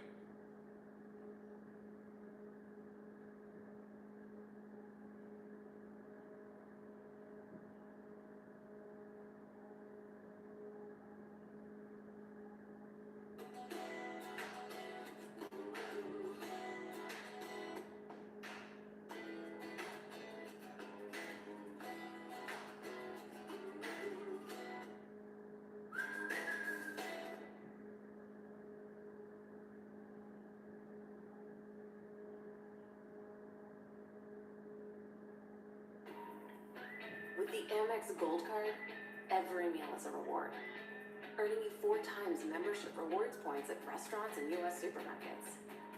That's an opportunity in every bite, sip, slice, and a scoop. Whether you decide to stay in or go all out. Earn rewards on everyday meals with the Amex Gold Card.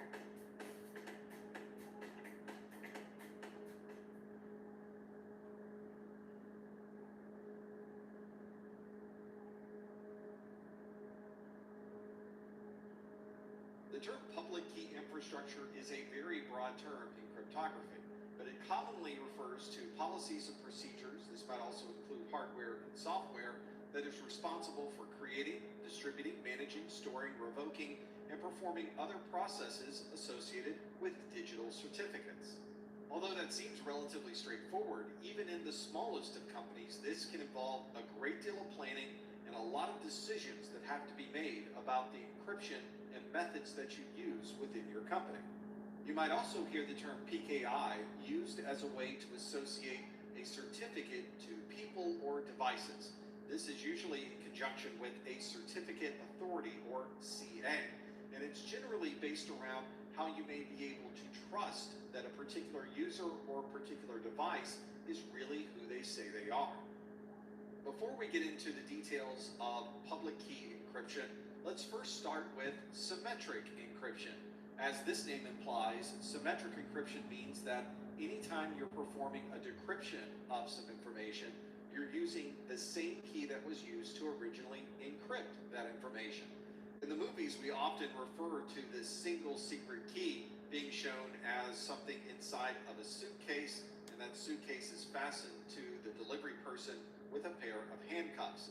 This ensures that no one else can gain access to that symmetric key, which which is very important because if you have the symmetric key, you're able to decrypt anything that was originally encrypted with that same key. Sometimes you'll hear about this process of symmetric encryption being described as a secret key algorithm, where that symmetric key is that one secret key. You might also hear this referred to as a shared secret because the same key is used for both the encryption and the decryption process, so you have to share the key if you expect someone else to be able to decrypt that data. As you might already be thinking, if you have to provide this secret key to every single person who needs to decrypt the data, then you're probably going to have a scalability problem. Once you get above 10 individuals or devices, it now becomes very difficult to not only share the keys between all of these different people, but also manage which keys happen to go with which person or which device. As you dive deeper into the world of cryptography, you'll notice though that we still use symmetric encryption quite a bit. And the reason is that it's very fast. It has very little overhead as compared to something like asymmetric encryption. So we usually are using both. We're using asymmetric encryption to perform some functions and symmetric encryption for others.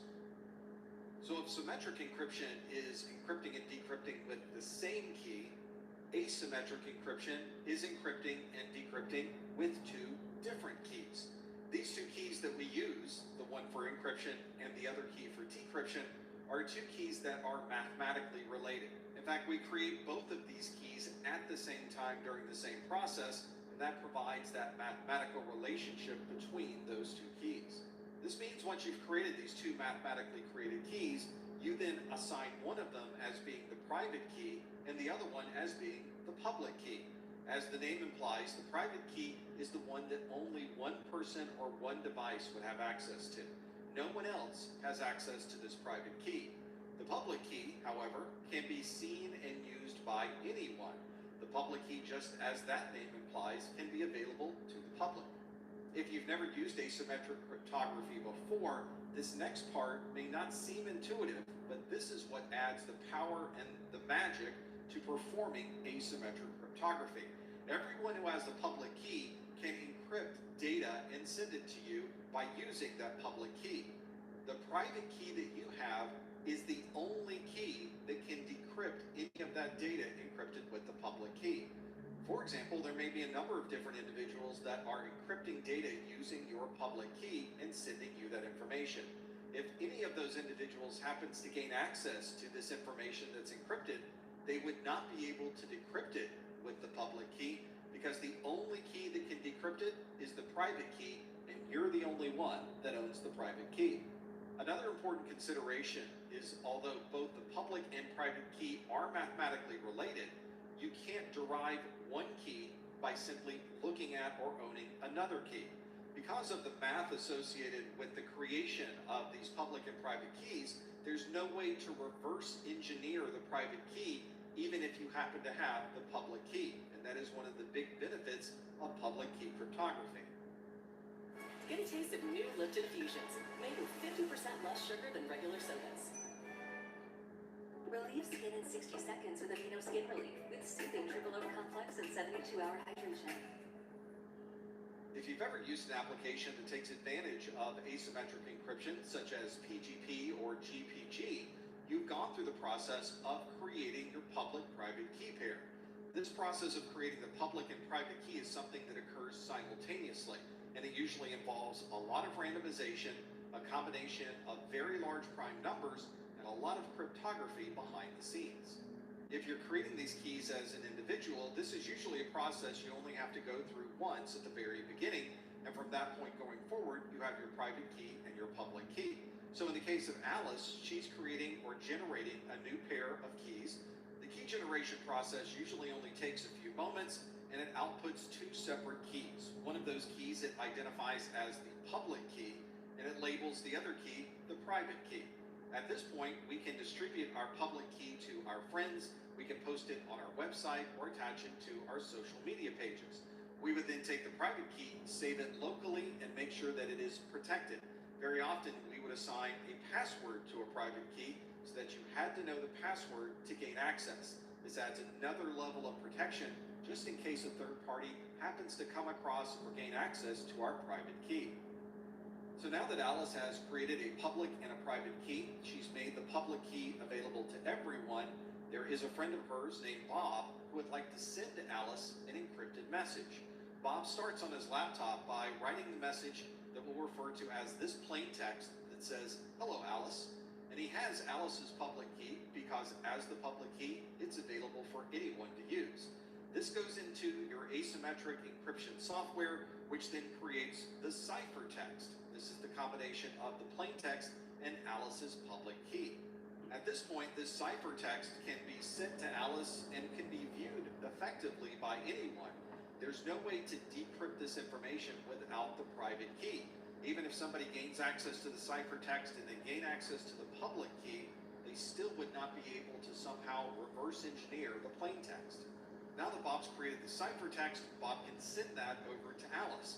Alice sees that this is encrypted data and uses her private key to decrypt the ciphertext. At that point, we're back to the plain text, and as you can see, it is identical to the plain text that Bob originally sent. When you're dealing with a single person who happens to have their own public and private key pair, it's up to the individual to manage those. And at some time in the future, if you need to decrypt the information, that individual simply goes to their private key and decrypts anything that may still be encrypted on their system. But when you're working in an environment with hundreds or thousands of users, and each of these users has their own public and private key pair, you may need some way to manage that very large amount of data. This may be a third party where you hand over private keys and they maintain those private keys until you happen to need them, or perhaps you're performing your own key escrow.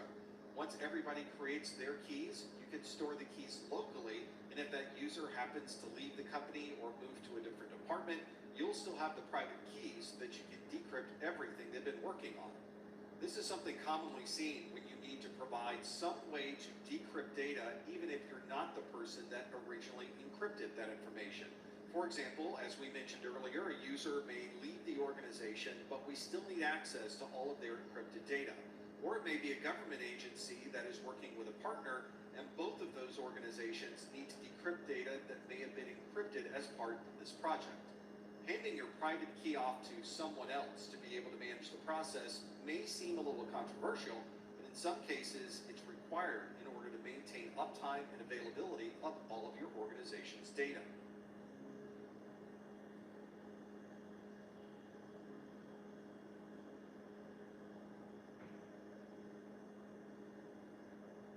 Michael's Halloween decor really knocks him undead.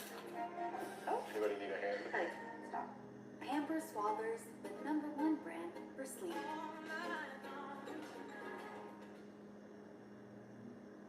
If you need to protect data that you're storing on an SSD, a hard drive, or any other type of storage device, then you'll need to work on encrypting all of this stored data. Sometimes you'll hear this referred to as encrypting data at rest. This includes not just individual files that you might have on these storage devices, but in some cases, everything that's on the storage devices using full disk or volume level encryption. In the Windows operating system, you may be using BitLocker to accomplish this. If you're using Mac OS, you may be using File Vault, and other operating systems have other ways for encrypting everything on a single volume. You might also need to encrypt a single file that is on a system and not the entire volume. In Windows, you can use EFS. This stands for the Encrypting File System. It's a file level encryption that's built into the NTFS file system. And if you're using Mac OS, Linux, or even Windows, there are many third-party utilities that can perform a similar function. In Windows, you would look at the properties of a file or folder, and inside the advanced attributes, you can select encrypt contents to secure data to enable EFS. A lot of the data that we use online is stored in a database, and of course there are different techniques to be able to protect the data that's inside of these database files. For example, you may be able to configure transparent encryption. This uses a symmetric key to encrypt everything that might be in that database, and you would need to perform an encryption or decryption of that data each time the information is pulled from the database. Some of the information in your database might not be private or sensitive, so you might have some data inside of the database that is protected or encrypted, and other data which is still available in plain text. Here's an example of a table inside of a database.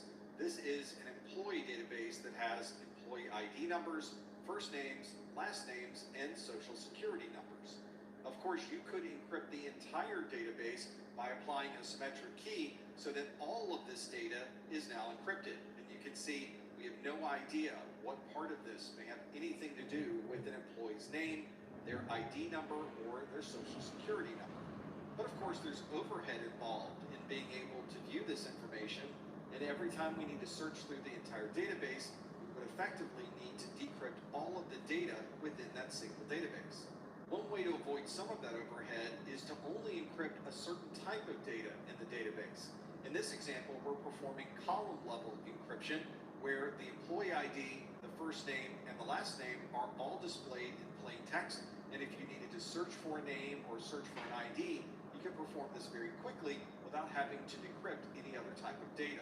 But if you needed access to a person's social security number, you would either need to decrypt the entire column or that single record to be able to gain access to that data. Another common place to perform this encryption is when we're sending data across the network. We want to be sure that everything we're sending between two devices is protected, and if someone does tap into this connection and view that data, they wouldn't be able to make sense of any of those details.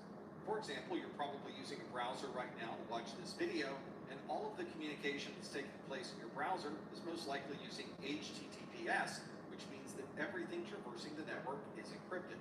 If you need to connect different sites to each other or need to connect individuals for remote access, we commonly would use a VPN to provide this encryption. This stands for Virtual Private Network, and it effectively creates an encrypted tunnel where you can send all information into the tunnel to the other side, and anything within that tunnel is going to be encrypted. This is commonly used with client-based VPNs using SSL or TLS, and if you're connecting two sites together, we commonly would use IPsec to provide that VPN connectivity. To be able to have a successful encryption and decryption, both sides must be using the same encryption algorithms. This is the formula that's used to not only provide the encryption process, but it also provides you with a way to decrypt that data on the other side. Generally, both sides would agree from the very beginning to use one or more encryption algorithms so that both sides know exactly what to expect when information is received. Many times, the end user doesn't see the details of the algorithms that are being used, but they know that they're using a particular application, and they want to be sure the person on the other side is using a similar application so that the encryption and decryption processes will be compatible. Every scenario, every situation, every time, Marines are made for this.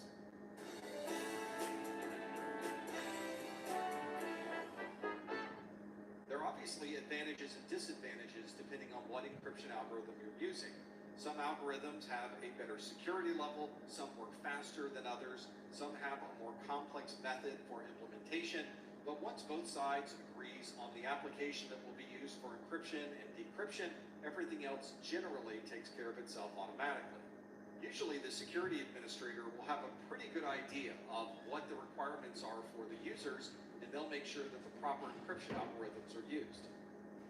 Here's a good example of why it's so important that both parties in a conversation are using the same encryption algorithm. These are very broad comparisons between the DES encryption algorithm and the AES encryption algorithm. These stand for the Data Encryption Standard and the Advanced Encryption Standard. You do not need to know the specifics of these block diagrams for the Security Plus exam, but you can visually see that there are quite a few differences between both of these algorithms. The DES encryption algorithm has 5 different steps, which include breaking up the data into a left plain text and right plain text to finally come up with a 64-bit ciphertext.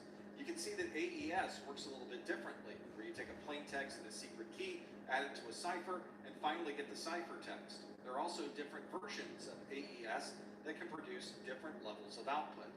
You obviously would not be able to encrypt with DES and somehow decrypt with AES. You have to be sure that you're using compatible encryption and decryption algorithms on both sides of the conversation. Here's another interesting part about encryption algorithms is we know exactly how they work. The algorithms themselves are usually public. You can read the code or look through the math and see exactly the process that occurs. The the algorithm is usually a very well-known thing. In fact, it makes the algorithm more trustworthy because we can see the math and the process that's used to create the encryption. The one major piece of information that we don't have is the key.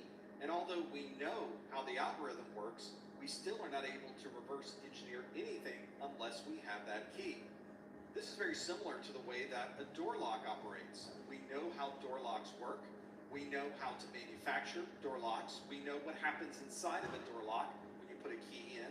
But just knowing that information doesn't somehow allow you access through a locked door.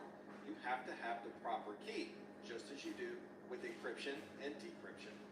That key helps determine the final output. If you're encrypting data or hashing data or creating a digital signature, it's all based around that key. And even though we have the algorithm and understand everything about the math, you still need the key to be able to gain access to the data. This is why we always tell you to keep those private keys private. If somebody gains access to your key, they're able to use it on your door lock. Now they have access to all of your data. Like anything else, your encryption and decryption keys are subject to brute force attacks, which means that an attacker could go through every possible permutation to be able to determine what a public or private key might be. We can effectively prevent these brute force attacks from being successful by creating a very, very long key. In the world of encryption, a symmetric key of 128 bits or larger would be very common and today would be very protected. As time goes on and our processors become more powerful, we're able to tie many different processors together, we may increase the size of our keys to make them that much more difficult to brute force. This extension of the key lengths also applies to asymmetric encryption as well. Even though an asymmetric key involves complex mathematics surrounding very large prime numbers, an attacker can still perform a brute force. And it's not uncommon to see asymmetric keys that have a key length of 3072 bits or even larger. This means as time goes on, we may have to create larger and larger keys just to keep up with the changes in technology. But there are some other things we can do to make our existing keys that much more secure. And one of the ways to do that is to perform the encryption process multiple times on the single type of data. For example, you may want to hash a password, then hash the hash of that password, then hash the hash of the hash of that password, and so on. This is referred to as key stretching or key strengthening. This means if someone wanted to brute force some data that's been encrypted multiple times using this key stretching method, that they would need to decrypt multiple times to see if their brute force was successful, and this adds an additional overhead and certainly would create more time during the brute force process.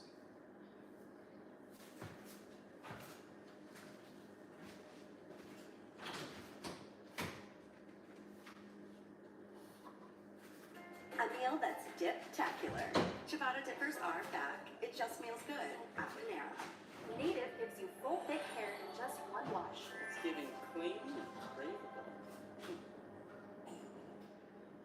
As we've been discussing in our previous videos, we've talked about how important it is to have an encryption key that is only known by the person encrypting the data and the person decrypting the data. This brings up a logistical challenge, especially when we need to encrypt across the internet, is how do you share that encryption key between those two people without physically transferring that encryption key across an insecure medium like the internet?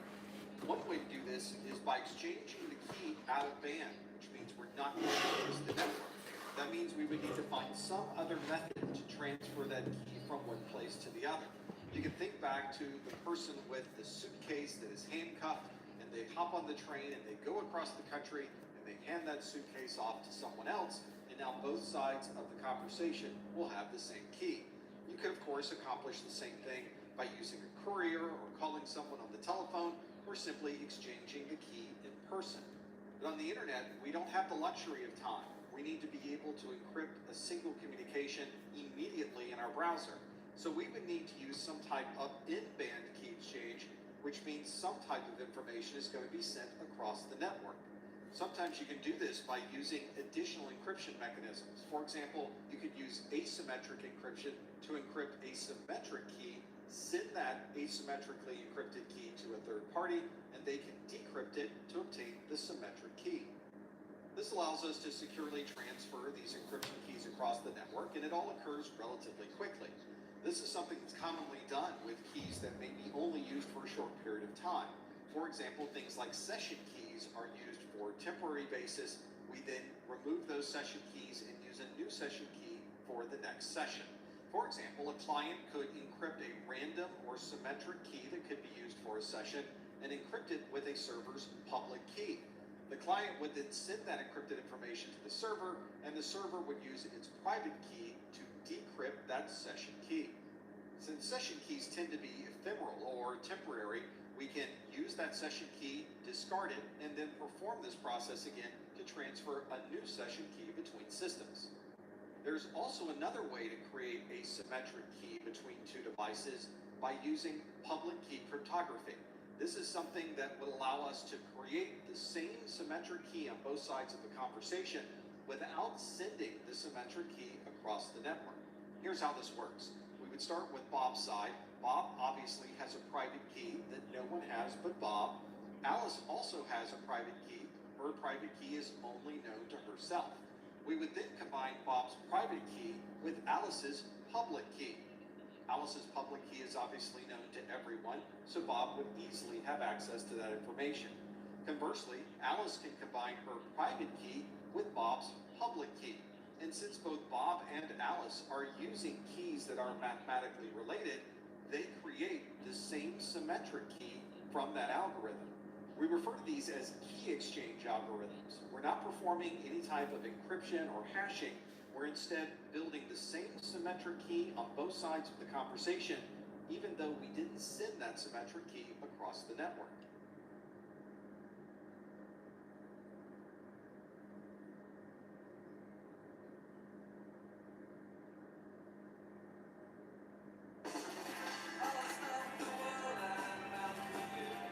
Have you had your Hershey's? Tackling your security concerns starts with a prompt. With Sola AI, you get answers to the security questions you really care about instantly. Get started with Sola, the AI. If you were to look on a modern motherboard, you would find a chip or a subsystem called a Trusted Platform Module, or a TPM. This is a standardized bit of hardware that is specifically designed to provide cryptographic functions for that computer. If you want to do anything with cryptography, such as generating random numbers or keys, you can do that by using the TPM. The TPM also has persistent memory, so you can have keys that have been created and burned into this TPM that are unique to only this machine. This becomes especially helpful if you need some type of secure key generation that you could use for something like full disk encryption. This can also securely store these keys on your local machine, so if you wanted to use a different set of keys for BitLocker, you could have the TPM create and store those keys on that system. This is also password protected, and there's no way to use a brute force or dictionary attack to gain access to the information stored in your TPM. You can think of a TPM as providing encryption functions for a single device, but in our data centers, we need to provide cryptographic functions for hundreds or thousands of devices. For that large-scale cryptographic use, we would want to use a hardware security module, or HSM. HSMs in large environments are usually clustered together, and there's redundancy such as power supplies and network connectivity, so that you will always have access to the HSM. Imagine having 1,000 web servers in your data center, and you need some place to securely store all of the encryption keys for all of those servers. In that scenario, you would use the HSM to provide the secure storage for all of those systems. For this large-scale cryptography, it's more efficient if you were able to perform these cryptographic functions in the hardware of the device itself. So many HSM devices will have a separate plug-in card or separate hardware that can connect to the HSM that is specifically designed to perform very fast cryptographic functions. These devices are also specially designed to securely store keys. This allows you to store all of those sensitive keys on a centralized HSM, but prevents unauthorized access to those keys. And additional hardware such as cryptographic accelerators can be used on an HSM, especially if the HSM needs to perform encryption and decryption in real time in large-scale computing environments. So now we've got encryption keys that are used for our web servers. We have encryption keys for full disk encryption on our individual devices. Each individual user may have their own certificates, so we need some way to manage all of these keys. Fortunately, we can provide this type of management through a centralized key management system. You can run these key management systems on devices that are on your premises, or it may be a cloud-based system that can be accessed from anywhere. This allows you to manage all of these very different keys from one single management console. And this also keeps all of the keys separate from the data that you're trying to protect. So you might create a series of keys. Maybe it's an SSL or TLS key for a web server. Maybe it's an SSH key to provide remote access to a console, or it's keys that you would use for Active Directory or for BitLocker. Once you create the keys, you would associate those with specific users in the software of the key management system, and you can set up an automatic key rotation so that you're constantly changing out keys as time goes on. This is also a great place to provide logging and reporting of all of the keys and how you're using them in your environment. Here's the dashboard of the key management system, which gives us a summary of the types of keys that we're using. We can see what certificate authorities have been used, when certificates might expire, details for licenses, and more. If you wanted to see the keys we were using for our web servers, we can click on SSL, and now we can see what keys have been created and what server they're associated with. We can look up similar key information for SSH console communication, where you can see the key name, the fingerprint, and other details, and where this key might be used. And of course, we can create reports that can give us information on how these keys are being used, what keys are currently active, which keys are inactive, and we can get a summary of how often these keys are being utilized. When all of our data was stored on one central mainframe computer, it was relatively easy to provide security. We just had to keep anyone from gaining access to that one source of data. But of course today, our data is spread across many different systems. We have data on a laptop, mobile phone, on our computers at home, and many other locations. So how do we... All right, everybody, welcome back from lunch. Distributing this data among many different systems. It is Friday. Friday. Find a secure way to store data. We got some folks out testing, retesting right now, so good luck to them. Therefore, we'll take a break in the madness and just continue to work on our classwork. Until they come back. So round 2, hopefully we'll be able to jump into a lesson on day 3. You're on. Of a secure enclave. A secure enclave is a security processor that's built into the system. And as usual, don't forget to clock in from lunch. Don't forget to clock in from lunch. Your desktop systems. This is not considered the primary CPU of your system. This is a separate processor whose job is solely dedicated to the privacy of your data. Different manufacturers will also have different names for this security processor, but we generally refer to it generically as a secure enclave. This is the technology that allows you to keep all of your data private, even if your phone and other devices were to fall into the hands of someone else.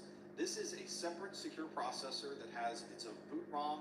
It manages and monitors all of the processes on your system, especially during the boot process.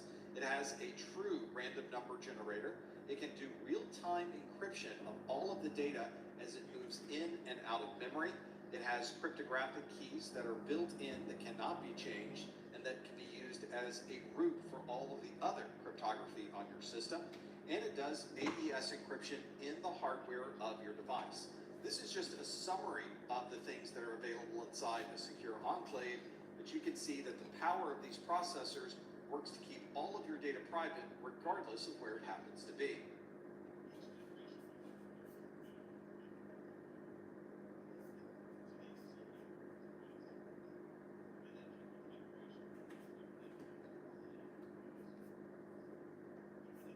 Obfuscation is a process where you take something that normally would be very easy to understand and you make it much more difficult to understand. As we step through this video, you'll get an idea of all of the different ways that you could take a bit of information or data and turn it into something that's not quite as clear as it could be. One of the interesting aspects of obfuscation is that if you know how the obfuscation is done, you're able to reverse the process and gain access to the original data. With obfuscation, you're effectively hiding information, but it's in plain sight. And only if you know how it was hidden would you recognize that there's actually data contained within that object. One very popular kind of obfuscation is steganography, where we can hide information within an image. And somewhere in this image is data that we would be able to recover if we knew how that data was originally stored. Steganography has its roots in the Greek language, and it stands for concealed writing. It's a way to hide data in an image such as this one.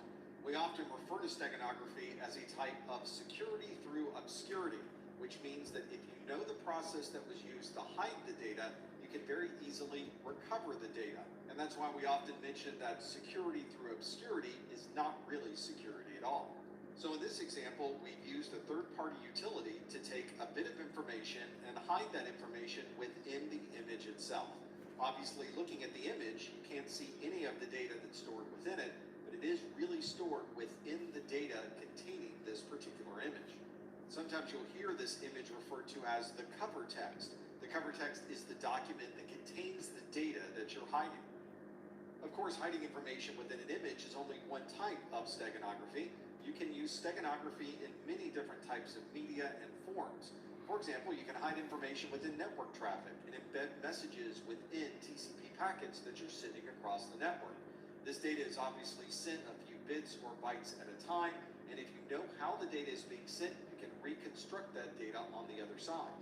We've already mentioned how easy it is to use steganography with an image to hide data, and one of the more interesting ways to hide information is by putting dots on a piece of paper. These are almost invisible watermarks that are included with laser printers and other types of printers, and if you look very closely at the printed page, you'll start to see little yellow dots appear.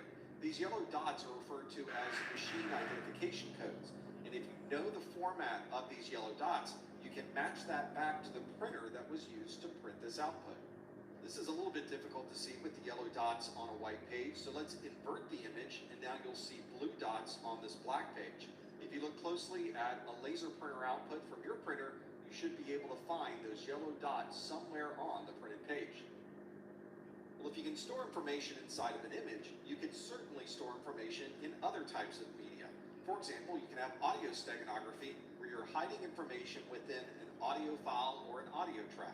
We can also use video steganography, so a video such as this one can be used to hide a great deal of information within that particular file. A very popular form of obfuscation that we use every day is tokenization. This is where we take something that is sensitive data and we replace it with a token of that sensitive data. For example, we could take a social security number, which is relatively sensitive information, change it into a completely different number, but behind the scenes, we're matching those two together.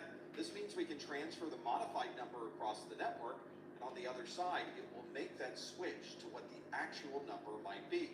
If someone did happen to capture information containing that token, they would not be able to use it for anything practical because it is not an actual social security number. You may not realize it, but this is the same process that's occurring when you pay for items at the store with your mobile phone or your smartwatch. There is a temporary token that is created from your credit card number, and that token is what's sent across the network. This is a one-time use token, which means if somebody does capture that token during the transfer and then they try to use it again, that token will be denied because it can only be used once. This means that we can transfer this data across the network without needing to encrypt any of the data. Since we've replaced the sensitive credit card information with a one-use token, we can send this information across the network without needing to encrypt or hash any information. If anyone got their hands on this data, they wouldn't be able to do anything with it, and since it doesn't have any mathematical relationship back to your credit card number, it's completely safe to send across the network.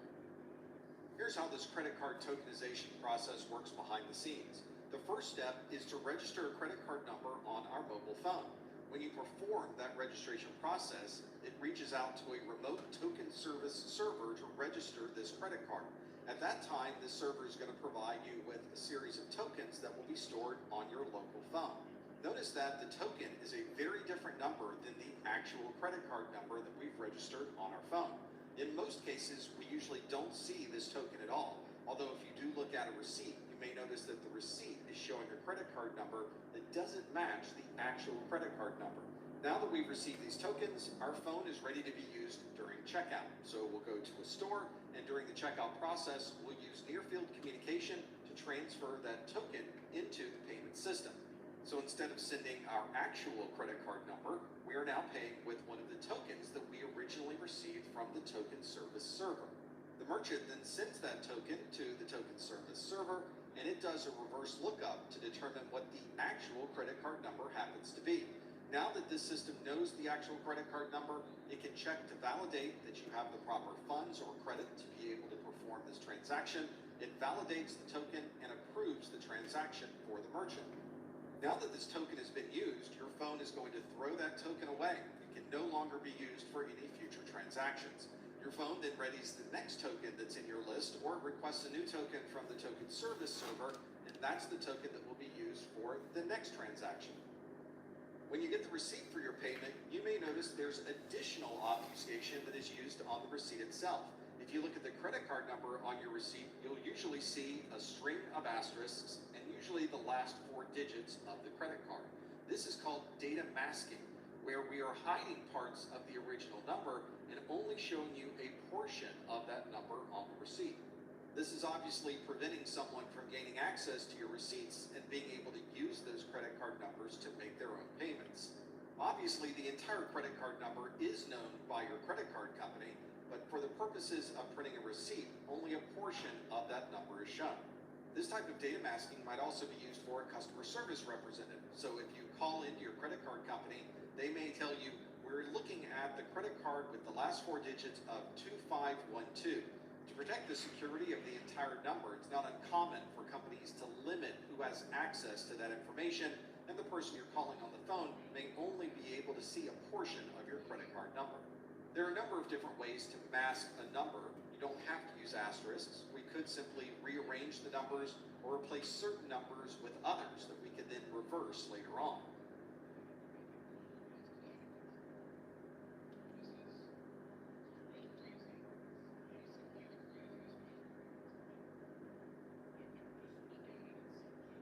This is the new Dell AI PC with Intel inside. It helps save you time because it does all your busy work for you, so you can get busy doing what you want to do.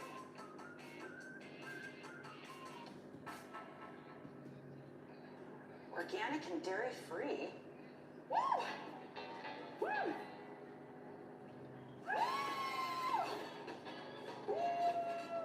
Here we go. Third time today.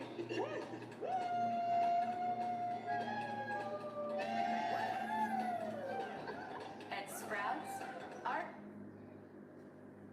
A cryptographic hash is used to represent data as a short string of text. Sometimes you'll hear this referred to as a message digest or a fingerprint. Just like our fingerprints that can represent us, a digital fingerprint can represent data that is being stored elsewhere. Keep in mind that this cryptographic hash is not encryption. You can't somehow recreate the data if the only thing you have is the hash. For the same reason, you can't recreate a person when all you have is their fingerprint. In practical terms, we can use these hashes to verify that a document that we've downloaded matches the original document that was posted on a website. This provides us with integrity. We can also use these hashes during the process of creating a digital signature, and these digital signatures are used for authentication, non-repudiation, and integrity. Let's create some hashes. We're going to use a very common hashing algorithm called the SHA-256 hashing algorithm. This will produce 256 bits of information that we will represent as 64 hexadecimal characters. So let's create a hash from a very simple text string. This text string says, my name is Professor Messer, and there's a period at the end of that sentence. If we were to put this into an application to create a SHA-256 hash from that sentence, we would get this long string of characters that you see right here.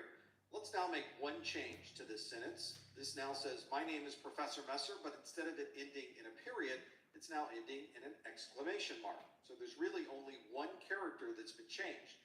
This is a very common characteristic of hashing, where you make one minor change to the input text and the output hash is very different from each other. One of the things we'd like to avoid when creating a hash is to make sure the hashes are very different for all types of input.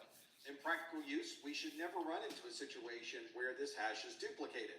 If we're putting different inputs into the hashing algorithm, we should expect to see different outputs as well. If for some reason we do have different inputs, and those inputs create exactly the same hashing value, then we've created a collision.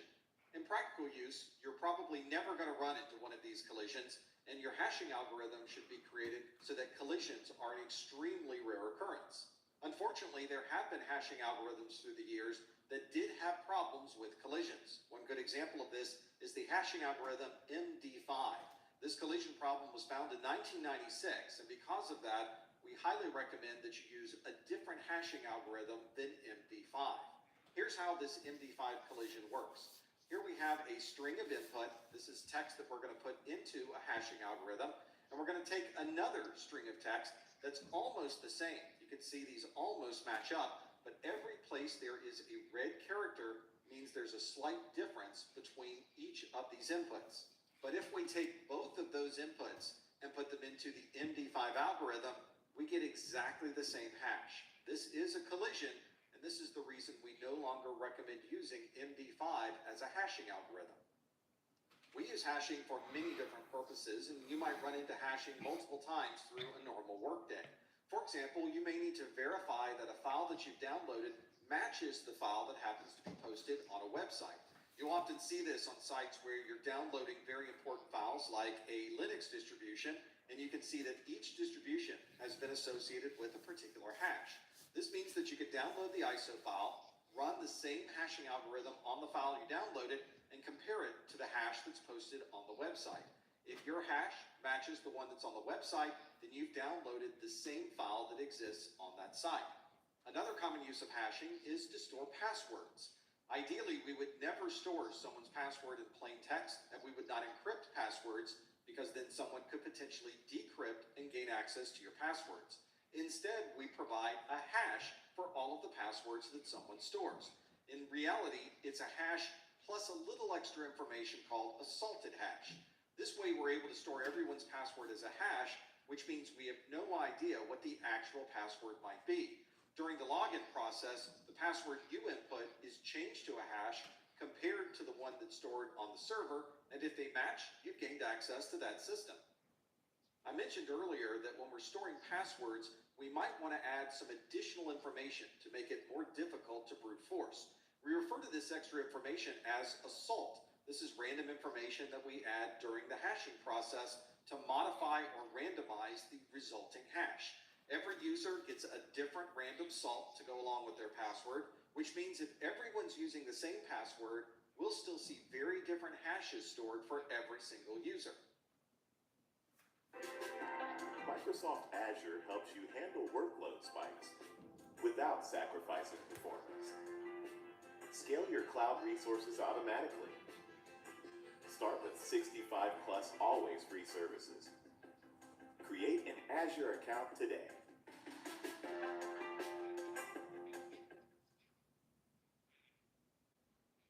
There's a technique for reverse engineering hashes called a rainbow table.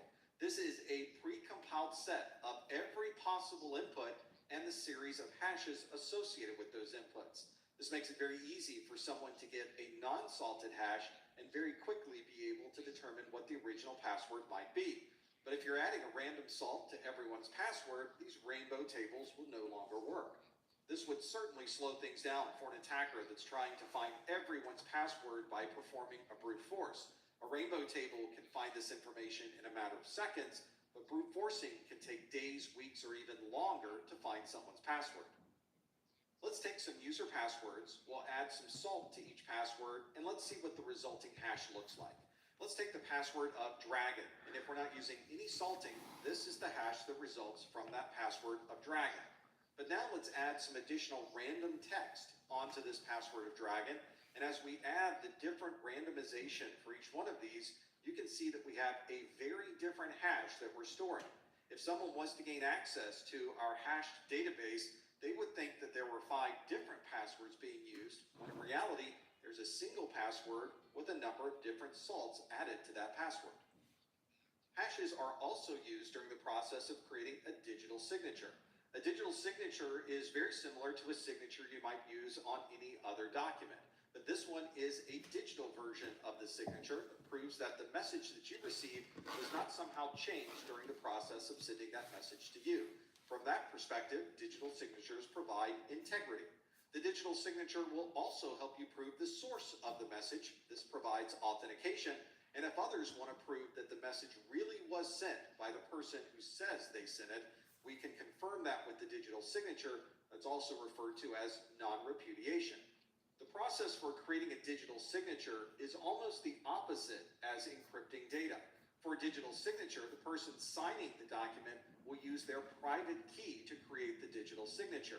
When that signature is sent to another party, they're able to confirm that that private key was used by verifying it with the public key for that user. If we receive a digital signature and go through the verification process and find that the public key of the sender is not able to verify the digital signature, then something in that document is changed. We can no longer trust the information that we've received. If you're using a digital signature process built into your email system, or you're using a third-party utility to provide digital signatures, then you know it's as simple as clicking a button or a checkbox to include a digital signature with the information that you're sending. But behind the scenes, there's a great deal of cryptography that's going on. Let's step through the process of creating a digital signature so that you can see what happens when you select that checkbox. We'll start with Alice, who would like to send a message to Bob that says, "You're hired, Bob." We refer to this original message as the plain text. Alice is going to click that checkbox that tells her email program to include a digital signature with this email message.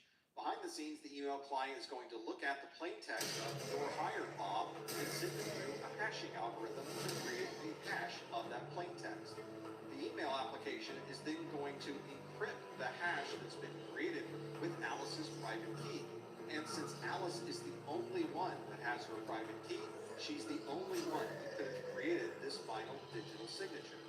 Just like a digital signature is a bit of information to add to the end of the document, we can do exactly the same thing with this image. So "You're hired, Bob" is still sent through the network in plain text. We're not doing any type of encryption in this specific example, but we do include the digital signature, usually as an attachment or at the end of the email. Bob now checks his email, and he's got a message from Alice that has a message that says, "You're hired, Bob," and it includes that same digital signature. Now Bob wants to really verify that the message he received is really the message that was originally sent, and he wants to confirm that it really came from Alice. The first thing he's going to do is load that message into his email client, and generally the email client will recognize the signature and perform a verification to tell Bob that it's verified. Behind the scenes, what happens is that the email client looks at the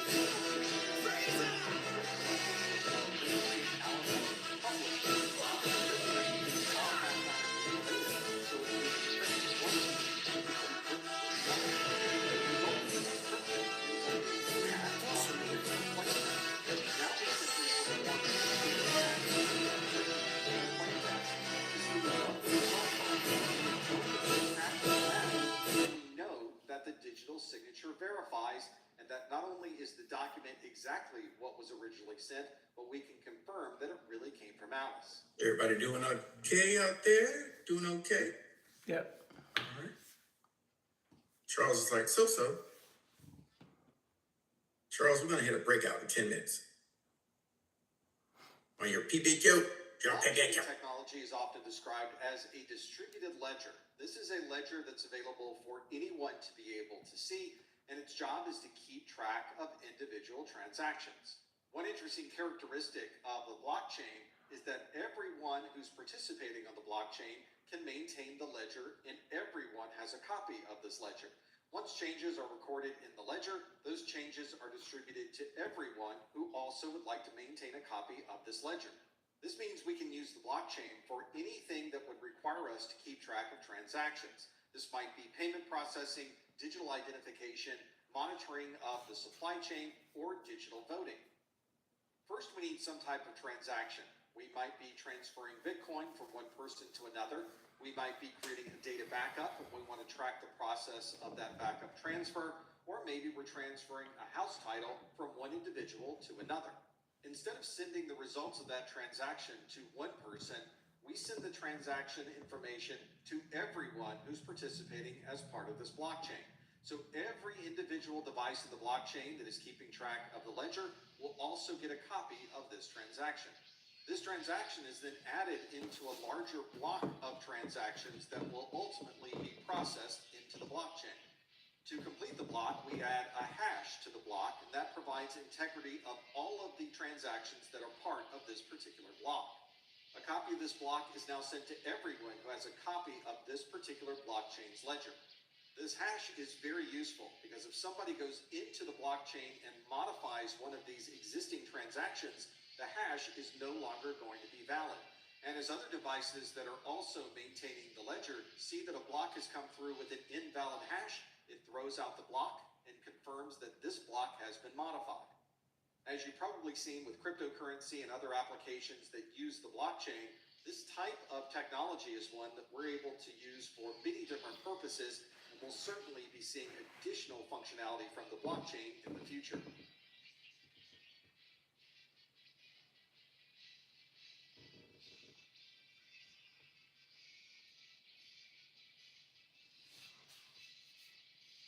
A digital certificate is a file that contains both a public key and a digital signature. You can think of this as a digital version of an identification card, but in reality, it has so many more capabilities than simply providing authentication. One of the characteristics we're constantly striving for in IT security is that of trust. Whenever we're allowing someone access to a system, we're trusting that the person using that username and password really is the person that we'd like to provide access. A digital certificate is a way to provide that trust. We can create a digital certificate, have a certificate authority digitally sign that certificate so that we know that if the certificate authority trusts that person, then we should also trust that person as well. There are other ways to provide trust with digital certificates. One of those methods is through the use of a web of trust.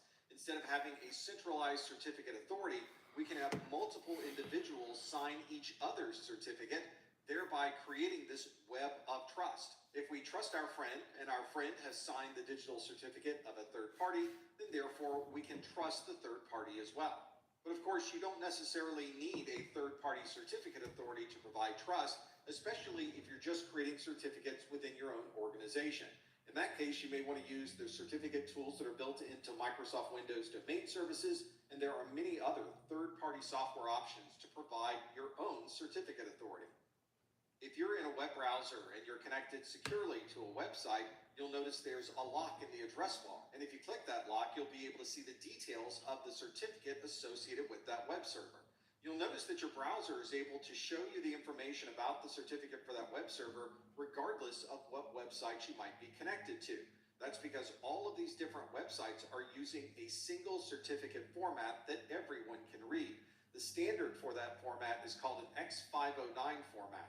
And sometimes you'll hear people refer to the X509 certificate. They're referring to the standardized format for a digital certificate.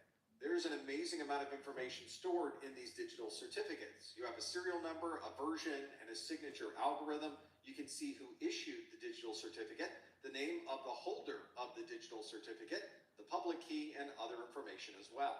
In this video, we'll look at some of these characteristics inside of this certificate, and we'll talk about how we can use those to help better secure our networks.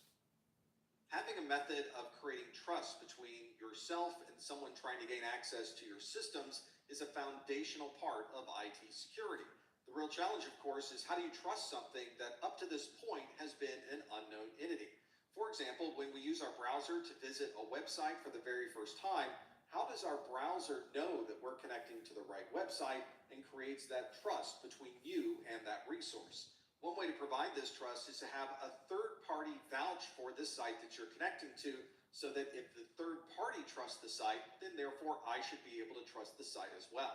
We often refer to this inherently trusted component as the root of trust. This might be provided through hardware or software, or there may be firmware or some other component that provides trust for a particular system. If we have a mobile phone or a website, we may be using hardware security modules, secure enclave, a certificate authority, or some other method that provides us with some level of trust for this particular system. The method of trust that's built into all of our browsers is one that allows us to understand if we're connecting to a website that can be trusted or not trusted. When you're connecting to a website for the very first time, it would be great if we could get some feedback on whether this site can be trusted or whether it's untrusted. So we'll use a trusted third party, an authority of sorts called a certificate authority. The certificate authority is one that digitally signs the certificates that are stored on that website, and your browser trusts the certificate authority. So when you visit this website for the very first time, you can view their certificate and see that their certificate was digitally signed by a certificate authority that your browser already trusts. Therefore, you also will trust this third-party website. This provides a real-time validation that this website is one we can trust, and it's this process that occurs to every website we visit throughout our workday. This process that a browser uses to trust a website is built into the internals of the browser that you're using. And if you look at the list of certificate authorities that are trusted by your browser, you will see there are hundreds of certificate authorities listed. This means the website can purchase a certificate from any of these hundreds of certificate authorities, put that digitally signed certificate on their web server, and as long as they're in the list of your browser, they'll be trusted. In this example, the certificate authority is in charge of digitally signing this certificate that you'll put on your web server. But we're not really purchasing a digital signature when we purchase a certificate. We're really purchasing the validation process that a certificate authority goes through. The certificate authority is going to go through a series of verifications to make sure that the person receiving that digital signature is truly the owner of that particular website. That is the trust part that is built into this certificate authority, and it's how we can trust any of these websites that we visit throughout the day. Let's say that we would like to create a certificate for our web server. We'd like to send that certificate to a certificate authority to be validated, have them digitally sign it, and return that back to us. The process to do this is relatively simple. We would first create what is effectively a digital certificate by using our public key, add the identifying information about what server this might be connected to, and information about our organization, and combine those together to create a certificate signing request, or a CSR. That CSR is sent to a certificate authority. The certificate authority now does the validation process. They confirm that the certificate that you're asking for is one that is really for a web server that you own and control, and if they agree that this is a valid certificate, they will use their private key to digitally sign the certificate and send it back to you. It's this middle part where the validation's occurring that is so important to this entire process. If the certificate authority doesn't provide this validation, then we can't trust any of the certificates from that CA. That's why this validation process is so important, because that's where we get trust associated with this digital certificate. So far, we've been talking about using a public CA that is built into everyone's browser in the world to be able to provide trust. But if you have your own internal applications and your own internal web servers, and these will only be connected to by people inside of your organization, then you can be your own certificate authority. For this to work, we would install our own certificate authority software inside of our organization. We would then take the public certificate for that certificate authority, and we would install it on everyone's computer inside of our organization. That way, everyone's machine would trust the certificate authority we run internally the same way that they would trust a certificate authority that was external. And you'll find that this is relatively common for medium to large size organizations that have their own internal services. They can create their own certificates using an internal CA. There are many software packages that allow you to create your own certificate authority. Microsoft has their Windows certificate services that you see here. There's OpenCA and many other third-party software packages. So now we've created our own certificate authority for everything that is internal to our organization. And if we have an application or a user that needs a certificate, we don't have to go outside to a public CA. We can simply use our internal CA to create those certificates. The process for creating a digital certificate, having the certificate authority digitally sign that certificate, and distributing it back to the end user is exactly the same. This little game ends here. The only difference is we're using our internal CA to provide trust and provide digital signatures for all of our certificates. As long as you've installed your internal certificate authority certificate to the trusted chain on all of your devices, it works exactly the same as an external or public CA. All of these devices will inherently trust that they're connected to because you digitally signed them with the CA. If you're visiting a website in the browser, click the lock that's in the address bar, you'll be able to see all of the details on that certificate. And if you scroll through this web server certificate, you may see a section called Subject Alternative Name. Sometimes we refer to this as a wildcard certificate because it allows you to put the name of a domain with an asterisk associated with the name of the device. This means the certificate that we've created can be used for any device that happens to share that fully qualified domain name listed in the subject alternative name. For example, in this certificate, there are a large number of DNS names that are listed. One of these is birdfeeder.live, which is one of my certificates, and you can see it has an asterisk.birdfeeder.live. That means that this certificate could be used for www.certificate.live, ftp.certificate.live, mail.certificate.live, and so on. From an administration perspective, this makes it very easy to create a single certificate and distribute that certificate to a large number of devices within your organization. As long as that device is associated with that domain name, this certificate will be valid for that service. There may be times when we're decommissioning a web server and we would like that certificate to no longer be valid. Or maybe we're concerned that an attacker has gained access to our certificates, so we would like to revoke all of those certificates and create some that are new. One of the ways that we can provide this revocation is through the use of a CRL, or a certificate revocation list. This is a list of all of the certs that have been revoked, and we keep this list on the certificate authority itself. This administrative process of creating and then revoking certificates is one that is built into any certificate authority. But there might be other reasons for providing some way to revoke a certificate. We found this out in April of 2014 when we discovered an attack that could have a web server provide a third party with the web server's private key. We refer to this attack as Heartbleed, and it was due to a vulnerability in the OpenSSL application library. We had to revoke all of our certificates and create brand new certificates once this OpenSSL code was updated. All of our old certificates were moved to the certificate revocation list, and our newer certificates were then installed into all of our web servers. You can see how important it is to have some method for revoking this trust which had previously been installed onto a particular service. You can find where this list of revoked certificates happens to be by looking into the details of your certificate. If you click the lock on the address bar of your browser, you can scroll through the certificate and find a section that's called CRL distribution points. This will include a list of URIs, or Uniform Resource Identifiers, that are effectively a link to the CRL file. So this tends to be a multi-step process. Your browser connects to a third-party website. That third-party website provides your browser with its certificate. Your browser then looks through the cert to find the CRL distribution points and then follows one of those URIs to download the CRL list. From there, your browser can look through this list and make sure that this certificate is not one that's listed as being revoked. As long as it's not in the list, you can continue with your browsing session. But if this certificate from this third-party website is listed in this CRL, your browser knows that that is now a site that is not trusted, this certificate is not valid, and it will not allow you access to that web server. As you can imagine, it's not very efficient to have a single file that lists out all the revocations for a certificate authority. It would be great if we could have a more efficient process that didn't involve us going to a third-party site and downloading a big list of revocations. Fortunately, we've created a protocol that does exactly that. This is OCSP, or the Online Certificate Status Protocol.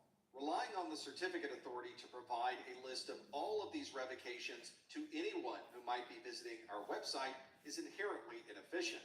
To make this process more efficient, we can put the status of our certificates onto our web servers itself.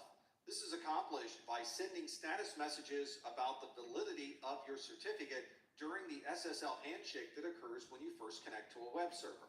This is referred to as OCSP stapling because we're embedding the status of this certificate within the handshake of this server.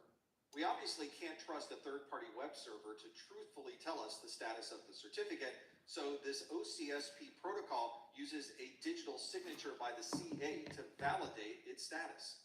Most browsers today support OCSP for the Online Certificate Status Protocol, which means the browser itself can handle all of the checks for revocation when you visit a third-party website. If you're not stapling the status into the handshake message, you can use a third-party server to provide the OCSP status information. This is easily added to the certificate, and it's much more efficient than downloading an entire certificate revocation list from your CA. If your organization is using very outdated browsers, you may find that OCSP is not an option.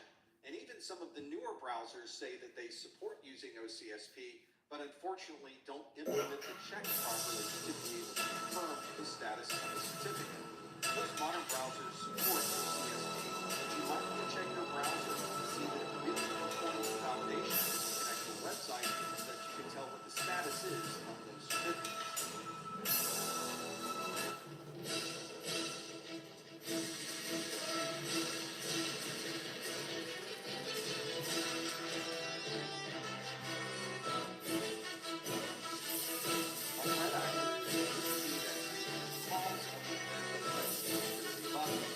We often refer to these actors as malicious actors because the actions that they take tend to have a negative effect on the security of others. We'll often describe the characteristics of these particular threat actors with a series of attributes. In this video, we'll step through these threat actors and how some of these attributes may be associated with their actions. When you refer to an attack or you're doing research on an attack of your organization, it's useful to know who the threat actor is. This might help you get a better understanding of why this attack is happening and what their ultimate goal was in performing this attack. Attackers can come from anywhere. Sometimes the attackers work for your organization and they're inside the company itself.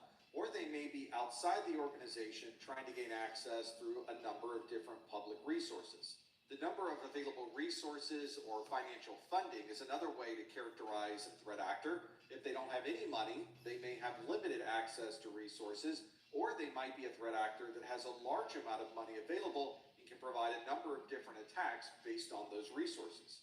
It's also useful if we can determine a level of sophistication for this particular attacker. It may be useful to know if somebody has no idea the script they happen to be running or what the results of it might be, or if somebody is able to build their own tools and provide their own capabilities. And of course, the attacker might have a set of skills that fits somewhere in the middle between those two. One of the comments I'll often hear from others when describing certain attacks against organizations is they'll ask, why would somebody want to do that? Well, the answer is many, many, many different reasons. There could be a need to find data and be able to exfiltrate that data from the organization. This may be a competitor performing espionage, wanting to know what another company may be working on. Maybe they're just trying to disrupt the service in that company to create problems for their customers. And there could be a number of different motivations, and that simply depends on the situation, the attacker, and who's being attacked. Let's step through a number of different threat actors and see if we can figure out what their motivations might be. Let's start with a threat actor that is usually on the outside of your organization. This would be a nation state. This is often referenced as an entire government or an arm of that government dealing with national security. A government might have many different motivations for an attack or a disruption of your services. These could be things like data exfiltration, philosophical reasons, maybe political reasons for performing this attack, or they may just be trying to disrupt the services that you're already providing. And ultimately, a government may be trying to pull someone into a war. As you can imagine, a government has enormous resources available for these attacks. A government might use these resources to have constant attacks against their enemies and be able to attack multiple locations at the same time. Very often, these types of attacks are referred to as APTs, or Advanced Persistent Threats. These can be especially dangerous threat actors because they have the resources of an entire government behind them. They can afford to have the most sophisticated developers creating very advanced attack types. And they're using these resources to attack military control locations, utilities, or to get control of another country's finances. If you're interested in seeing what a combination of governments working together can do to create a very sophisticated attack, you you might want to look into the Stuxnet worm. This is a worm that was created by the United States and Israel, and it was specifically designed to destroy nuclear centrifuges. We move from attackers that are very sophisticated to attackers that aren't sophisticated at all. These are unskilled attackers that may run scripts without any knowledge of what's happening under the surface. If the script works, then the attacker was successful. But if the script doesn't work, the attacker doesn't have the skills to understand why the attack didn't work and what they could do to modify these scripts. These are attackers that are simply motivated by the attack itself. They may be trying to disrupt services or exfiltrate data. Sometimes there is a philosophical or political reason behind the attack. Although it's common for these attackers to be on the outside of the organization trying to gain access, there are times when we found unskilled attackers on the inside of the organization as well. As we've already mentioned, these are generally unsophisticated attacks, and the unskilled attackers generally don't have a lot of resources available. They certainly would not have the backing of a government or a large organization. That means they're really looking for the easiest way in using scripts that are readily available. If you're a hacker who's motivated by political reasons, a philosophical difference, maybe you'd like to disrupt or damage an organization, we might categorize you as a hacktivist. This hacktivist or hacker activist is someone who's commonly considered to be outside the organization, but they could also work towards getting hired to be part of the organization and become an internal threat. These are often very sophisticated technologists, and they can use that knowledge to be able to attack in very specific ways. They might focus on denial of service. They might be trying to gain access to a website so they can put their own messages or deface the website that's already existing, or maybe they're looking to find private documents that they can then release to the public. Fortunately for us, hacktivists don't tend to have a large amount of finances available to perform these hacks. But there's some organizations that will perform fundraising so they will have the money to apply towards their hacktivism. An insider threat is an especially difficult problem to locate and even more difficult to stop if they want to do something malicious. This is more than someone simply writing their password down on a yellow sticky and keeping it under their keyboard. This might be someone who's out for revenge or a financial gain against the organization. With an insider threat, all of the resources already exist within the organization, and this individual is simply taking advantage of the resources that already exist. This is why it's so important during the hiring process that the proper vetting is done to make sure that you're not hiring somebody who is then going to work inside of your organization to attack you.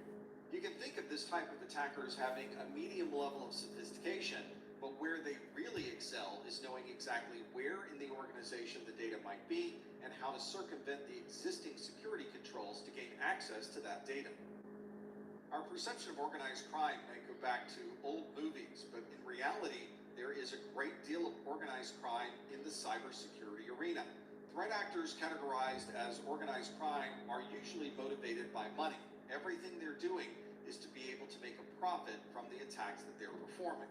Since organized crime is in the business of making money, they often have a number of resources available that they can apply towards these types of attacks. These organizations might have a corporate structure where one person will be doing the hacking, another person is managing the different exploits and creating new exploits, somebody else sells the data to a third party, and you might even have somebody handling customer support, especially in the cases where the organized crime group is targeting organizations with ransomware.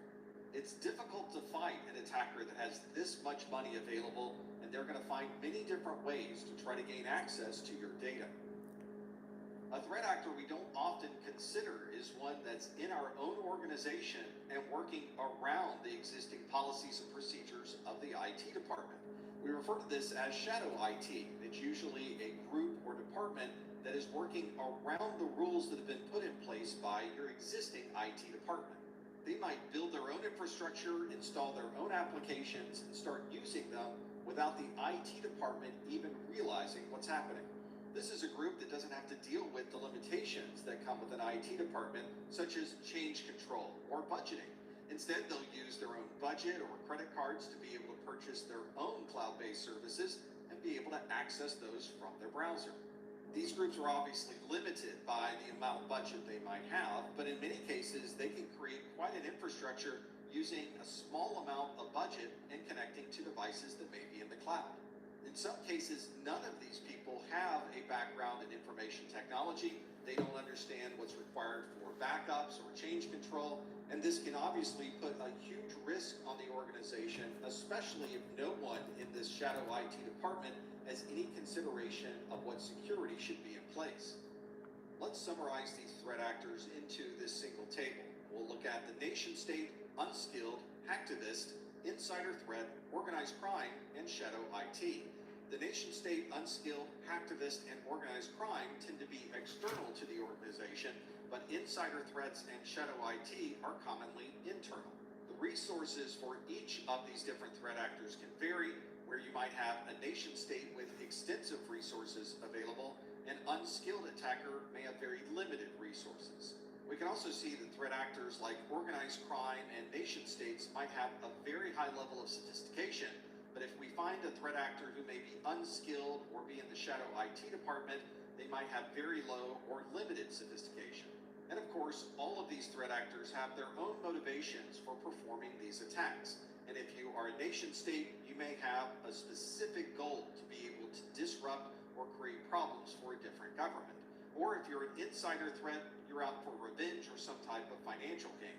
If we understand the motivation, we can then adjust our security to best prevent this type of attacker from gaining access to our systems.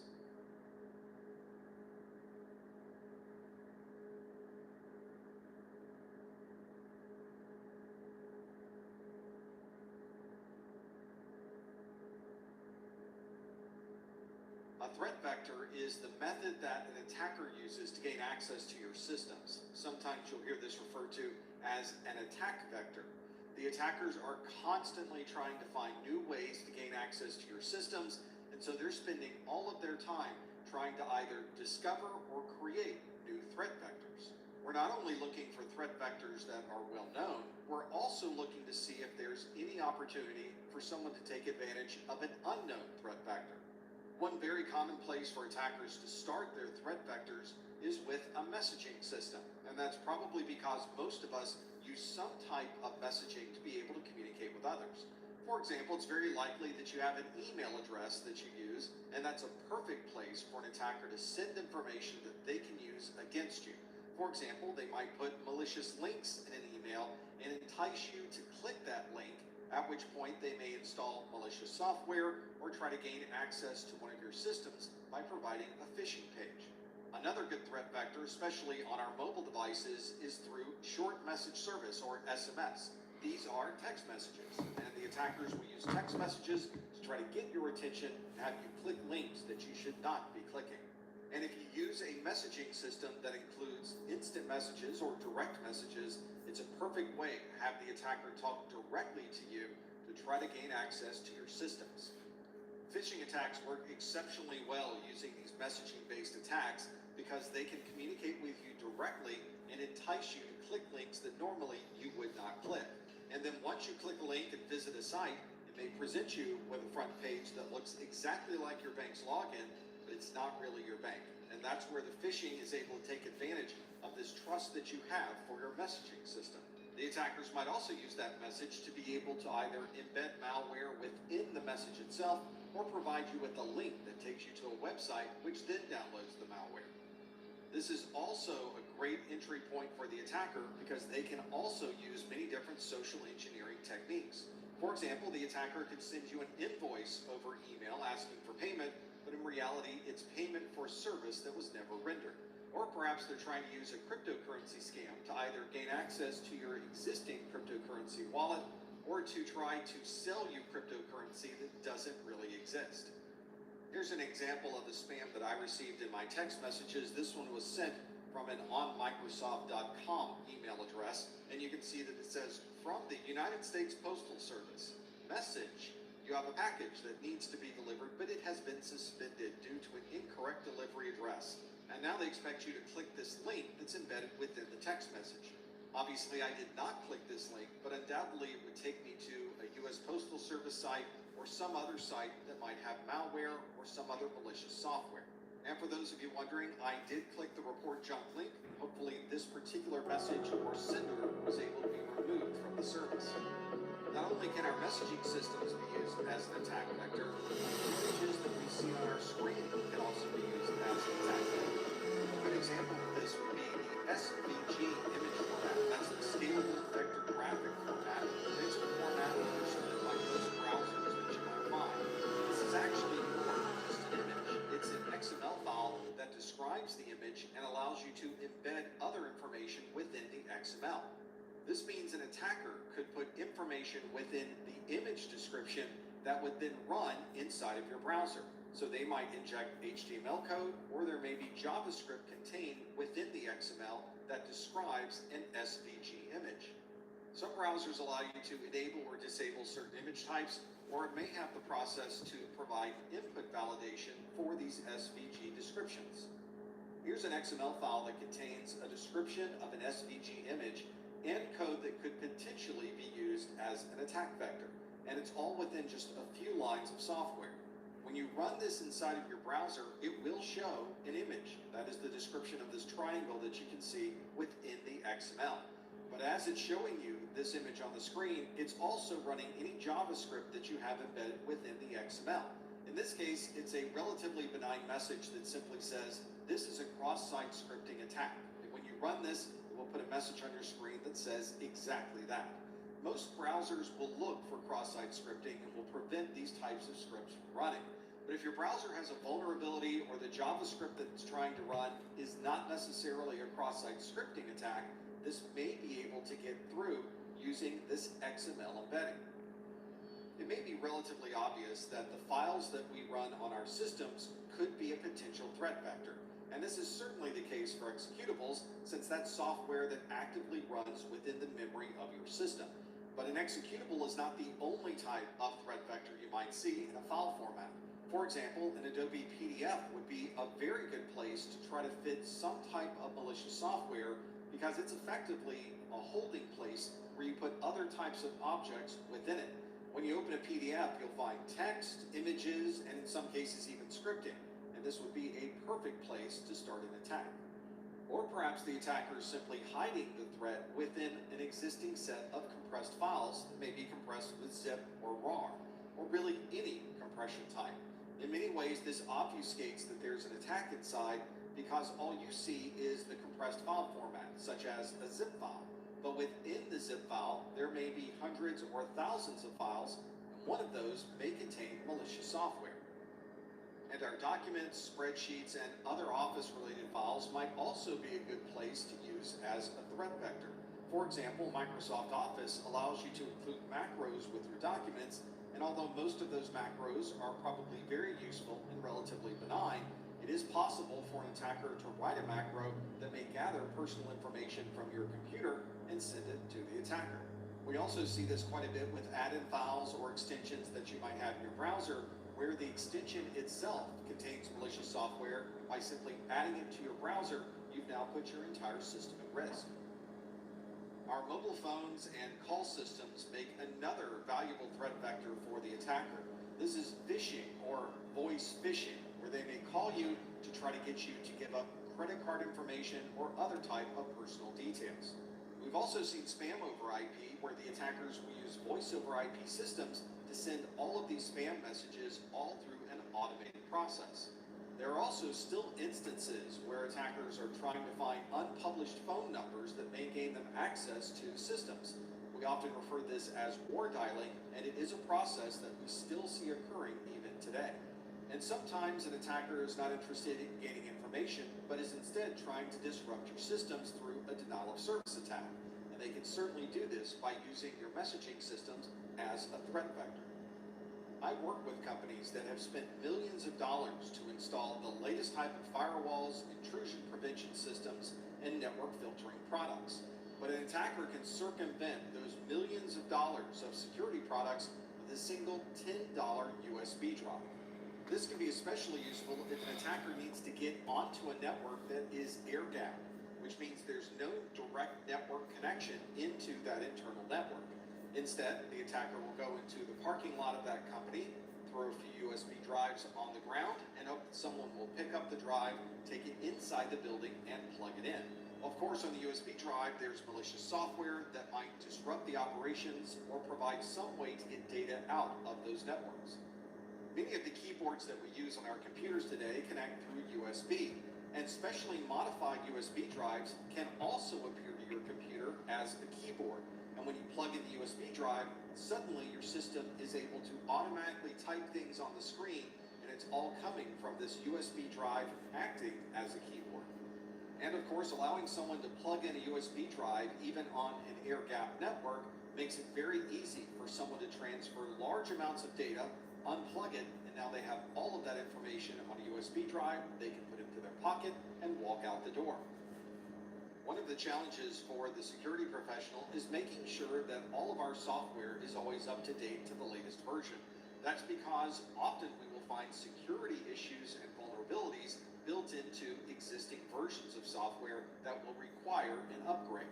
This might be a situation where an application has an infected executable. If you run that application, you're effectively infecting your local computer. But if this is an unknown vulnerability and the attackers find that vulnerability first, they may have an advantage to get into your systems. This is why we're constantly updating the software on our systems. Not only do we perform monthly Microsoft updates, but we also update all of our other software whenever a security patch is released. But what about software that's not installed on your computer? What if it's more of an agentless system where you have to connect to a separate system to be able to see that software? This is very common with web-based applications, for example, where you don't have to install anything local on your computer. You simply use your browser to connect to an external system. This means if an attacker does find a way to infect the central server, they could potentially also infect all of the connecting clients. This would also be very easy for the attacker to distribute because they know that each person who is logging in for the day is running a new instance of that software because everything is contained on the server. As we've already mentioned, patching is a great way to prevent an attacker from gaining access to a known vulnerability. And we spend a great deal of time and effort to be able to keep all of our systems up to date to the latest version of software. However, there might be systems within your network or your data center that are unsupported systems, where the manufacturer no longer provides patches for those systems. And in that case, you may not have the option for installing new software. This is very common, for example, on unsupported versions of operating systems. Eventually, an operating system will no longer be supported by the manufacturer, and that makes it an enormous security risk. If there's no security patches, that system could potentially be a risk for your organization. And as many companies have found, you need to make sure that all of these unsupported systems are identified. There have been instances where someone is running an older version of an operating system, and it's running on an old computer that's underneath someone's desk. And the IT department has no idea that that system even exists. That's why it's so important to make sure you always have an updated list of your entire inventory of systems and that you're able to access all of the individual devices on the network. This would allow you to scan your network periodically to make sure that you know that all of these unsupported systems have been addressed. All right, everybody, let's get in our 10-minute break. See you in 10 minutes. Know that your own network creates a digital highway that allows them to move very freely between all of the systems within your network. And they take advantage of vulnerabilities that are built into this networking infrastructure. For example, if you have a wireless infrastructure, you need to make sure that you're using all of the latest security protocols. If you're using WEP, WPA, or WPA2, you may want to consider updating to the latest WPA3 protocol. And many organizations will perform periodic scans of their network to see if anyone may have open or rogue wireless access points that would allow an attacker easy access to the rest of your network. For both wired and wireless networks, it's usually a good idea to enable 802.1x. This is an authentication protocol that prevents anyone from gaining access to the network unless you provide the proper credentials. Even wireless protocols like Bluetooth could be used by an attacker as a threat vector. For example, they can use this for reconnaissance to see where a particular system might be. Or the Bluetooth implementation in a system may have limitations or not the proper amount of security, and that would be a great entry point for the attacker. When you install a web server into a data center, there are a number of open ports that are enabled to provide those services across the network. For example, a web server might use TCP port 80 and TCP port 443.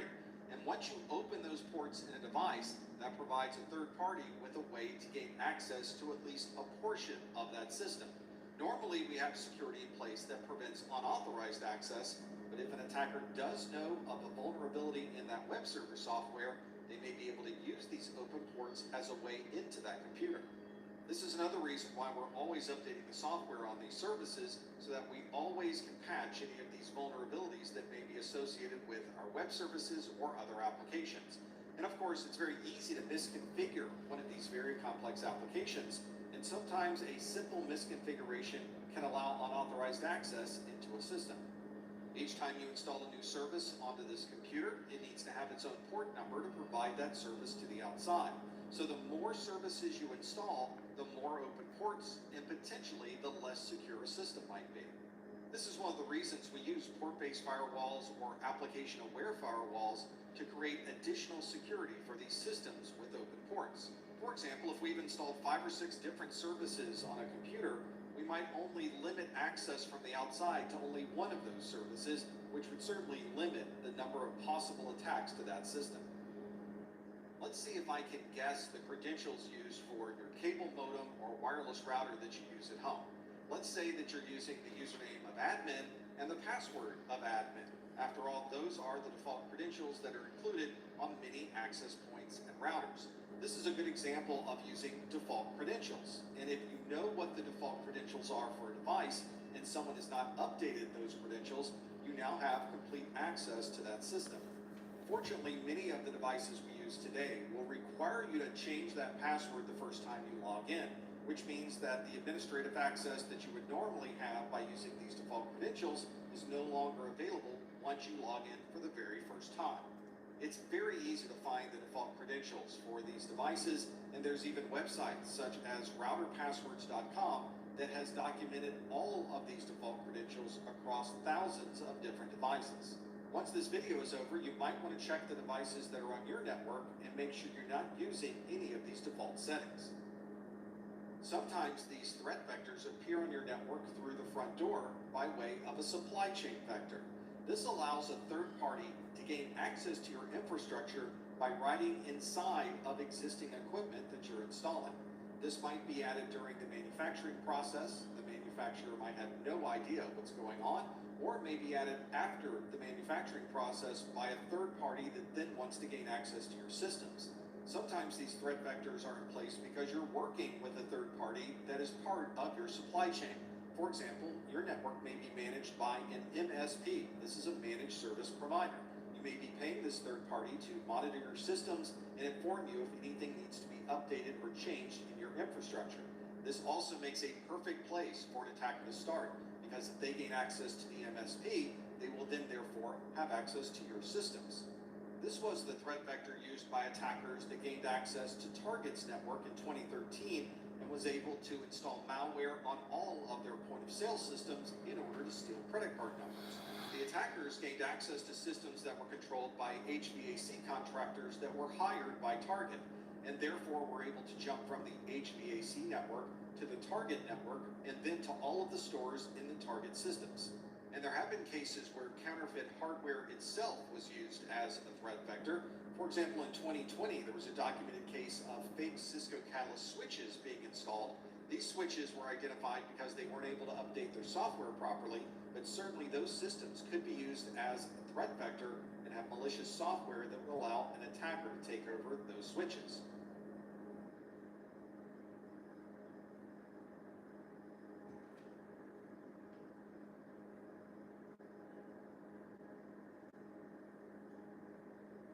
Phishing is a term we use to describe social engineering that uses a number of different communications methods to make you think that something is real when in fact it really isn't.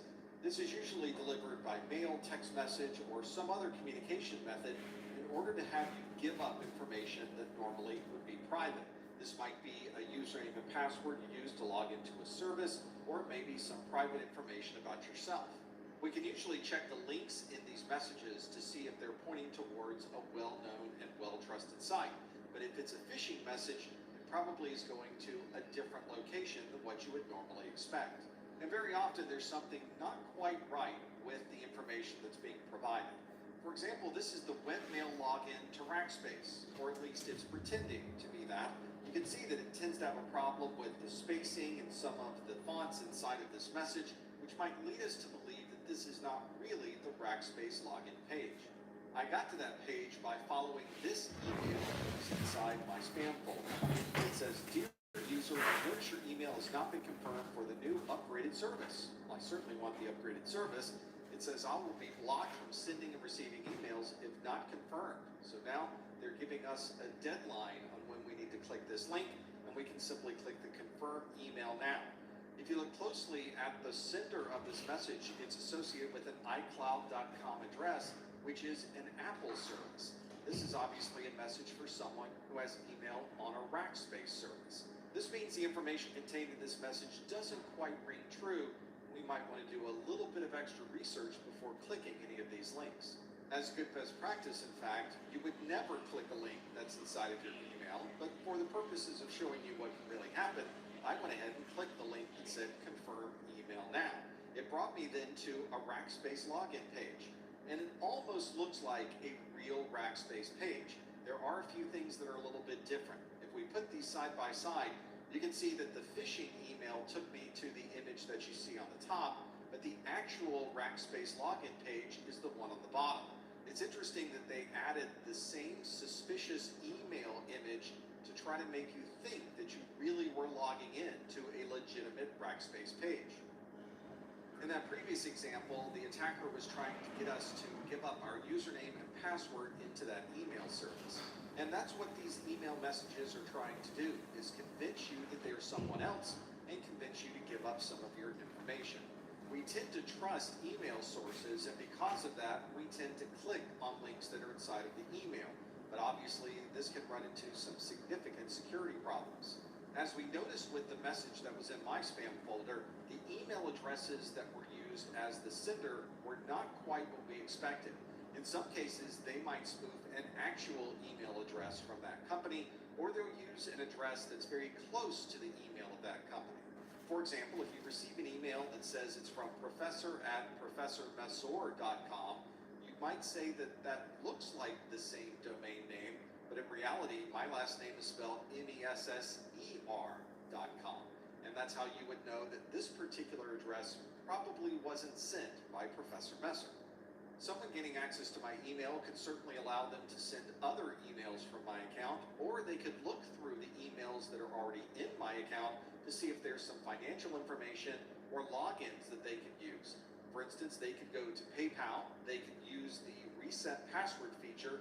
It's sent back to my email, which now the attacker has access to.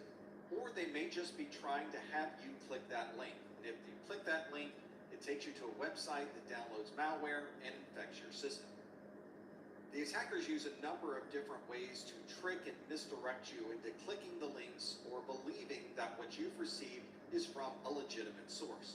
This might be something like typo squatting. If you look at the destination for the link they've provided, you might see that the destination is professormessor.com.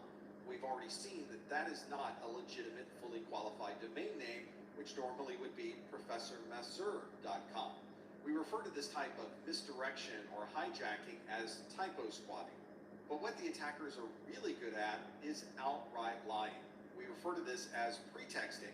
They're going to make up a story and drag you into this particular drama in the hopes that you'll click a link or log into a site and they can gain access to your username and password.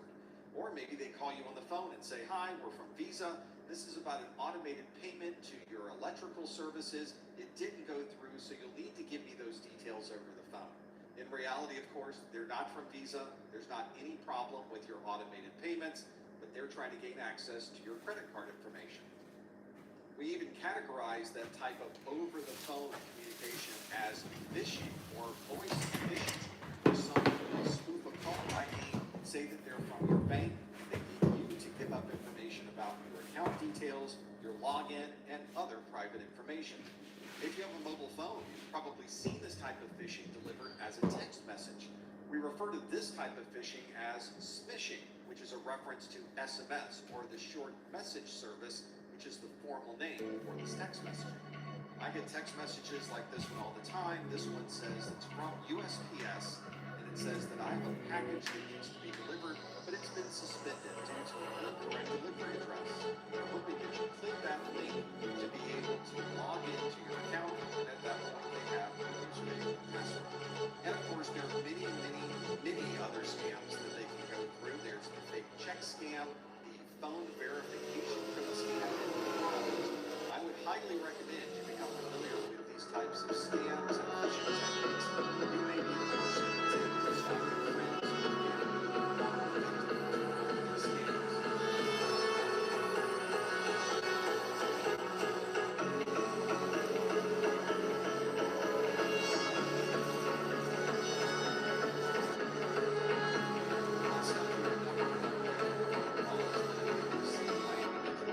With this particular pretext, of course, this is one where there is an actor and there's a story that they tell. And these are actual scam calls taken. All right, everybody. We have had, and this will cover part of, this is our little tidbit. Hello, sir. My name is Wendy. I want to show you. This is an urgent checkup call for your computer, as we have found several problems. Micro learning, right? Obviously, this is not Wendy. Showing you that IBM, they're going to show you the difference between a RESTful API and Open API, where you can get authorized to use it. That was part of our last lesson before lunch. We were talking about open authentication, and Open API and RESTful API.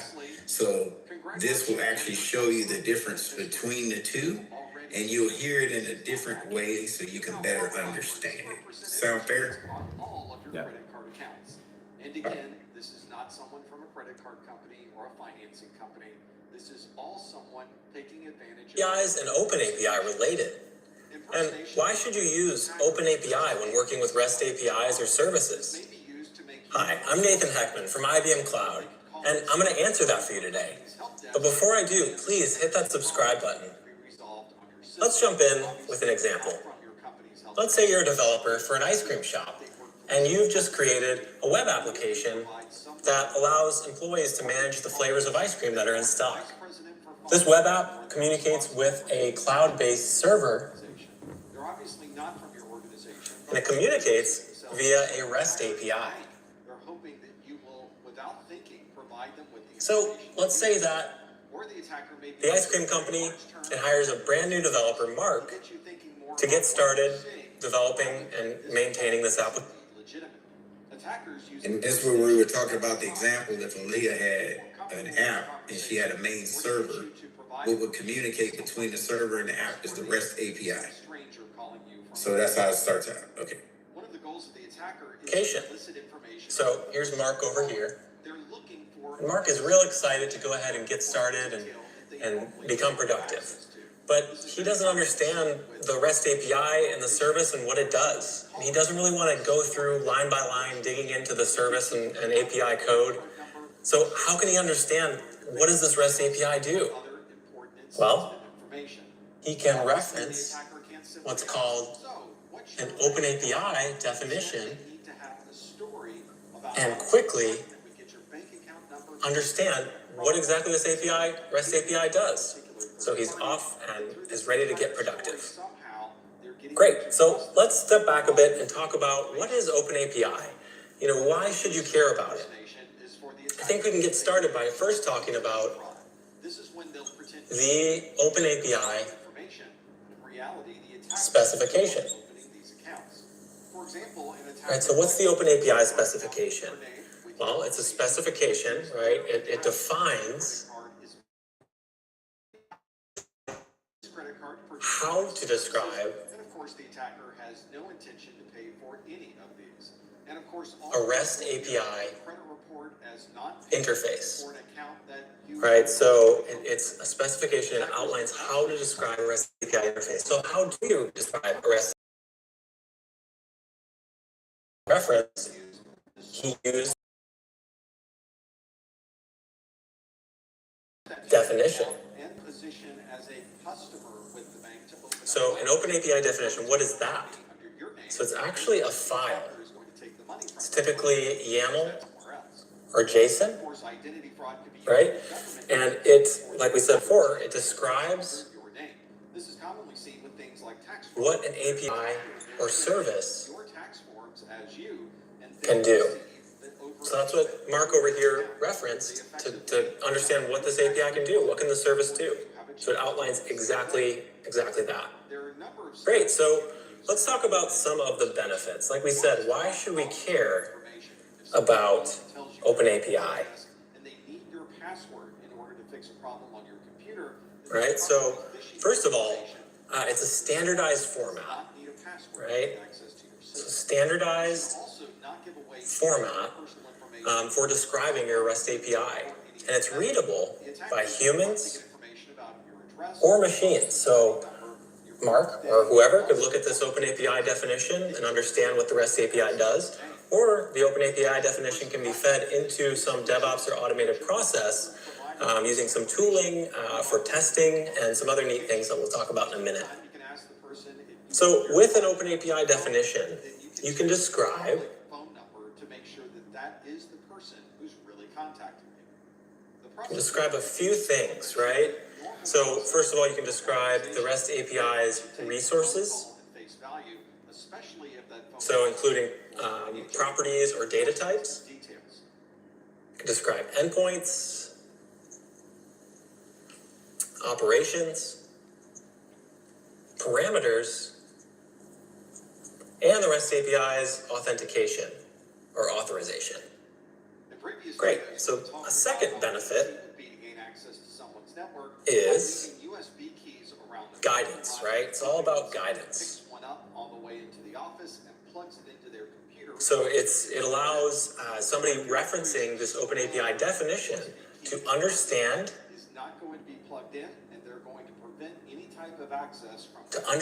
or actually use the service or REST API, right? So it makes it crystal clear exactly what it does. And then third, OpenAPI allows you to extend your REST API with tooling. Right, so there's some pretty neat tooling available that can take an OpenAPI definition as an input and produce some pretty neat things. So one example is there's an API validator that will actually take in an OpenAPI definition and run through some validations to ensure that the REST API actually conforms to a certain set of industry standards. Because not all APIs are made equal. There is also, there's an API doc generator, which will take in that OpenAPI definition and generate REST API documentation or reference that's interactive, and it makes it, lays it out very clearly what exactly this REST API does.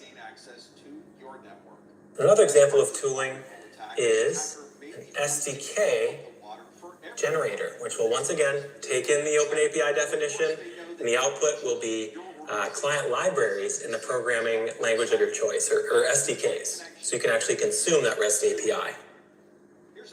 Great. So that kind of outlines what OpenAPI is and sort of what some of the benefits and how OpenAPI is used with REST APIs. So let's talk about back to our example, right? So Mark over here, when he's looking at this OpenAPI definition, we'll say that this is called, ice cream .yaml, right? And let's take a look at maybe an example of what this part of this file might look like, okay? So at the beginning, you have some basic REST API info, right? So you might have a version of OpenAPI that's being used, some version of this REST API itself, maybe a description. All that can go towards the top of this file. Next, you might have a section to describe. So you're actually describing the REST API request. API request, right? So, in this case, we're looking at the operation list flavors. So you see a path there of the /flavors. You see the get HTTP method that's outlined there for exactly how you form your request. And then the next section of the OpenAPI definition might be a place to describe the API response. Right, so describing the API, REST API response, you see the 200 response. You might have these properties here, like flavor, you have an ID, it says the data type as well, string in the case of flavor. So all of this information just clearly describes, yep, this is exactly the request, this is the data you'll get with your response. And then lastly, the OpenAPI definition could have a section for an example response, right? So it'll actually have sample data for you to look at when you're referencing the OpenAPI definition. Great, so hopefully this makes it clear and describes why OpenAPI is so fundamental, and you should really, really use it when you're... These are campaigns that are usually on social media sites, and they're based around political issues All right. or social issues. So open APIs, application interfaces, to get a better understanding. That's a lot of stuff they sent over. But you're using this as a developer. When they're talking about over here, to distract from something that is obviously true, where's my board? would be damaging to that particular nation. There it is. Doink. This may not even be something related. When they're talking about over here, or location that you're visiting online. we're talking about there's an application that was being built or an app you downloaded from the store. It's going to use a RESTful API to communicate and correlate, and then whatever changes that are found or need to be reported, then it will go to the cloud up here. So that's how you see this cyclic piece of information going around, right? When it's looking at different languages over here, it says YAML. YAML is yet another markup language. That's when they start running out of acronyms, because they say yet another markup language. Yeah. That's what's being used. As you can see over here, at the start of all languages, we learned this in Linux, they denote what's being used, the version, right? Then you start putting in, as you do coding, your integers, variables, strings, and you want to make sure you give the proper responses. So like when you're coding, that's where DevOps comes into play, right? While you're going through the code, you want security there right along with you to test the code as you are developing it. You don't want to develop the code, put it out, and then find out that there's a big gaping hole in the middle of it. Because now your server is vulnerable to somebody who's a script kiddie who can easily hack your app to get to your server. Now it's holding all your stuff hostage, right? So you want to have that going along with it. Then you put the paths, the URL that your API will be communicating with, which is your fully qualified domain name. So you want to make sure you scrub all of this code to ensure it's right. Over here, when you're developing the code or the application, I'm sorry, when we had just computers, we just called them software. Now they call them apps. It's the same thing, right? Yeah. So when you come over here and you're developing it, it's saying here, the definition, we want to use YAML and JSON, JavaScript object notation, which helps secure your language, where you start what they call embedding objects into it. These are references that lead to other places. Say, for instance, a website on the front might present a picture of Martin.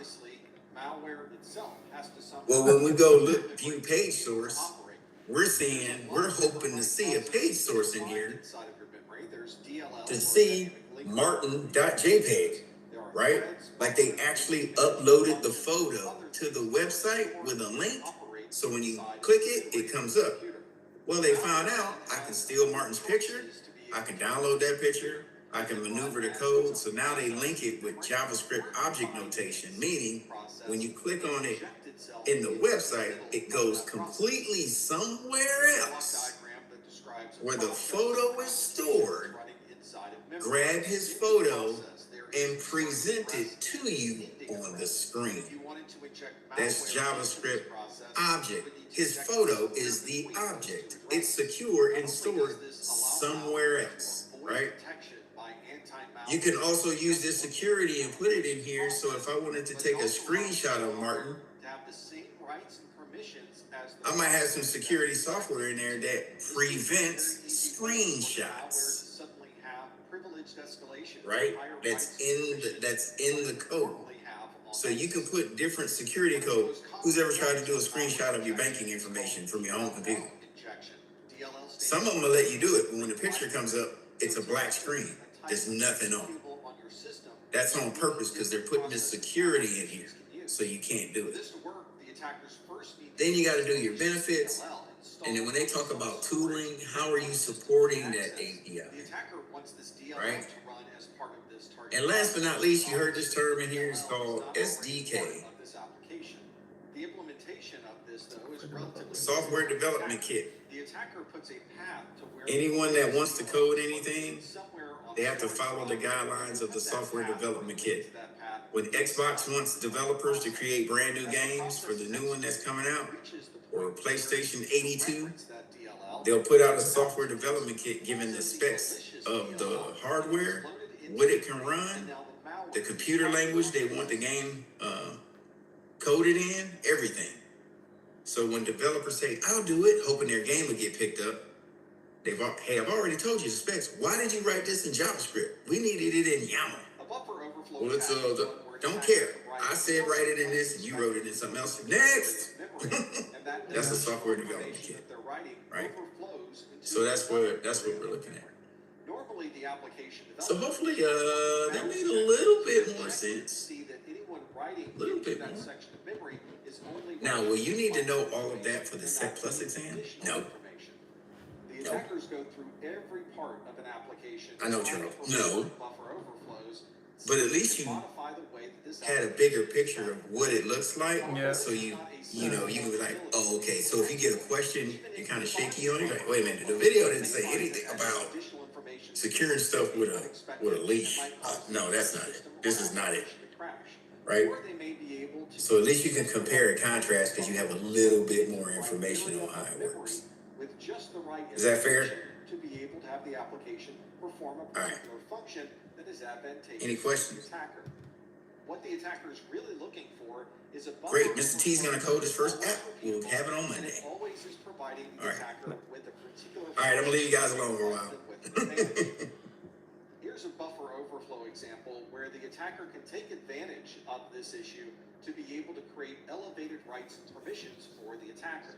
This is a case where we have two different variables in memory, variable A and variable B. You can see that variable A has nothing currently written to it. It is all zeros, and it has 8 different bytes that you can store as variable A. Variable B has already been written to memory. It is 2 bytes long, and you can see the decimal value of variable B is currently 1,979. For this particular application, variable B contains information on how this application should provide rights and permissions. And if this value is below 2,000, you have effectively user rights or guest rights for this application. But the attacker would like to have administrative rights, but for administrative rights, the value of variable B must be anything over 24,000. Normally, variable B is not something that could be changed from inside the application. But this attacker has found a vulnerability with variable A that allows us to perform a buffer overflow. The attacker knows that they can use 9 bytes into variable A, and that will fill up the 8 bytes of what normally would be variable A, and it will overflow that last byte into variable B. In this example, the attacker has chosen to store the word excessive into variable A, but excessive has 9 characters. The first 8 characters are stored as part of variable A, And the ninth letter E, which is also the same as hex value 65, is stored as the first byte of variable B as it overflows into that particular variable. You can see that this buffer flow has now changed the value of variable B, and now its value is 25,856. And as we've already said, any value of over 24,000 in variable B provides that user with the rights and permissions of an administrator.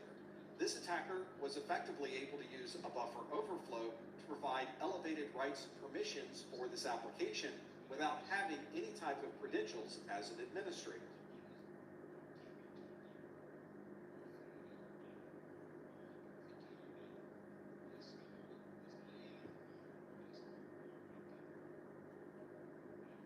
A race condition is when two events happen at nearly the same time with an application, and the application doesn't take into account that these two conditions may be operating simultaneously.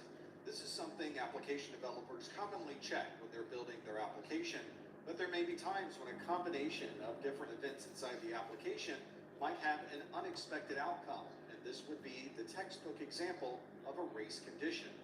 One common type of a race condition is a TOCTO. This is a time of check to time of use attack. This means the application is going to check the system to retrieve information that may be stored.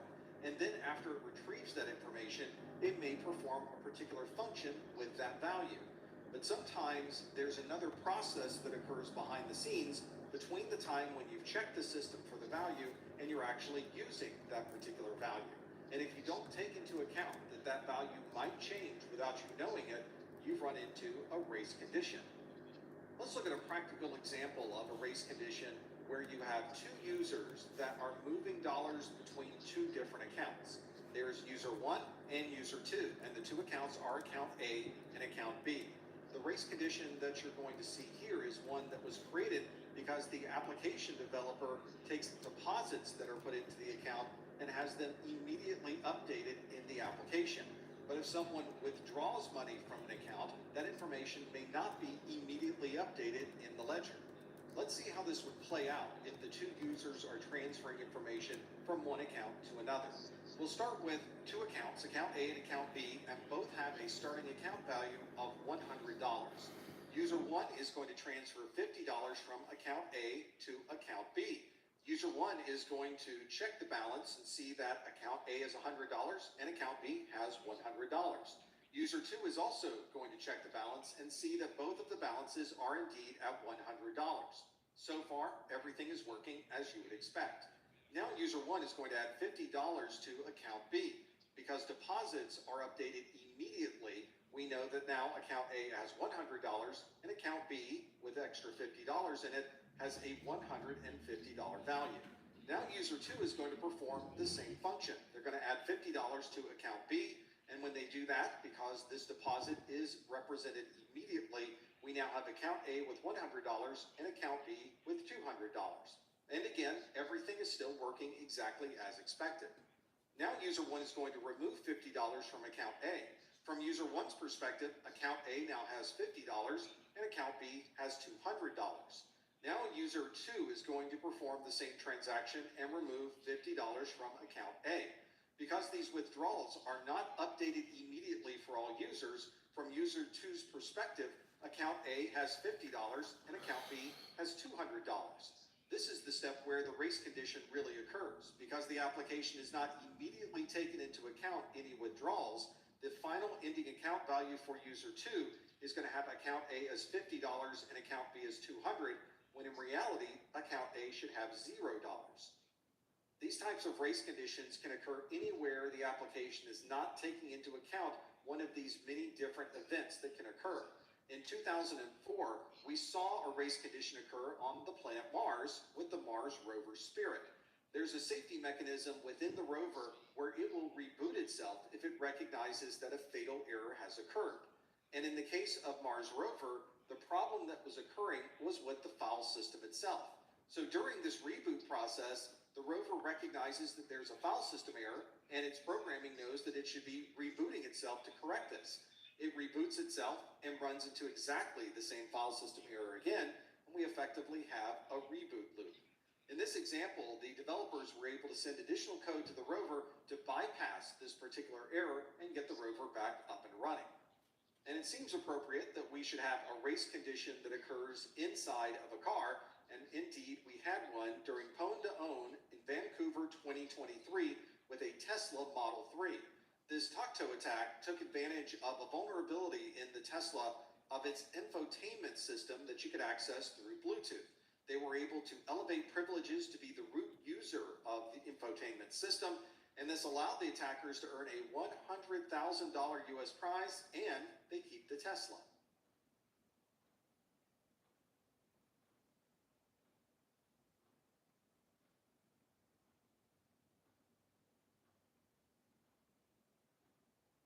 You often hear myself and many other security professionals tell you to always keep your operating systems up to date, make sure all of your applications have been patched, and anytime a new set of updates comes through, you should make sure that you patch your system as soon as possible.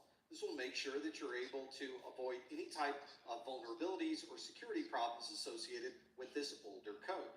But of course, when you're installing an application to a device, there's always a concern that the application itself might have malicious software inside of it, and the same thing applies to these updates. We're effectively installing a new application each time we install these updates, and it may be possible for an attacker to find some way to get their malicious code embedded within the update itself. And although we're telling you to update your system as quickly as possible when you find one of these security patches, there are a number of best practices that are associated with this update process. First, before you make any changes to any system, you should have a backup. This ensures that if something does go wrong during the update process, you can revert back to the previous configuration and you'll be back up and running again. You should also make sure that the sources that you're using for this update are trusted. This means the software that you're using during this update is coming from a source that you commonly would use or one that is commonly associated with this update process. And it's always worth mentioning again that your backup can solve a lot of problems for you if something does go wrong during the update process. Here's an example of a message that you might commonly see when an application needs to be updated. This is for the Chrome browser. It says you're using an older version. Update now to keep your Chrome browser running smoothly and securely. Your download will begin automatically. If not, click here where it says Update Chrome. If this is a message that appears when you first start your browser before you visited any other websites, then there is a reasonable amount of trust you can associate with this update message. But what if this is a message that appears once you visit one of the links that's provided from a Google search? There might be a question as to whether this particular update is legitimate, and it may be something you want to perform a bit of extra checks before clicking that Update Chrome button. We're very often installing these updates from a file that has been downloaded from a third-party website. So we need to look at where we're downloading this file from, and we need to understand more about what might happen if we perform this update. We should make sure that the source is one that is indeed trusted, that we're going to a site that commonly hosts these types of patches. If we're getting some random pop-up message during our normal web browsing session that tells us that we need to click here to update, this might not be a legitimate update message. And if you want to have a relatively high amount of trust regarding this particular patch, you should download the update directly from the application developer site. And many operating systems will only install applications if they've been digitally signed. That means that we'll get a message during the update process that tells us that this application is from Microsoft or Adobe or Google, and we can see the digital signature associated with that update. Because the digital signature is put there by the application developer and our operating system validates that digital signature, we can have a high level of trust that this particular update is legitimate. Sometimes an application will have its own update process built into the app itself. This usually does have security checks and digital signatures built into this process, and although you might not see the digital signature, the update process of the application is automatically performing that verification. This process has a high amount of trust because it's the application itself that is performing the update. You don't have to download any files yourself, and the update is being verified as coming from the manufacturer of the software. However, this process is not a 100% guarantee that the code that you're updating is indeed legitimate. In December of 2020, the company SolarWinds reported that their application Orion was performing updates for users, but the update itself contained malicious software. These updates followed the internal update process for the Orion application. The update itself was digitally signed by the company, and to anyone who's ever performed an update, this looked like a normal update from a legitimate application developer. Unfortunately, months earlier, attackers had gained access to the development system in SolarWinds itself and put their own code into the SolarWinds software. Their malicious code was rolled up into the normal updates that were provided by other application developers within the company, and the entire package was digitally signed and automatically distributed to their users. This Orion software is high-end management software, and some of the largest organizations in the world were running this software. This allowed attackers to gain access to hundreds of large governmental agencies and companies, and it allowed them to effectively have full reign to the entire system that was running this Orion software. And from there, they were able to jump from the Orion system to other unsecured systems within those organizations. This type of attack is relatively rare, but it does show that an attacker could use a trusted process to be able to automatically distribute their malicious code to hundreds or thousands of systems automatically.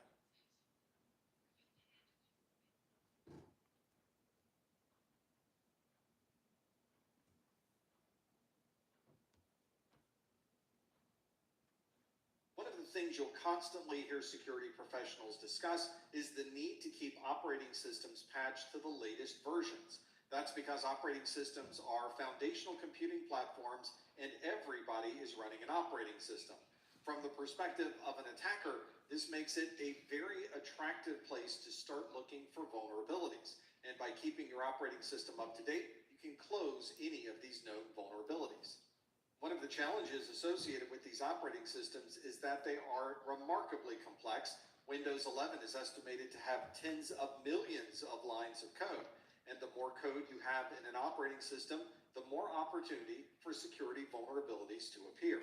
So if you think about it, the operating system that you're using right now contains many different security vulnerabilities, but we just don't know what those vulnerabilities are yet. Researchers and attackers will find these vulnerabilities. They'll be reported to the manufacturer of the software. They'll create a patch and an update, and we'll install that patch on our systems. In the case of Microsoft Windows, we receive updates of that operating system every month, specifically on what we call Patch Tuesday. This is the second Tuesday of each month. Microsoft will release entire sets of patches on that single day of the month, and then security professionals will begin testing and deploying those patches to their systems. Let's look at what a normal Patch Tuesday might look like. We'll look at the Tuesday of May 9th, 2023, and in that update, Microsoft released almost 50 separate security patches for Microsoft Windows operating systems and other applications. This single set of patches for May resolves a number of different security vulnerabilities. This pack includes 8 elevation of privilege vulnerabilities, 4 security feature bypass vulnerabilities, 12 remote code execution vulnerabilities, and so on. Although this seems like a large number of vulnerabilities, and it is a large number of vulnerabilities, the previous Patch Tuesday in April of 2023 had almost 100 different vulnerabilities that were patched. If you'd like to see the latest set of patches available for your Windows operating system, you can visit the Microsoft Security Response Center at msrc.microsoft.com. There are a number of best practices you may want to put in place when it comes to operating system updates. The first is that you should always plan on updating. When that monthly update occurs or an on-demand update occurs at some other time, you need to be sure to patch that version of software as quickly as possible. Once a previously unknown vulnerability is suddenly announced to the world, the attackers will start looking for ways to reverse engineer that particular vulnerability so they can use it against other operating systems. If you get your system patched before they're able to create attack code, then your system will be safe from any subsequent attacks. If you're updating a system at home, you may just want to make sure you have a backup and you can perform the patch. But in very large and complex environments containing hundreds or thousands of devices, you may want to perform a test before deploying this patch into a production environment. This ensures that the patch that you're going to deploy doesn't in some way break something else with the operating system. Sometimes these patches can be automatically installed behind the scenes and no other work is required. But there are some patches, especially those that are built into the core parts of the operating system, that may require you to reboot the system to be fully patched. In that particular case, you want to make sure that you've saved all your data and then you can reboot the system. And of course, even with all of the precautions and testing that you put in place, you may still find that there are problems that occur after this patch has been put into production. That's why it's so important to have a backup. So if you need to go back to the configuration prior to the patch installation, you can easily do that using your known good backup.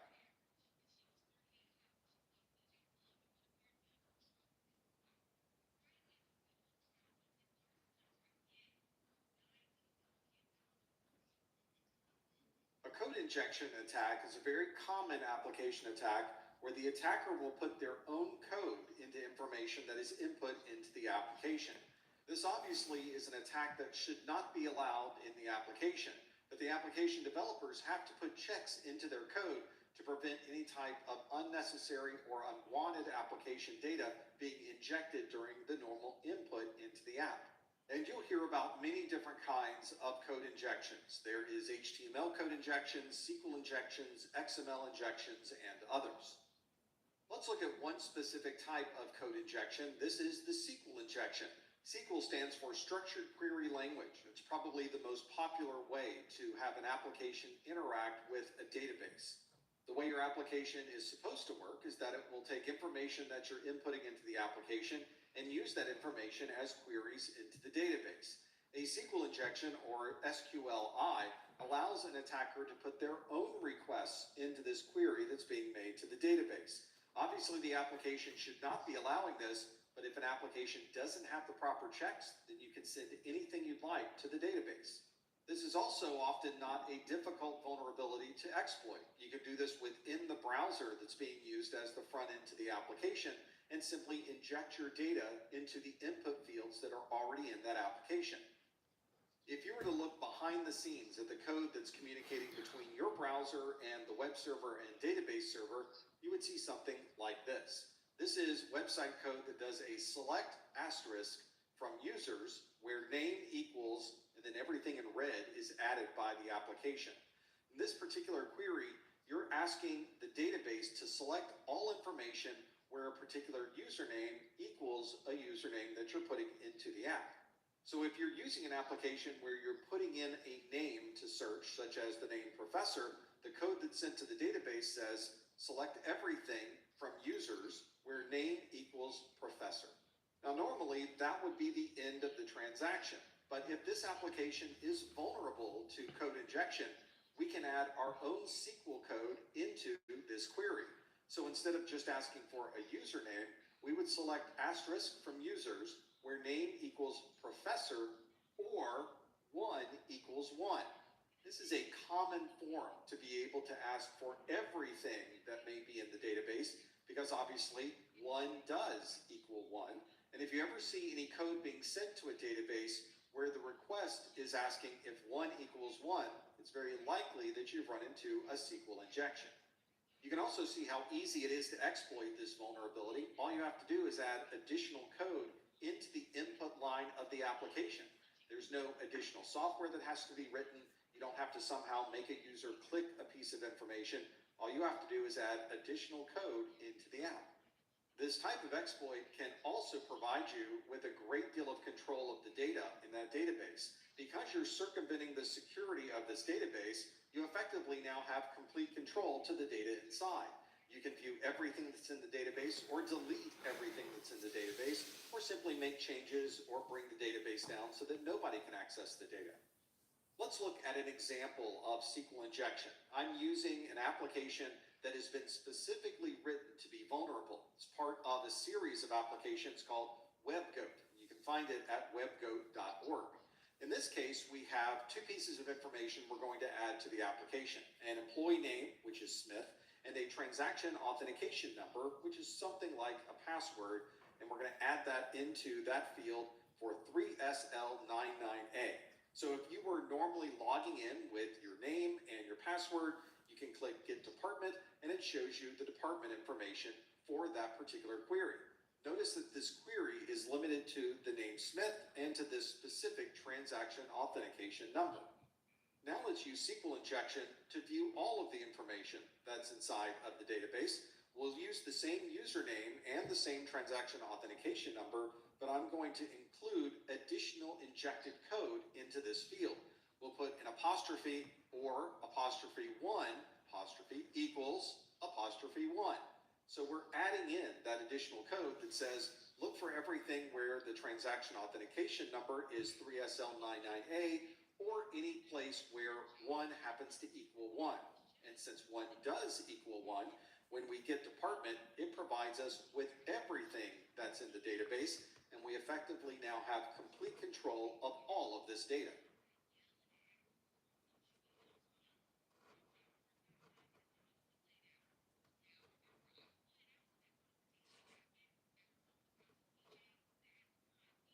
In this video, we'll talk about cross-site scripting, and you may see this also abbreviated as XSS. It seems like we would use the abbreviation CSS for cross-site scripting, but that abbreviation has already been taken by cascading style sheets, so instead we use XSS to be able to differentiate between both of those technologies. This attack type was originally called cross-site scripting because of vulnerabilities that we found inside of our browsers. These vulnerabilities created a situation inside of your browser where information from one site could be shared with another site. Cross-site scripting is one of the most common vulnerabilities for web-based applications. This takes advantage of the trust that the browser has for different websites. Although there are challenges in creating a cross-site scripting exploit, once you have that exploit, there are many different ways to take advantage of it. Many of these cross-site scripting vulnerabilities are based around an attack using JavaScript. JavaScript is a very popular scripting language within our browsers, and practically everyone has JavaScript enabled in their browser.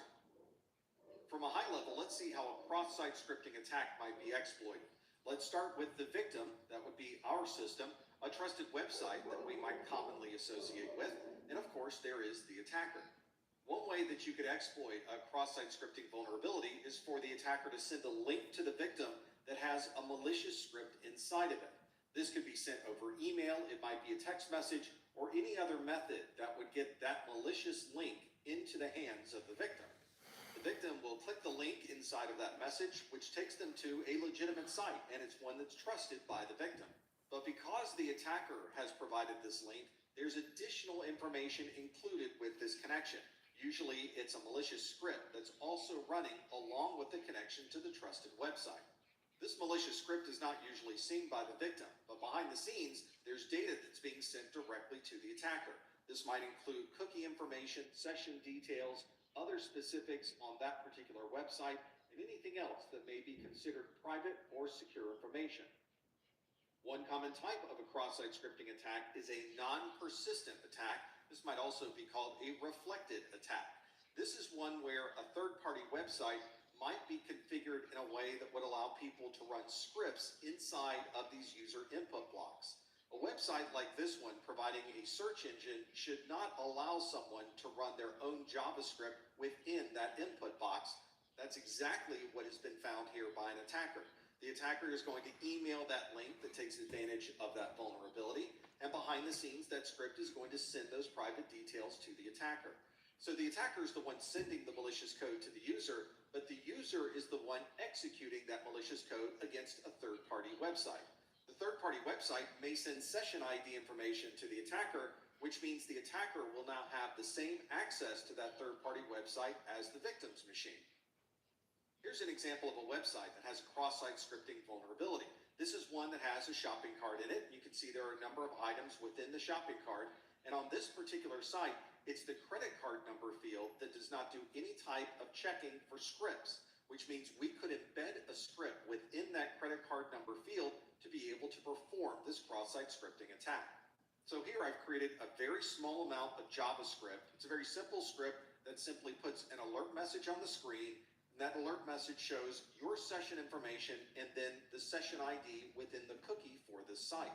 So when we're putting in credit card information, we would also include that entire script along with the credit card details, and you can see we've pasted it in on that credit card field. When we click the purchase button, a message appears on the screen with the information about our session, and it includes the session ID. Now, obviously, the attacker is not going to have a session ID message pop up on your screen. Instead, that session ID will be sent directly to the attacker behind the scenes, and the victim has no idea that that session information is now in the hands of the attacker. Instead of the attacker trying to find some specific way to directly send a link to a user, what if the attacker simply posted the link on Facebook? This is the idea behind a persistent or stored cross-site scripting attack. The attacker will post a message on a social media site, and it will include with that message the malicious payload, which is probably malicious JavaScript. This is why it's now called persistent, because the attacker has now stored that information on that third-party social networking site. Everyone who visits that page with the malicious software will effectively have that code run inside of their browser. From the attacker's perspective, this means that they're effectively attacking everyone who visits that social networking page. So all of the viewers of that information will have that JavaScript run inside of their local browser. And because this is a social networking site, the attacker might include other code that would allow people to share their malicious code. So anyone who views this message can have it posted to their own feed on that social media site. And the next person that views it on their feed goes through the exact same process and again, as this message is now spread to all of these different users using a persistent or stored cross-site scripting attack. An interesting cross-site scripting attack was found in June 2017 by Aaron Guzman. He's a security researcher who was looking at Everybody, let's take 10 minutes on their website that allows them to manage different capabilities within their vehicle. When you log into the Subaru website, you get a token, and this token never expires, which from a best practices perspective is probably not the best idea. Normally, there would be some expiration. For instance, the token might expire in a day, which will require you to log in again after 24 hours. Not only was there no expiration associated with this token, the token allowed you to perform any service request on your vehicle. Not only did this create a security concern for your vehicle, but you could add your email address to someone else's account, and the same token would allow you access into managing their vehicle as well.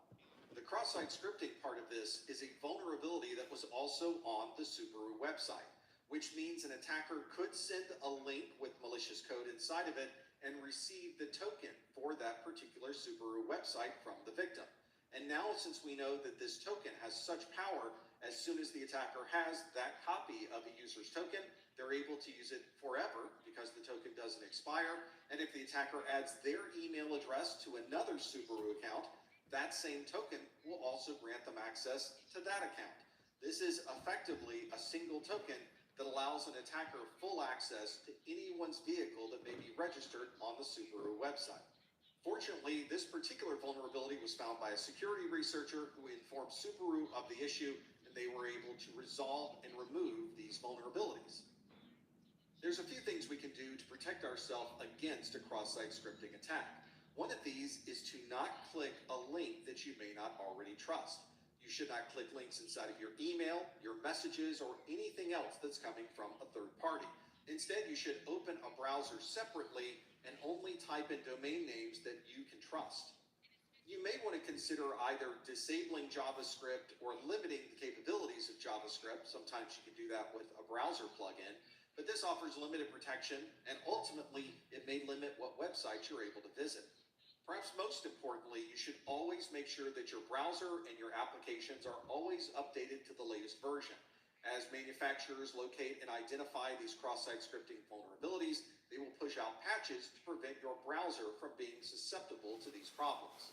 And if you're an application developer, you need to make sure that all of the inputs to your application are checked to make sure that a user can't add their own script to any of these input fields.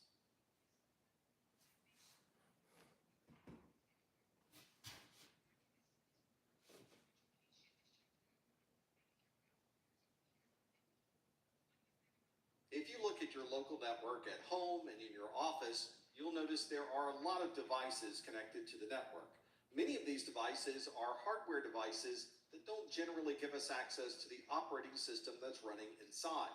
This might be a device used to control the air conditioning system. You might use this device to clock in or clock out of work. but in any case, it's a device that has an operating system running inside of it, but we don't generally have access to that operating system. Since these devices are connected to the network, they are therefore a potential security risk. So we need to make sure that we're always up to date with the firmware or software that might run inside of these hardware devices. If you look around at home, this could mean that your stove, your refrigerator, your garage door, the front doors to your house, and all of these embedded Internet of Things devices, or IoT devices, all could potentially be a security issue for your home and your office. Before IoT, our security concerns were basically focused on operating systems that we had control of, our Windows laptop or a tablet computer, or perhaps our mobile phone. But with the advent of IoT and these hundreds of different devices that you can connect to your network, we now have security concerns with every one of these devices. We often refer to this operating system that's running inside of this hardware as firmware. This is the operating system that makes everything work inside of this device, and very often we have no idea what this operating system even is. This means that the only people who can really update or manage this system is the manufacturer themselves. They're the ones that created this device, they're the ones that developed the software running in this operating system, and they're the only ones that can really tell us how to upgrade the firmware in all of these hardware devices. Unfortunately, manufacturers of hardware don't necessarily have the same focus on IT security that others of us might have. For example, we ran into exactly this problem with Train Comfort Link 2 thermostats. These are thermostats that are automated and you can control them from something like a mobile phone or a tablet. Train was notified of security vulnerabilities of these Comfort Link thermostats in April of 2014. The manufacturer did not release a patch for these thermostats until April of 2015, and another patch was released in January of 2016. In the world of Windows, Mac OS, and Linux, we generally turn around these patches in a month or less. In this case, the manufacturer took at least a year to provide the very first patch for these security problems, and in some cases, almost another year to release the other one. This obviously created security concerns for people that were using these Train Comfort Link 2 thermostats, because during this entire period, the vulnerability was known, but a patch was not available. Sometimes the manufacturer of these devices will inform you when a device is no longer able to be updated. The first notice of this might be with an EOL notice, or an end of life. This is a notice that the manufacturer is giving to everyone to let them know that in the future they will stop selling this particular product. It's important to keep these dates in mind because you can still get security patches and updates even though this product is not actively being sold. This may be the first notice that it might be time to replace this device. Although there is a time frame where there is still support available, eventually that time frame will go away. Once the device has already hit its end of life and the manufacturer has decided to no longer support the device, we now are at the end of service life, or EOSL. The manufacturer themselves have stated they are not going to provide any additional security patches for this device, although they may provide you with a very high-end support option where you can pay a great deal of money to have them continue support for that device. That financial outlay is not something that most customers have the ability to do, so often they will replace this device with something newer. Obviously, EOL is an important step that might give you some warning that the support for this device is going away, but the real important date is the EOSL. If you have equipment in your office or at home that has hit the end of service life, you may want to consider replacing that device as soon as possible so that you always have the latest security patches installed. If you work for an organization that has a large infrastructure, you've got data centers that are located around the world at many different remote sites, then you probably have equipment in one of these locations that have been installed for years and years. This is a legacy device, and it's one that might be running an older operating system. Maybe the application is very old and has not been updated in quite some time, or maybe the middleware that this application uses is very outdated. In each of these cases, the software that's running on these systems may be at their end of life or even their end of service life. And if that's the case, we may want to compare the risk of continuing to use this device or this application versus the security concerns or risks associated with keeping it on our network. The real challenge might be if this particular device or software has a very critical part of the overall goals of your organization. This means that it's not as easy as simply turning off the device or replacing it with another device that we can get elsewhere. This means we may need to keep this device running for a certain amount of time, but we might also want to create some type of mitigation that would prevent someone from taking advantage of any known security vulnerabilities. This means we may want to create additional firewall rules that would limit the people able to directly connect to this device, or you might add additional IPS signatures, especially signatures that are built for some of these older operating systems. So although this may not be something you can easily phase out of your network, you may be able to put together a path to replace this device while at the same time providing the security needed for these legacy platforms.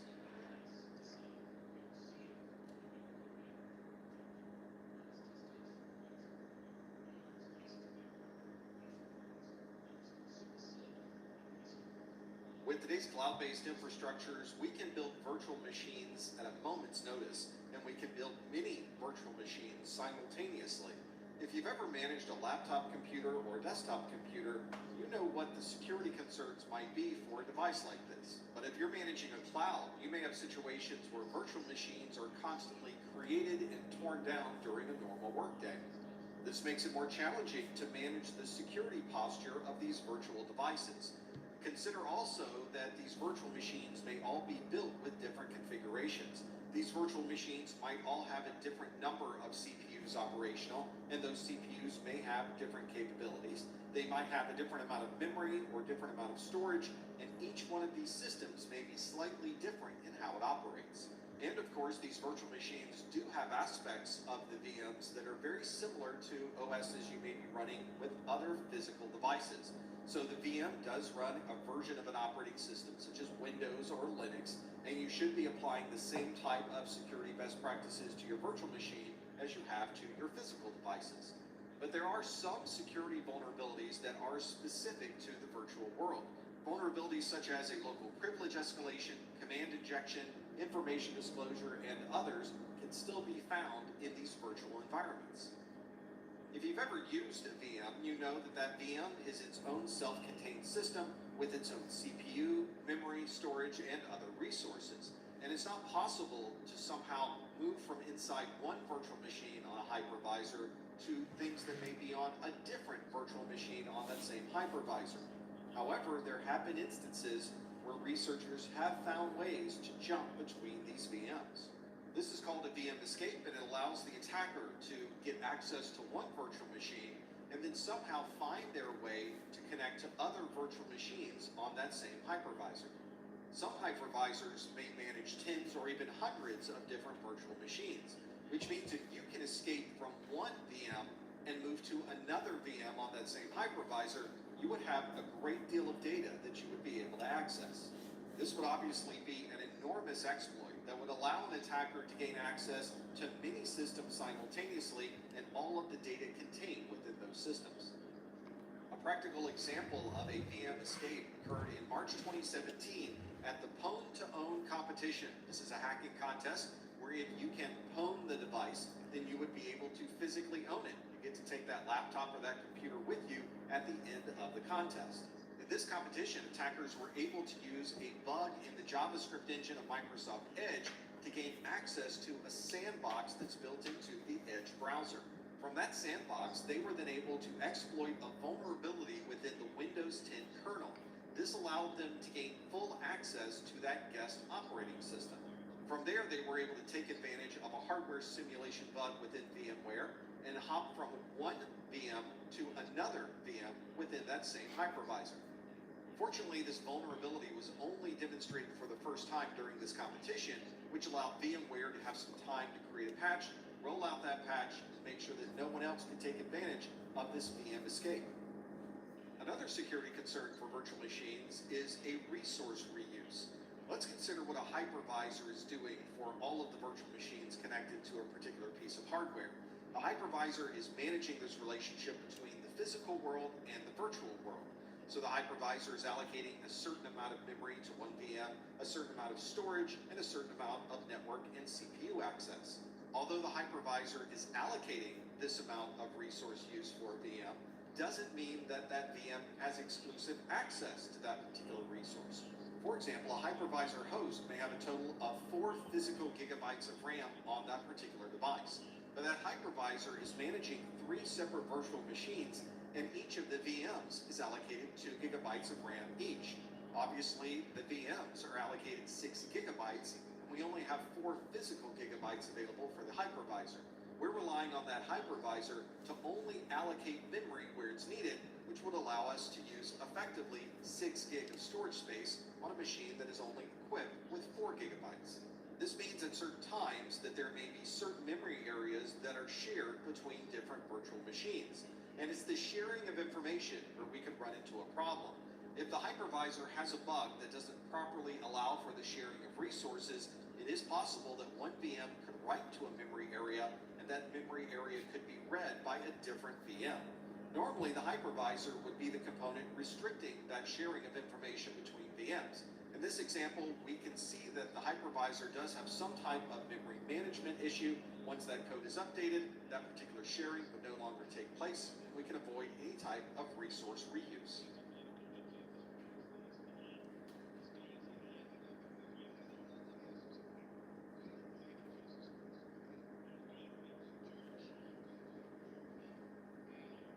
In a relatively short period of time, companies have really embraced the cloud.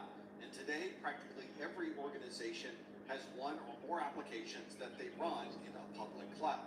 But of course, along with these applications, we're putting a great deal of data into the cloud as well. These applications are often accessing sensitive data, and it's important that we find ways to maintain security for all of these cloud-based applications and their data. Unfortunately, we're not always using the best practices for security to protect these systems. For example, it's estimated that 76% of organizations aren't even using multi-factor authentication to log into the central console for their cloud-based systems. And we've also found that up to 63% of the code that's in the cloud is currently unpatched. These are not minor patches either. These are significant security concerns. In some cases, these vulnerabilities have a common vulnerability scoring system, or a CVSS, that is greater than or equal to 7 on a scale of 10. If you have an application that's in the public cloud, then anyone in the world would be able to at least attempt to connect to that particular application. That is the point of putting your applications in a public cloud. Unfortunately, this also means that anyone in the world could try to disable that application through a denial of service, or DOS. This may also be a distributed denial of service, since it can be done by many different devices simultaneously anywhere in the world. We also have to think about the authentication method that's used to allow access to the application and this data. If we have a weak process for authentication, or we've misconfigured the authentication process to allow people in this application without the proper credentials, this can cause a significant breach of data. When you have anyone in the world that's able to connect to an application, you have to make sure that the configurations are set properly for the app and for the security surrounding that application. One common misconfiguration we often see with web servers is the ability for people to manually move around the structure of the web server into different folders or different So what I have up on my screen now, we have day 3, the current day that we are on now. Yes. I'd say let's crack this puppy open and start getting into it. How about that? All right. Any application they'd like on your cloud-based system. If you are working on something and you need to finish it up, go ahead. You don't have to completely stop. Just keep an ear open about what we're doing. Applications have been properly patched. But as we get into day 3, we're going to get back into system architecture. So we're going to have a familiarization of what was going on in network plus. Charles says, catch me outside. These are very easy to exploit. You don't need a lot of knowledge. You about done with this, ain't you? To be able to take advantage Network of plus. vulnerabilities, and because you effectively. So we're going to be in domain 2, 3, and 4. Going back over that. So yeah.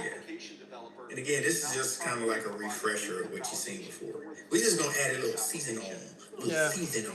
Cross-site scripting is used by an attacker. All right, 2.3, explain various types of vulnerabilities. Attackers might also try to take advantage of an out-of-bounds write. This is when they're We'll able talk to about write that. information into memory, even though that 3.1, compare and contrast security implications of different architecture models. code execution, or to simply crash the system and make it unavailable. 4.5 and 4.6, The application is in the cloud. given a scenario, modify enterprise capabilities to enhance security Code injection, or maintain, implement and maintain identity and access management.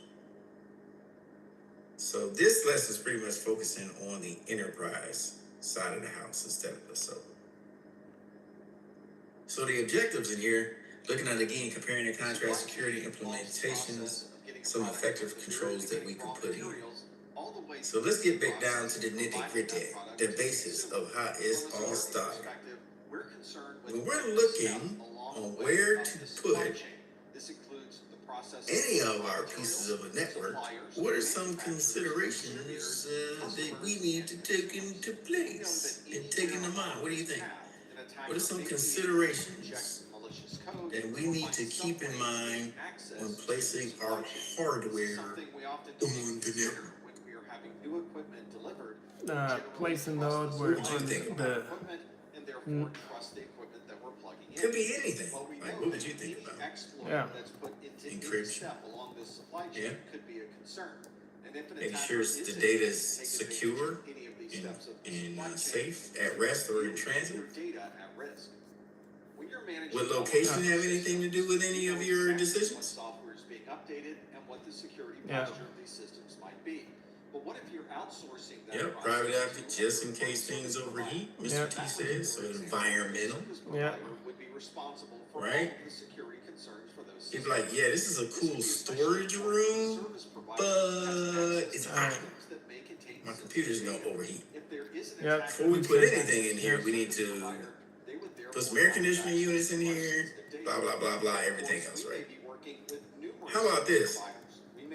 I wouldn't want to put a server or server access for $1 billion company, maybe next to the front door. Yeah. Oh. That's like when I did security, right? As private investigations, they'd hire me. Hey, can you do security? I'm like, how many times y'all been robbed? Because I had my gun too. So it's like, we've been robbed several times. I said, yeah, because your store is right next, your jewelry store is like 100 feet from the door of the mall. Like, and the freeway is less than a half a mile. So yeah, that's why you're getting hit all the time, right? Easy access. So you would want to put that data enriched as a data enriched environment, right? So these are the things to think about: infrastructure, media, appliances, services, and data. What are we actually working with? And you want to come up with a good workflow that you can implement on the network so everything works together. As it turns out, the email server, the mail transfer server, these are the different things. How is this all going to work together? Now, this looks very familiar. We have the open system network infrastructure interconnection, my dad. Yeah. Here, it's going to take you through the physical layer, layer 1, up through layer 7. Typically, they count layers 5, 6, and 7. So when it jumps from 4 to 7, they're just accounting that between 5, 6, and 7, it's all data. All right. Okay. It's all encapsulated. It's all data just moving. So they won't waste time putting it in there. But that's what we have. As a reminder, on the physical layer, 1s and 0s are going out. Layer 2, that's your data link layer. You have 2 sub layers, the link local connection and MAC. Those are the 2 sub layers of layer 2. That's where your designated layer 2 switch is going to live. Your designated layer 2 switch. Now, when we get to layer 3, as a reminder, we start dropping the IP addresses on there and the gateway and the subnet. So you'll see your router, or if your switch and the router got together and had a baby, it'd be your layer 3 switch. It'd be your all-in-one, right? acquisition of this hardware. And when it gets to layer 4, that's your transport layer. Now you're trying to figure out what type of language you want to speak. Do I speak TCP or should I speak UDP? Right? And then you'll put those protocols on there, and then after that, everything is moving. Now, typically, you'll see this 515 support, and most people wonder, is that real? Is that a real place? Sure it is. If we bring it up, it's right there on the screen, not that. But you'll have 515 support. Where's that? This is obviously a perfect place for an attacker to find a way into the network and begin gathering information. This concern became very public in July of 2022 when the Department of Homeland Security arrested a reseller of Cisco products. This company had sold more than $1 billion Trying to bring up the website. of Cisco products. 515 support. Really Cisco products. They were actually a counterfeit product with a Cisco logo. You'll generally see that connected with website trouble. Like if you have problems reaching someone, products under different names, and he had been selling these products since 2013. chat now for website applications. Hundreds or even thousands of switches. So that's what you'll have as a troubleshooting technique for it. You can't reach a fully qualified domain name or can't reach something on the internet. They generally have a dedicated chat line for that. 515 support. All right, next, in your switching infrastructure, some other things you need to think about. Now you start looking at your topology and how everything is going to get linked together. Alay says also usage and time of consumption. Oh, sure. For a network, putting that together, yeah, that's something to think about. When you're actually sitting down planning this, you have your physical versus logical connections. We always talk about those are the two maps that you generally are going to use. Next, you want to know, okay, how much of my architecture is going to be on-prem and or in the cloud? So we're going to have some pieces of equipment that's going to get maintained on the premises, and or we're going to connect it for either offsite backups, or what are we going to do? So you might have to have a hybrid situation. Take into account how much data you're going to be moving or accessing. Let's say, for instance, a college. Let's talk college. We're talking about college scholars. When you're putting together a collegiate network, what's one thing that's on your mind as far as data? You got a lot of college students on campus trying to figure some things out and access some service. What are some things you do? Being SSN, so secure. Yeah, it is a security concern. Yeah, dang it, Mr. T. I would think about that. Yeah. Confidentiality, bins, binaries. So security, I think he's saying security. So you want to take that into consideration. But you have all those students and faculty trying to access servers, bandwidth and throughput. Bandwidth and throughput. So, are we sticking with regular Ethernet, or do we need to introduce a multi-mode fiber situation? Yeah. Which one's more expensive? What's also interesting about this particular attack is the compromise the fibre. made in March. Fiber, yeah. Yeah, le fibre. So you got to think of that multi-mode. Now single mode is more expensive than multi-mode, but multi-mode is more expensive than regular cat cable. So you got to think about that. Then that comes into account. Well, we're introducing fiber. Now we need fiber switches. Now we need transceivers. Now we all that stuff's going on. And what's the size of your broadcast domain? How many switches are you going to need? How many routers? How many LANs? So you got to sit down and actually you are doing architecture. It's just for a network. You have to think about segmentation. Internet protocols, IPv4 and IPv6. Now, when you sign up for service as a regular household, how many IP addresses do you get? How many are you paying for? Technically, when you get internet service, how many IP addresses are you paying for? Basically just One one. very easy way to get your data into the hands of the attacker is to simply leave all of the information. As many as you can fit in your router. So for your service, you generally get one. Surprisingly, this happens very often. You get one public IP. Yeah. Will use this That's what as you're a paying method of reconnaissance to see if someone because the may have ISP on a cloud is service only, and simply unless you forgotten to secure it. unless you designate otherwise, they're only going to give you one for your building or your house. They can easily download it and Now, disseminate it. you're not wrong, Mr. T or Charles. You can pay for more When 14 if you need more than one public IP. But it's going to cost you some money. It's going to cost you some money. Yeah. Data repository open without any Believe it or not, our military does not rely on just one ISP provider when they're bringing it to base. No, no, no. They have several. They'll spread the love out between AT&T, Cox, satellite internet. Just in case one goes down, they have a fail-safe or a failover where they can still keep operating. Now, it may take them time to switch over to it, but at least it's there, right? So they can distribute the internet or redistribute. So you got to think about that too. Have everything mapped out, get people talking about it. As we see right here, you have your border, you have your firewall up here. 1, 2, 3, 4, 5, 6, or Ninja or Football, which makes it very when it comes into Prim, this is where it's coming in. You have your inline proxy and or firewall that may hide. Now the proxy generally is over here.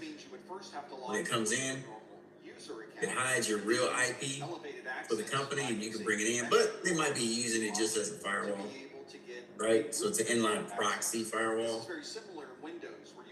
Then you start seeing you have your private addresses being assigned. Then they say you have a /24.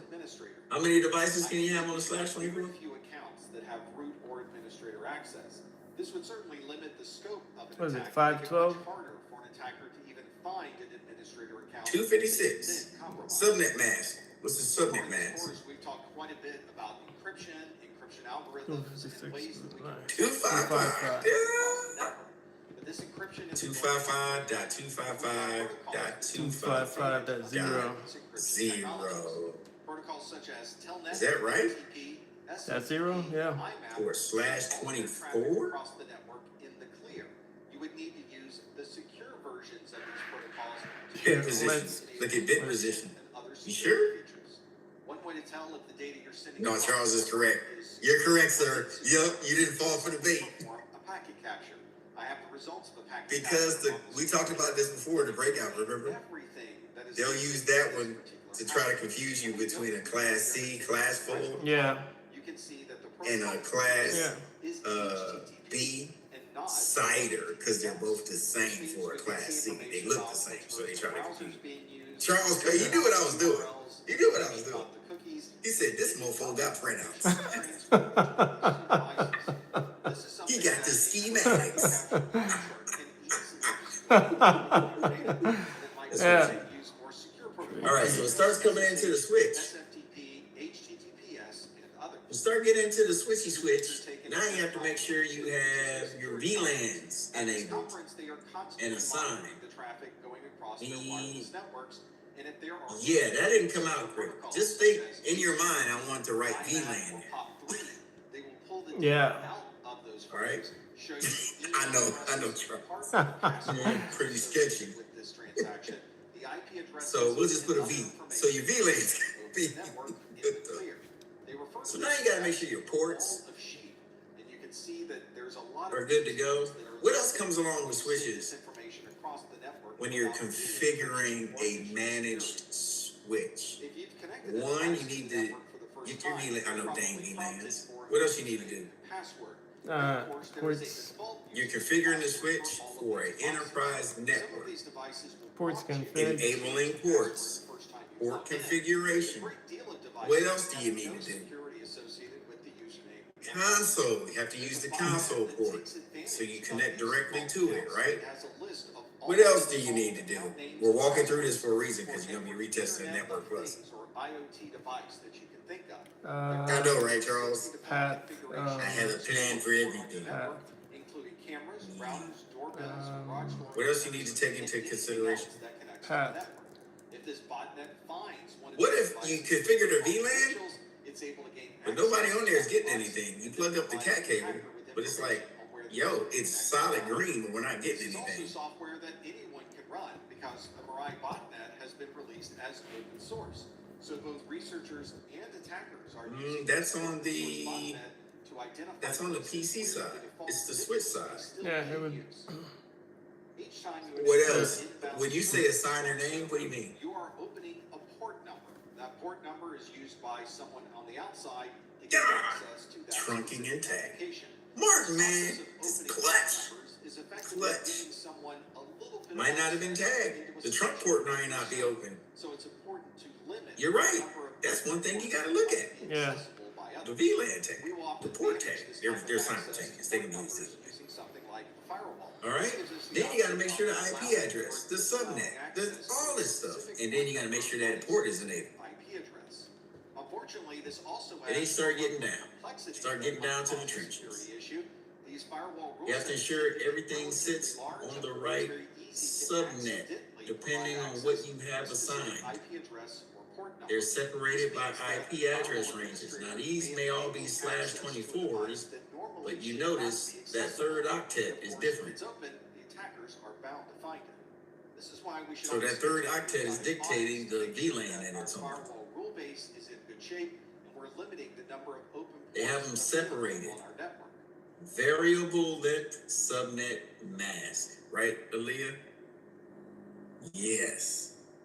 The difference between the first network, the bit position of the very first network you found out you needed, to the last network you need to do, you count the bits and you add them to the third octet, Technologies just to be right? able to provide security. Of the big, now you got it? Yeah. Remember that? Hide them almost anywhere on So a you person. take those bits, you count 1, 2, 3, 4, 5. Oh man, I started out with a /20 something, now I'm with a 26. That's like 4 bit positions.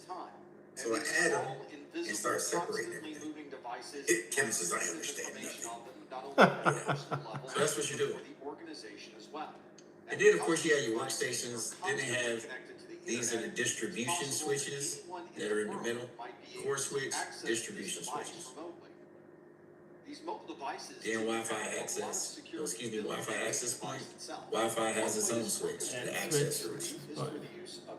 Yep, which leads back to the core. Because these are all wireless access points. There's certainly a complex operating system Then, that's running under the surface. Charles, I need Some you. individuals have found that you can replace this operating system with We're gonna have a lane run the ball, but I need you to throw. access or circumvent some of these I need security. you to throw it. Okay. Yeah. I couldn't resist. I'm sorry, guys. Like, Rooting. man. Apple's All right. iOS So that's the plan. this as jailbreaking. This So that's what we replaces need to the do. firmware or operating system on this device with a third party. But then you got to think about security zones. So not only do you got to get the ball down in the lane because he's wide receiver, WR1. Yeah. If an employee You got to think about the zone coverage. system with one for jailbreaking. How are we going to protect this network? Circumvent all of the security. Charles says we should give you 5 minutes a day to go through some nuclear classes. Yeah. Not me. I'm Kevin. I can't do it. I'm gonna be like, Kevin, it's your time to shine. Let's talk nuclear.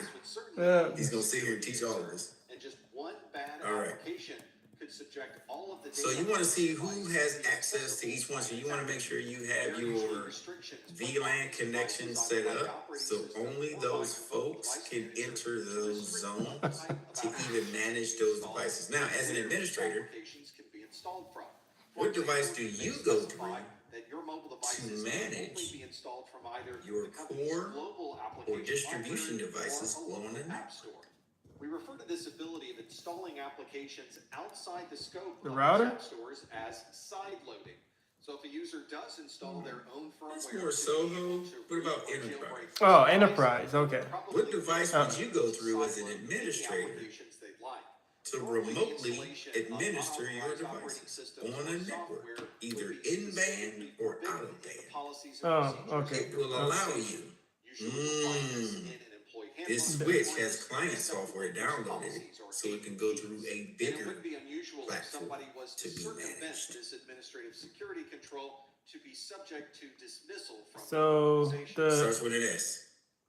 Software.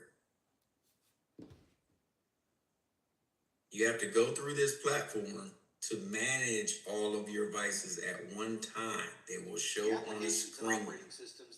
manage For all. a domain SDN clutch software defined network. Oh, Yep. Now, if I ask you, what device would an administrator go through to get AAA in order to manage a network? You have to go through this device to get AAA. These may be researchers who can share these vulnerabilities with developers. Exactly. Central management was the key word in that. yeah. But Yeah. what if I need to get authenticated and get accounted for as a sysadmin? What device am I gonna be able to go to? But set. And every time I move, it re-authenticates me to make sure I have permissions to do it. What device? I think I got y'all. Please let me get 1 point today. Darn it, Aaliyah. The Taco Tuesday. Both of y'all got it. Mr. T and Aaliyah. Yep. The Taco Tuesday. The tack. That thing. The tacky tack.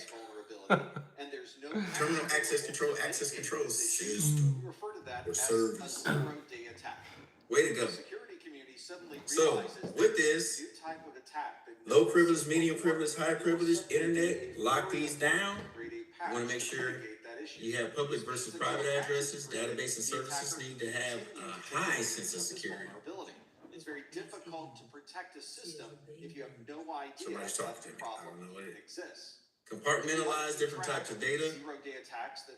Make sure your public-facing app services are good to go, and your network availability is going to be up. Because after all, we talked about attack surfaces. There's so many different ways that people can get into your nitty-gritty. Yeah. So, your layers of defense are very, very critical. What was the name of it? You just said it, Elaine. What was it when I said your layers of defense? I think you just said it. I think I did. I was reading your lips. I thought you was gonna say defense in depth. I saw you say that. Yeah, iOS and iPadOS had 0-day attacks. There were 3 He's typing. We don't like yeah. putting them on the spot. Look at this. He's sweating. I was thinking of an encryption for each layer. Yeah. Defense Yeah, in depth. I was thinking of encryption for each layer. Kevin comes in clutch. Yeah. Elaine says, I was thinking of encryption for each. Now, wait a minute now, you're right. Listen. So defense in depth, you have to work your way up. Like from the outside of the castle going in. What's your very first piece of defense that you have? Now, encryption is part of it. So when you work your way to the inner circle, your defense gets even tougher. It could be showing you A moat. advertising on your site, and the results of advertising translates into dollars. Wait a minute. There is a moat. Yeah. There's a company that has a moat. Is it Google or AWS? Or I don't. I know Nike does. Nike has a moat going all the way around the main office in Oregon. Yeah. They got a lake. Drake did a video on the lake. So, if that is part of your defense, to put water around, it is what it is. Yeah. It is a physical barrier. Right? Security guards, drones, lighting, cipher locks, moat. Right? What's the next defense you can do? There's a company called Moat Cybersecurity. Yeah, it works. Amazon does. Okay. Yeah. He said Amazon does. So you have to. What's the next layer of security after I make it past the physical? Defense in depth. What else should I be expected to see? This is my picture when I'm running across. Data. An intruder. system. What else would, and if I get past automatically physical, installs what itself should I be on running your into? storage drive. It might then install Administrative? Administrative, a wall. Oh my gosh. Alarms. Mr. T, I could always rely on you to drop something crazy. You should be running into a wall, James. Okay. All right. So Kevin says alarms, which is right. It's a sick ass. What?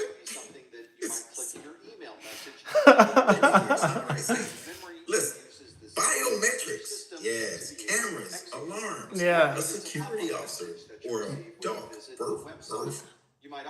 Now, if I make it past that, somebody said administrative too. Think about it this way: when you walk into a building and I get signed in, they usually assign somebody to walk me around, right? So I actually have what they call that, an ambassador, a host, or somebody, a lazy. Yeah, there you go. Escort. Yes. I get with an escort, and then they're gonna escort me around the building. Make sure I walk out. Now, here it goes. Now, if I'm with an escort, I made it in. I'm saying, "Oh, Brian, where's your restroom? I gotta go to the restroom." Brian says, "This is around the corner. You need me to walk you?" No, because I noticed the server room door open. Right? Yeah. Brian says, "Okay, I'll be waiting right here." I slip around the corner. I'm in the server room. What should I expect to keep me never a phantom pooper? Yes. There you go, Elaine. TPM based system. Yep. User and password. Lock. What else should I be running into? Let's say I do get into the server room. CAC. Yes. Common access card. That's where the encryption comes in, Elaine. Yeah. See what I'm talking about? Now, more motion sensors in the server. Yep. See, you see how the defense in depth is working? You're making it tougher. Okay, y'all got the picture. Boom. Let's move on. Good stuff. I love talking about this stuff. This is nerdy stuff. Alright. So port security. Now this is something else I should be expecting. When I get in there, I should not be able to plug in like in the movies. MI5, there's always an open port they can plug into. Why is it? I got a port. I'm in the switch. Let me take the cameras down. No, in a real life scenario, that port would be what? If there's nothing coming out that port, what should happen with that port? Closed. Yeah. Bingo. Administratively closed. And you ain't opening it. I'm sorry. Unless you hack into the switch. Yeah. So, with that, disable those ports you do not need. MAC filtering. If I do plug up a laptop into the switch, and for whatever reason, the port's still up, I should have MAC filtering because it reads my physical address of my computer. And if my computer's not listed, it's not going to give me access. It's not in the Active Directory. But in MI5, they can always seem to get on the network. Right? Ain't nothing Tom Cruise can't do. Right? Next, 802.1x. X, baby. DMX. So, and radius servers. Now we're talking about EAP. Extensible Authentication Protocol. All right. When we're talking about 802.1x, we're talking about how supplicants are talking and communicating with the radii, the radius server. They're being AAA. Okay? Authentication, authorization, and accounting. They want to make sure you have permission to be on the network. So that will go through there, through the switch, and through the server. Also, when you're looking at EAP, you can have EAP for wireless access points. That's what Leah was talking about this morning. She was asking them. One of my responses is, hopefully the wireless access points have EAP. Because, back to what you were saying, Elaine, certificates in crypto. EAP is very good with an enterprise environment for authentication, authorization, and accounting. Yeah. It's a packet wrapped inside of a packet that's put inside of another packet. File system on a computer or try to access Right. other file systems across Wraps the it 3 network. times. We commonly associate viruses Next. with some type of outage or downtime. You can have For the it vast over majority of LAN. viruses, that's probably So true. if it's over There are wireless, some why viruses couldn't it be that over sit LAN? quietly in Might the have to background, implement that too as might an not even extra realize security that you're feature for infected. From a IPsec. user's Yeah. perspective, a It's a virus packet is wrapped probably in a one of the packet most that's common wrapped in types another of packet security going concerns. over a secure And that's tunnel. why the operating systems we use today, Right? many of them include or have the option All to right. include an antivirus software. This software Now, it may be a case where you always do some physical isolation, like when Brian's torturing somebody in his garage. recognizes software. Where did you hide the plans? My drone's been watching you for 6 months. We found a picture of it. Always keep your Right? signature file updated in your They want to know, may have to do physical isolation for a moment. Interrogate, right? Put it in a sandbox There are also environment. different types of Right. viruses. The one we commonly think about is Single out that host from a group of hosts not connected. You want to air gap it. But there are also viruses that will sit in the boot. Anybody side heard that of your term, system, air gap? and when you boot up your computer, I'm sure automatically most of you have runs worked with as air the gap. You just didn't know it. Your browser, your operating Air system, gap, and many isolated applications are able to computer. run Have you ever scripts. seen an isolated computer somewhere at your work, especially on a military network? Using an application like I know, Elaine, if you're working with satellite stuff and Apaches, you've had to been around, Yeah, it's right? yeah. Aaliyah, definitely, Yeah. you've been in an air gap situation. Also a type of virus that doesn't use any file Who worked in a system skiff? on your storage systems. This type Yeah. of virus is a I like it. fileless Designated. because it's never So run a on skiff software or skiff is Designated. storage drives. kind of like a caged environment. Software is also looking for information It to retrieve blocks the drive. This is one way that the virus radio waves or any kind of look on the inside of the cage, and then it prevents any kind of communication leaving the area, Yeah. that software to be right? So it's specially built to block anything coming in or going. Only specified equipment and antennas or landlines or whatever, that's the only thing you get now. Yeah. Okay? If you saw that movie with Will Smith, Enemy of the State, who's seen that movie? Yeah, I've seen it. With Gene Hackman? Yeah. And he finally found him and took him back to this warehouse, like 30 years ago. Thank you, Charles. Thanks for aging me out. Brian's over there getting the giggle. Appreciate that, Charles. We're both old. So Okay. exploits associated with Flash, Java, or a known But Windows vulnerability. Gene Hackman took him back, and it was like he was sitting in a bird cage. Into your Right? operating system. Now that the virus is running on your system, it can run There you other go. applications like PowerShell, which Now, air gap can be difficult to manage because now everything's isolated. You just can't get on the net when you want to do an update. Now you got to rely on CDs, install other applications, thumb drives. It's like a SCADA ICS system. and even transferring You can only bring in changes via USB or some kind of hard media. You Yeah. can't bring it in on the internet. Yeah. So you really got to vet the software that you're going to put on there. And what is Kevin doing? type of virus may add auto start to He getting jiggy with it now. What are you doing? He getting his kisses today. Friday kisses from the baby. Look at him. So far we've talked So about you, viruses. and he's loving it. Has to click a link. So that's what you have to do. Now they can be difficult to manage, and you got to watch. But there are certain types of And I would say they'd be difficult to manage because you actually really have to watch how the media is coming in and what's on it.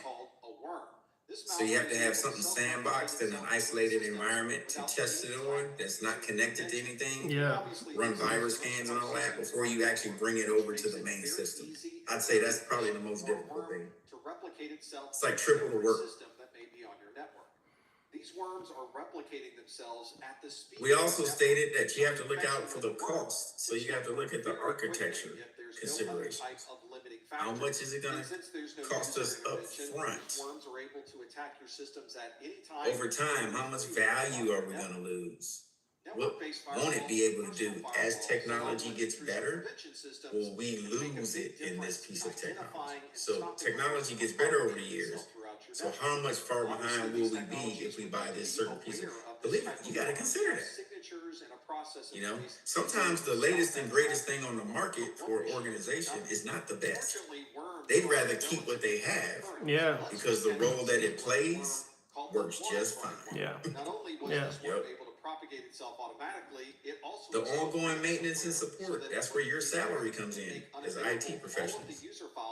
Your salary is put into this, the cost of maintenance to support that device. So you don't want that. You don't want what they call cost overrun. Once the system is infected, Eternal Blue will install a backup. You've invested so much to redo the computer system for an organization, but now you're in so deep. Now they got to cut jobs because just maintaining the equipment costs more than your salary. Yeah. So now they're like, wait a minute, no, we're doing a cost over. We got cost overrun. We got to let some people go. We got to balance the budget, right? Compute and responsiveness. How well is it going to match up with future-proofing your organization? And if we need help, who's going to be available to help us, right? I told you the story about here in Vegas about the printer that went down in '99. I called the number, say, hey, can y'all come support? Oh yeah, we're in California. It's going to cost us $6,000 to come out there. What? Oh yeah, for the For one certificate. print? Yep. Yeah, we got to send somebody out there and stay a couple of days. And if you have any other computers, no, thank you. Wheeled it out the door, emptied the cash, pulled the hard drive out of the printer, bought a new one for $2,000. Oh yeah. It arrived at the command in less than 2 weeks.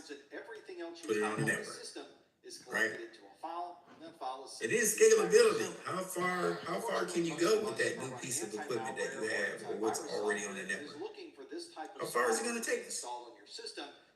Is it going to be a good partner for you for years to come, right? Different things like that. That takes into consideration. And lastly, consider availability, the resiliency and ease of recovery. So if it does go down due to failure, how fast can you get that item back up and running? How much power is it going to consume? Does it fit well in your architecture for your power scheme? Patches, so in risk transference, you may have to get insurance and make sure you check complaints. For instance, if I'm buying a new printer and it's a HP 2021 -6669111, I'm gonna take that description of a printer and say, are there any complaints for the HP 2025-16? I want to hear what the world has to say about this piece of equipment. If it comes back and I start seeing a lot of telemetry saying, they suck. Once I bought it, they didn't want to support it. Man, they never answer emails. Man, it's got so many vulnerabilities. Man, I'm staying away from it. Now, is all piece of equipment complaint proof? These utilities and other applications are No. installed by the main No, it's not We perfect. can always pick something to complain about. Yeah. But I'd rather have the nitpicky stuff like, this is a great printer, but I wish they would have added something to make it easier to do this. But other than that, I'm satisfied with it, right? Like, I'm good with that. I'll take that all day, right? Well, customer service is great, and they always have push patches, or they need you 24 hours a day. That's who I'm rolling with.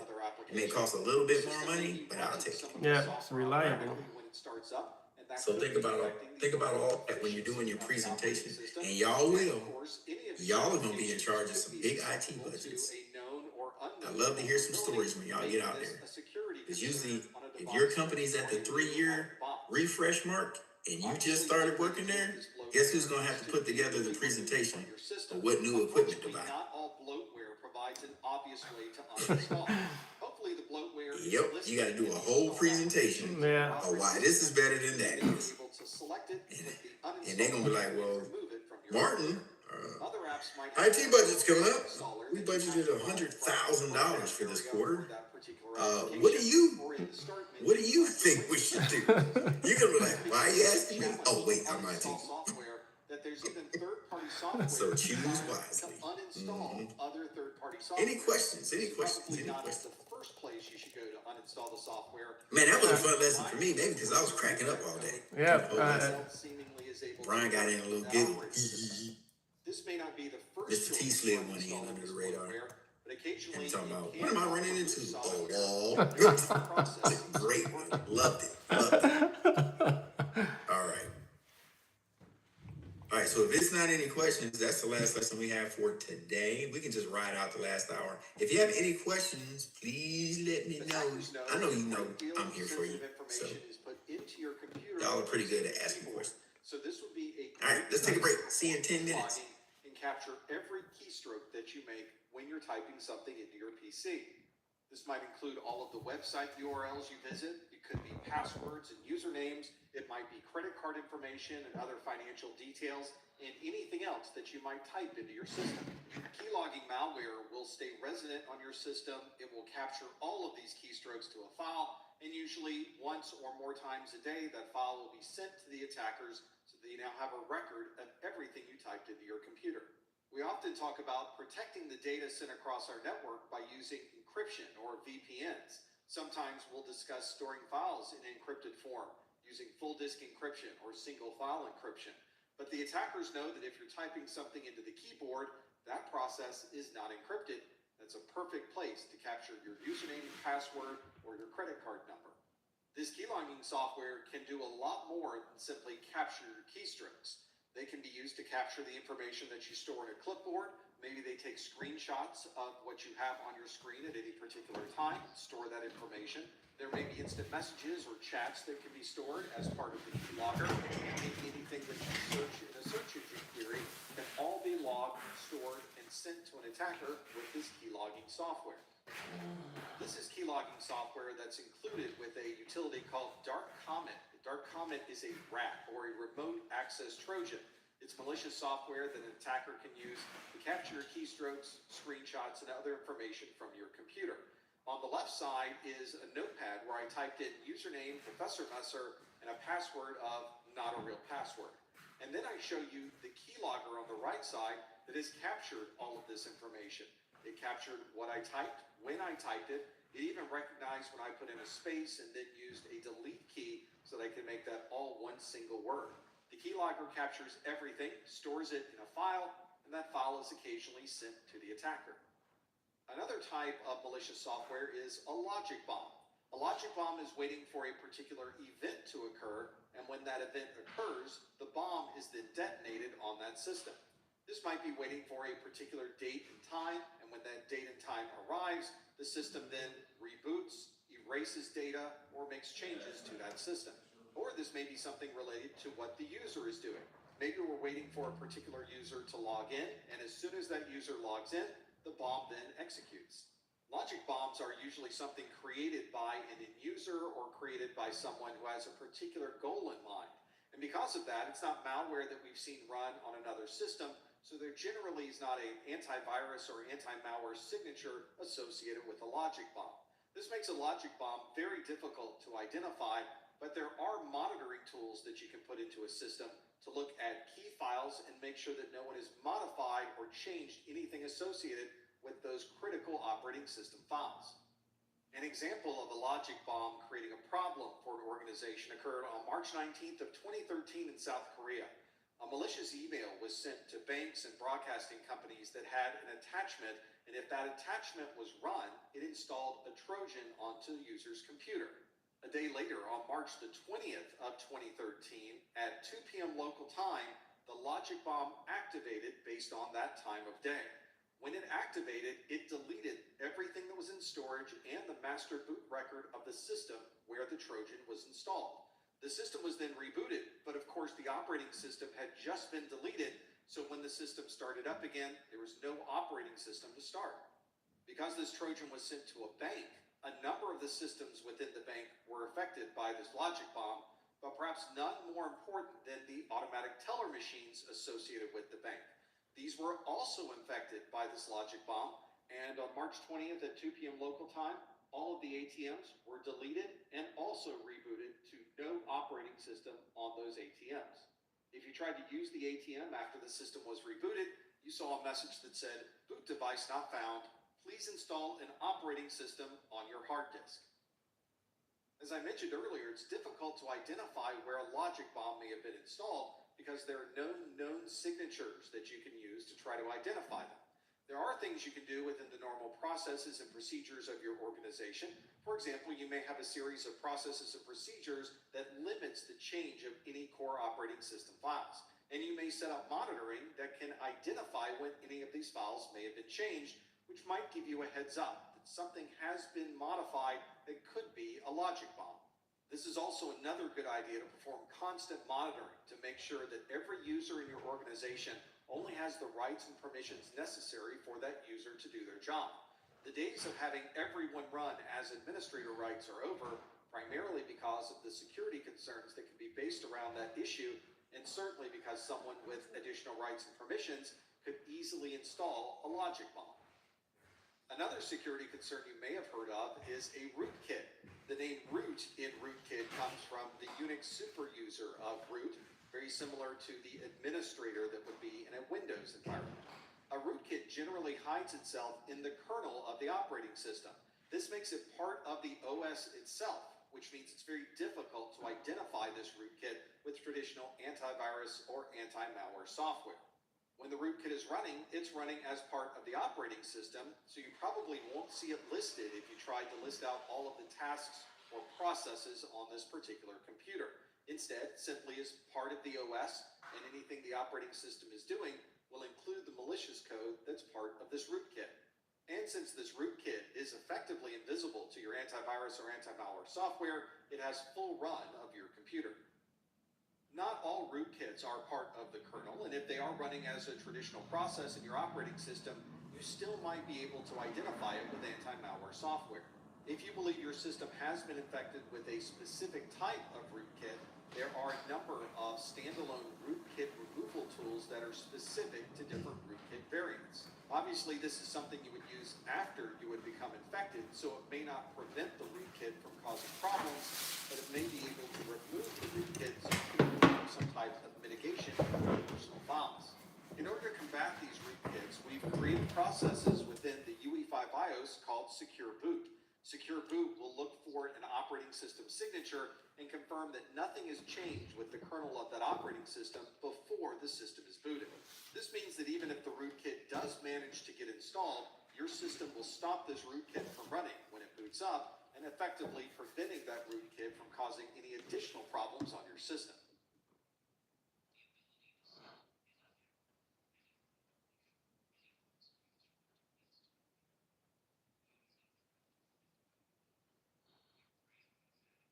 In this course, we've talked a lot about technology and how attackers can circumvent different aspects of our operating systems and digital technologies. But of course, there is a type of security concern that has nothing to do with the technology that we use, and that would be a physical attack. With a physical attack, we're not interested in the version of operating system that we're running or concerned about a particular type of vulnerability. Instead, we're going to attack this problem at the physical level. Just as there are many ways to attack the digital security of a system, there are also many ways to attack the physical security of those same systems. Whenever we think about ways to protect a system, we always need to consider the physical aspect. This is because someone with physical access to a computer can also get full control to that system.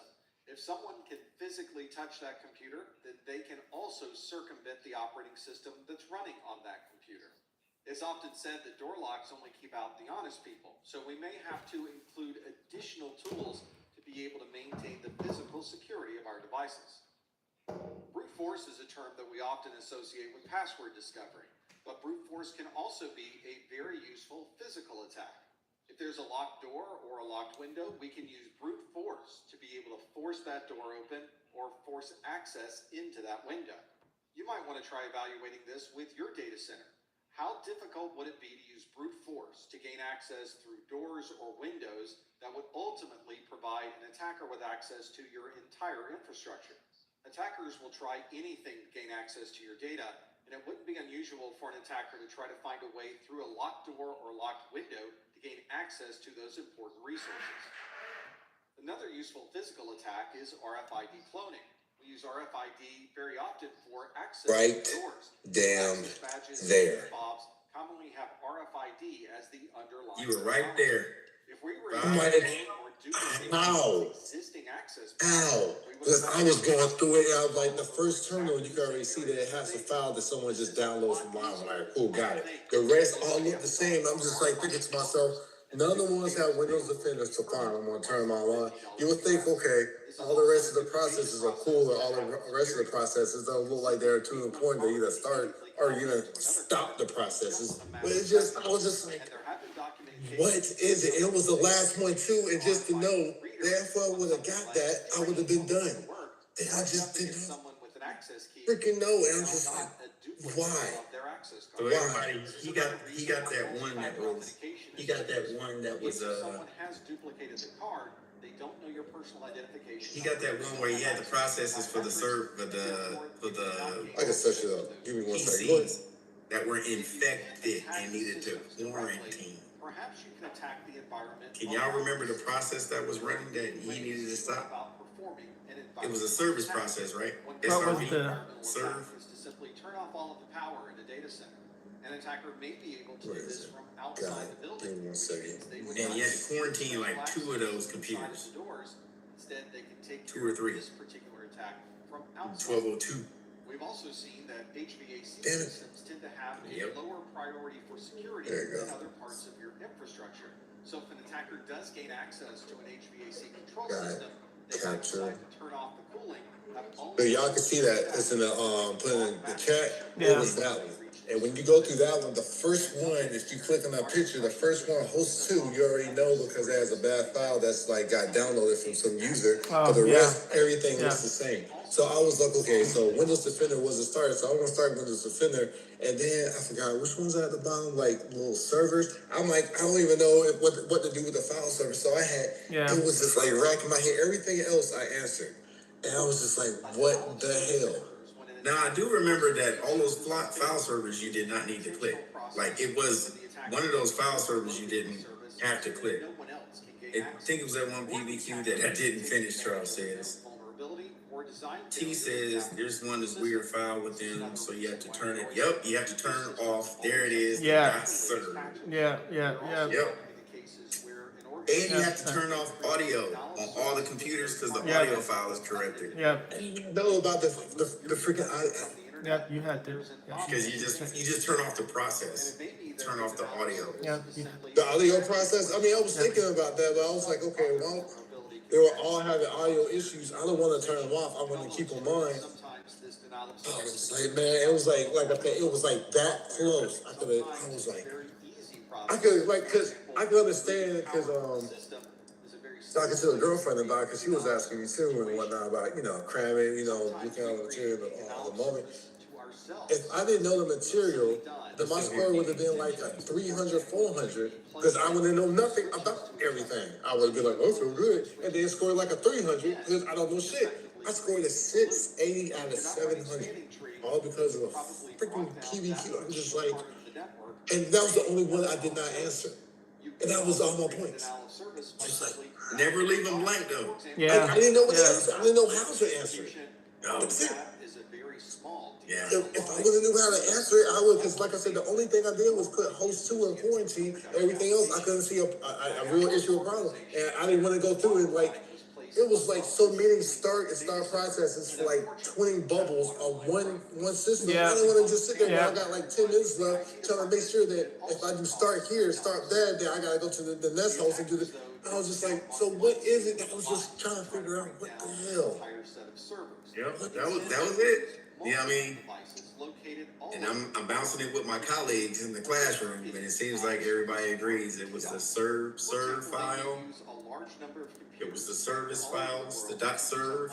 I didn't see a Turn serve. off all the processes and quarantine. I think it was 2 computers. Yeah. No, it was only one that the first one, host 2, you see, it's like a file something. Everyone else didn't have that same file. Everyone else didn't have another kind of file. It was just our first host computer. Even the servers at the bottom didn't have anything. Yeah. It was just, and everything looked the same. Everything was mirrored. So I was, like I said, looking at it like, which one is it? I had this one before. I didn't know how to answer because I was like, I just thought once I put the host 2 in quarantine, and that was it. And it said, okay, the IO. It said the IO. What's the issue? Or said something. I was like, what else is there? Yeah.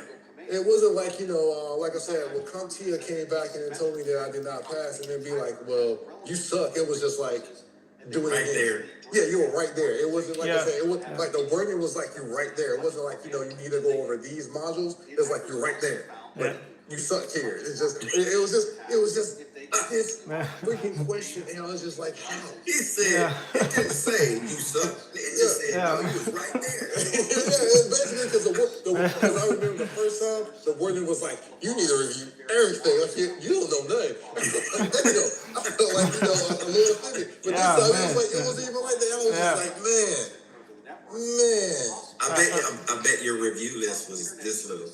Bro, the review, like I said, just to go through it, it's just it's probably this much. It's small. It was like the backup, the incremental differential and whatnot. Just just looking at just Little one stuff. new changes, one records to changes, one new changes. Okay, so I just want to make sure it was just Here's a very common example. yeah. Nothing. It was just like right freaking this up. So now, as I'm looking at it, I know I did not know the consortium. I know it recorded. I don't want to say I'm gonna go answer. So that's why class. But I don't know how else. Like I said, I think that's it. Here's the cool thing. You've taken it twice already, so you've seen the A flavor and the B. I bet you get the A again. DNS service, which is very Man, I hope I do, because everything else is easy. Everything like the emails, like because I know one of them was like either it's phishing, spam, and legitimate. And I'm like, okay. One of them seemed like it was spam, but they had like certain things in there, like attachments that, I didn't want to say like it's spam, but they had these hyperlinks and such. So I'm gonna go ahead and say it's phishing and note the hyperlinks and note the firm address. But it was just everything else was just so freaking simple. And it seemed like even when I had while I was going through all the questions, I was like, okay, if I don't feel too good, I'm just gonna flag it and just go to the next one. I'm not gonna do that. So then when my review says incomplete, cool. I went back to it. I was like, okay, process of elimination. Looking at it, okay, cool. It's not these two. This one seems like one of them was like, what did it say? Like, what would be a good users are all using the same cell phone? What would you do to mitigate? You want to put a pattern on. You want to do something else. You want to put your face recognition. So not only one person can use their phone, not many people and stuff like that. I was just like, just passing through that, but originally spoofed, effectively overwhelming it and causing the distributed denial of so, like I said, it wasn't like I didn't grasp any of the material or I was like, about anything and whatnot. It was just a few questions, the way they worded it kind of made me feel like that, but it was just that one freaking PDQ. Martin, you taking notes on this one? We rely on our domain name services. Yeah, you might see it. So it was that one, and what was the other one? An attacker taking advantage of a number of different DNS poisoning attacks This one. could cause One a second, user to just visit search it an up. IP address that they did not originally intend. Some of these Charles says that's the same that I felt about my VLAN one. Yeah, the one we talked about today. Yeah. Okay. This one, I'm gonna take another capture. Give me 1 second.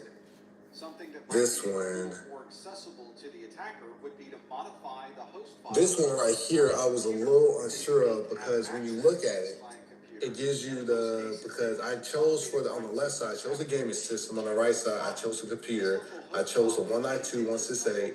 On the left side, I chose the 50.90.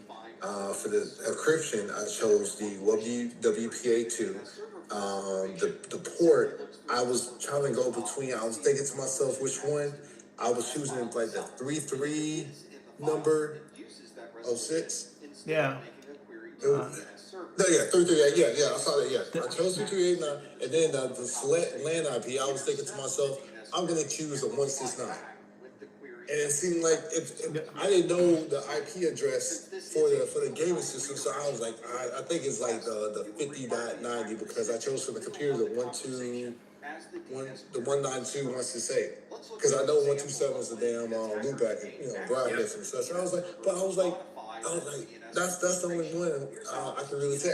The reason why I felt like that is because of the fact that yes, I have like game systems that connected to the internet, but I never looked at their IP address. Yeah. So I don't know that my game system's IP address, and you already took away the 192.168.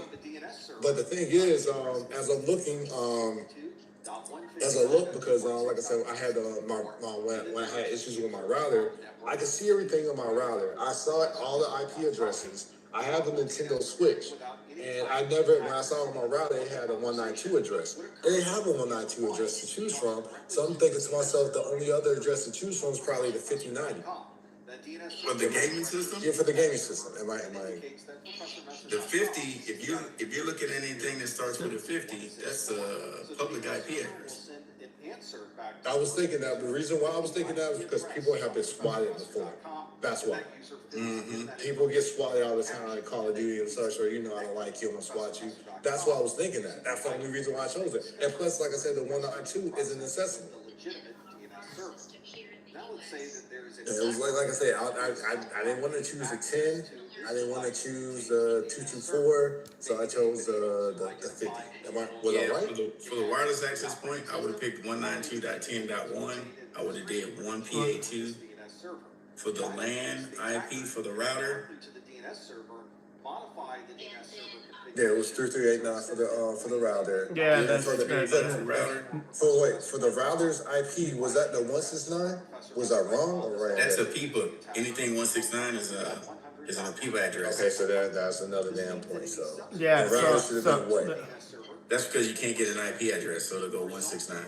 So now for that one, you could do 10.100. Yeah, I would go 10.100. Yeah. That's 0.1. So that should have been 10.1. And then for the firewall, for the other one, you could do 10.100.10.1. No, for the firewall, I chose a 192. Because that one's for the computer.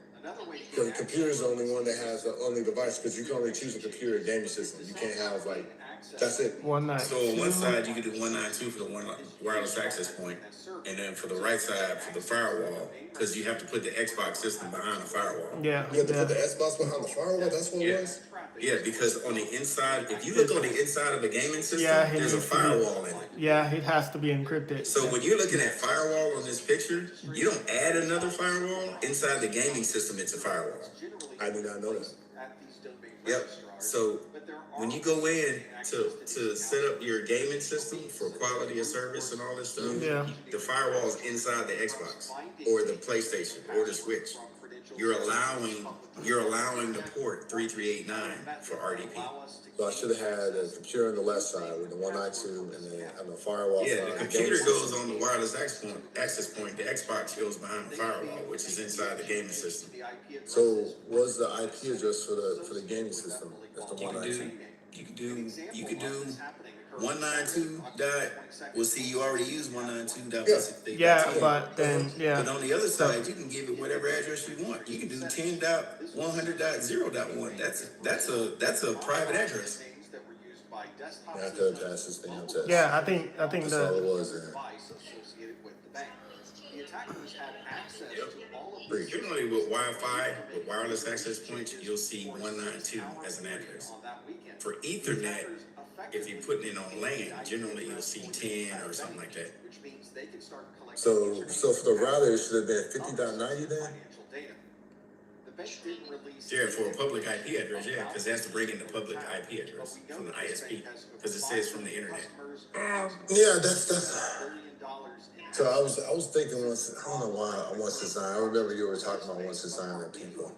How it's not, when it's not addressed, it just gives you that. There's no way you can use 224. Yeah, you can't, because it doesn't correlate anything. Yeah, 224 is a multicast address. One talking to many. When can I take it? Y'all can jump in anytime just to validate what I'm saying. So if y'all didn't pick that, y'all got another angle, let me know. James, when can I take it again? Because if I can take it tomorrow or Saturday, I will take it tomorrow. You gotta wait 14 days. Okay. Yep. Yeah, wait 14 days. I'll wait 14 days. Yep. So today's the 13th. So right after the 15th, you can take it. I want to take it.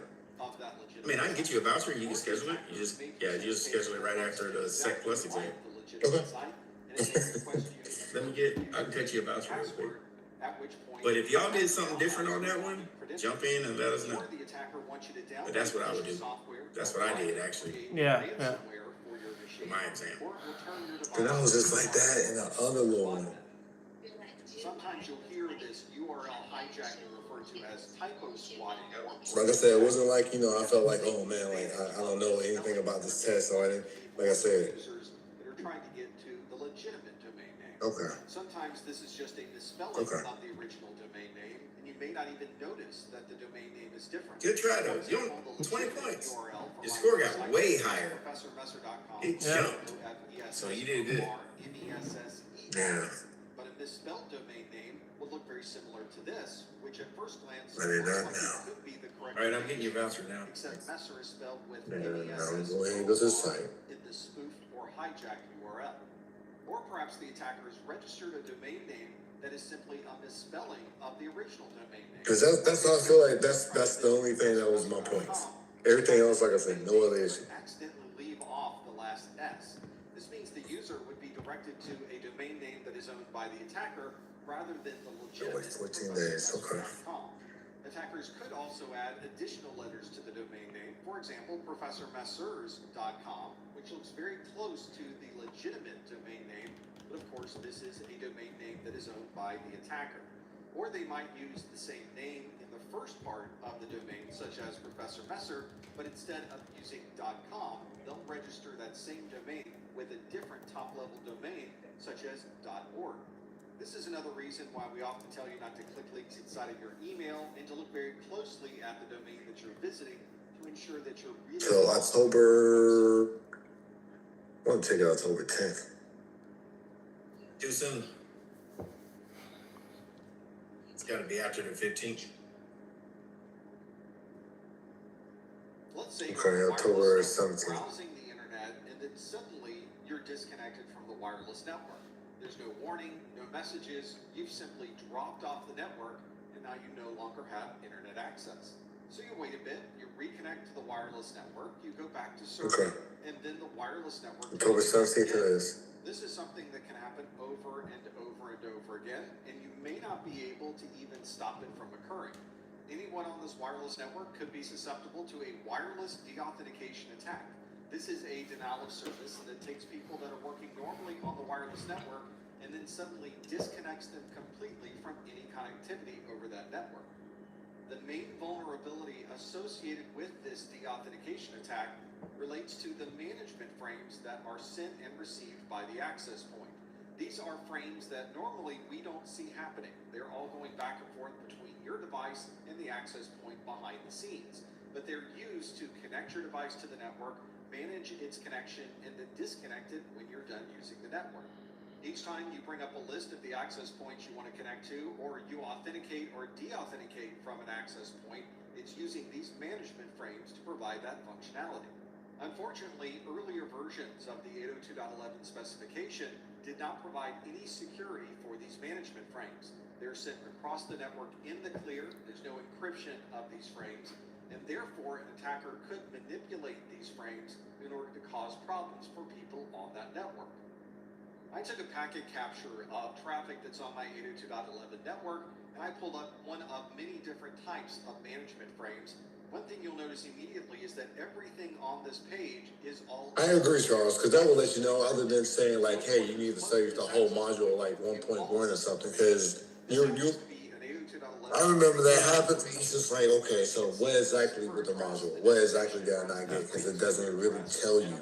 If it tells you, you know, hey, study what is a router, hey, study how to set up something. Then it's like, okay, you know, that's what I need to say, because I'm good everywhere else. It's just a broad analysis of you suck doesn't help no one. So yeah, no.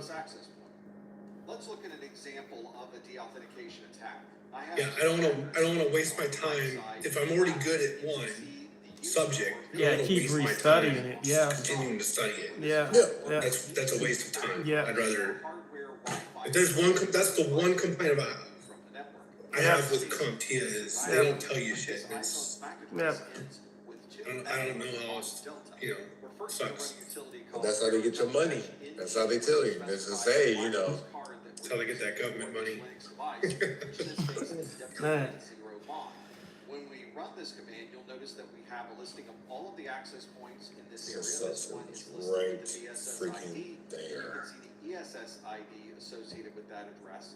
I What also was have your score? the devices It's just 80 out of 7. to that wireless access point, and you'll notice that And it was only because I see now the 2 PBQs and having the computer and the PlayStation. Yeah. Like Wow. I was thinking because I had, like I said, I had the gaming system over by the wireless access point. I had the computer because computers normally do firewalls, and that's why I went with it. Knowing now that we put the computer over there in the gaming system, yeah, I would have did that too.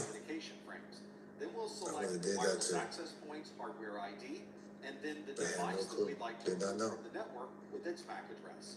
Then we'll begin the air replay, and you'll notice the PM network on the left side suddenly disappears when the authentication frames are sent across the Because like I network. said, just I could understand if I didn't know what I was doing and got like a 3 out of 800. Yeah, that would be like, yeah, you need to study everything. Cool. The engineers on the Right there. IEEE 802.11 committee realized So, this So I particular requested your voucher. I'm waiting for the voucher number to populate. So that's what I'm waiting for. Did you get an email saying, hey, you got another something, These something? updates were incorporated into checking it right now as we speak. I gotta wait for it to populate. It may not populate today. A number of management frames are now encrypted. So frames such as the I just got other dumb emails. announcements are now encrypted by My default. credit score has changed again. I don't care. Denial of service attack.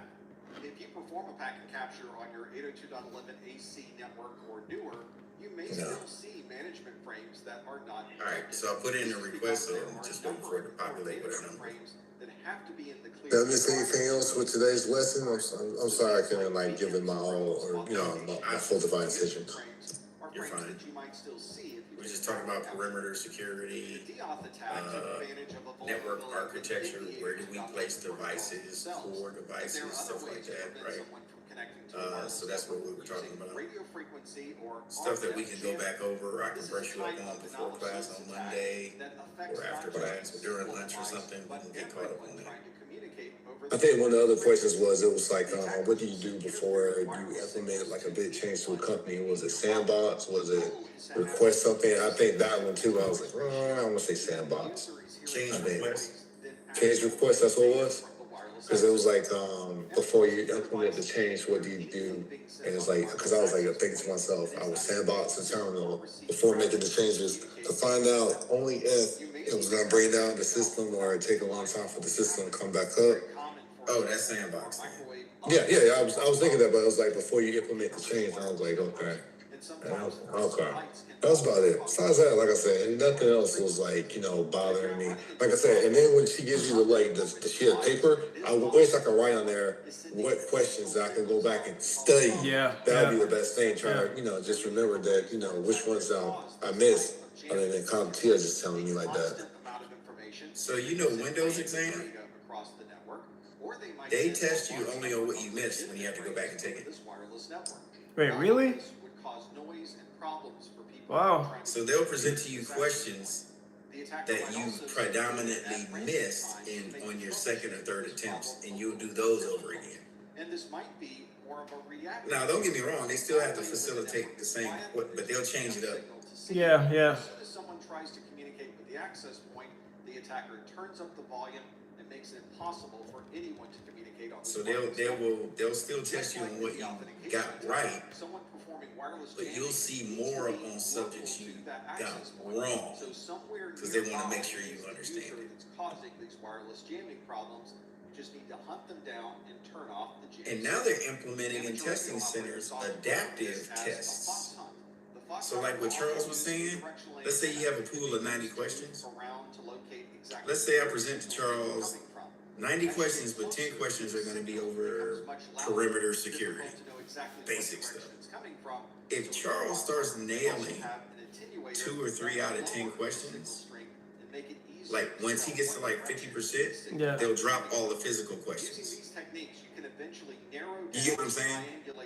They're like, oh, he got that. We're not going to waste our time on getting him all the way down and making 10 out of 10 or whatever. Yeah. They take the majority, and then they'll drop those, and then their new adaptive tests, he'll go into another set of questions, and if it seems like he knows what's going on with those, they'll drop those too. Now, if he runs into 1 out of 10 getting right for that. They were like, nope, the rest of the exam, we're going to get more questions like that. Like, it adapts to what he doesn't know. Yeah. You might have also heard as opposed to what he does know. As a man in the middle attack. The attacker in the middle Ain't of that the crazy? conversation is responsible for transferring information Those are from AI one driven. device to the other. And as it's passing through, the attacker can look at the information that's being sent between devices. And Charles says those are nice because then you know that if it goes over a certain amount, Yeah. you know if you're good. Yeah. Perhaps even more concerning, especially for the parties involved, is they have no idea this attack is taking place. The on-path attack is effectively invisible for the victim devices. One type of an on-path attack is ARP poisoning. ARP poisoning occurs on a local IP subnet, so the attacker would need to be on the same subnet as the victim devices. Because ARP doesn't have any type of security or encryption associated with it, this is a relatively easy attack to implement. Let's see how an attacker might use ARP poisoning or ARP spoofing to be able to monitor traffic between Mike, can you do me a favor and clock in for me so I can adjust your time for you? Is this laptop Thank you, and sir. this router? The laptop has an IP address of 192.168.1.9 and a MAC address that ends in 38 Delta 5. The router has an IP address of 192.168.1.1 and its MAC address ends in Bravo Bravo Fox Echo. When the laptop first connects to the network, it doesn't know the hardware address of the router. All it has is the IP address of the router, but of course our devices communicate by MAC address. It's the Address Resolution Protocol, or ARP, that allows us to resolve the MAC address from an IP address. So the first thing the laptop will do is send a broadcast across the network. Yeah, I don't see your clock in There happens to be 192.168.1.1, and if you are this device, please send back your MAC address. The router will obviously see this broadcast and it will send back a response that says, all right, it just popped up. 168.1.1, and here is my entire MAC address. You can see the MAC address here is the same as the MAC address already associated with this router. Once the laptop receives that ARP reply, it saves that reply into a cache on this local device. This allows the laptop to continue to communicate to the router without having to perform this ARP request over and over again. The ARP cache will normally time out after a number of minutes, at which time the ARP process will occur again, it will be cached again, and it will be saved locally for the next interval. Now we have our attacker. Our attacker has an IP address of 192.168.1.14, and you can see that the MAC address of the attacker ends in Echo Echo Fox Fox. This laptop already has the MAC address of the router saved in the cache, and there's not been a subsequent request to update that ARP information, but the attacker sends an ARP response anyway that says that I am 192.168.1.1, and my MAC address ends with Echo Echo Fox Fox. You'll notice that is identical to the MAC address associated with the attacker. ARP doesn't have any type of authentication function or additional security, so when it receives this type of message, it will update its cache with this new detail. Stand by, James. Just let me know. The cache has now been overwritten with the 192.168.1.1 No problem. and the new I'm still checking it to see if it's actually like populating. This same process I don't know what's going the on. router, which means now that whenever the router wants to talk to the laptop and the laptop wants to talk to the router, it will send all of that information through the attacker's device, at which time the attacker can monitor traffic, modify information that's being sent between these two devices, or effectively turn off the connection between the laptop and the router. The previous ARP poisoning example involved a number of different devices all communicating over the same network. But what if the attacker could perform this on-path attack on the same device as the victim? This is referred to as an on-path browser attack.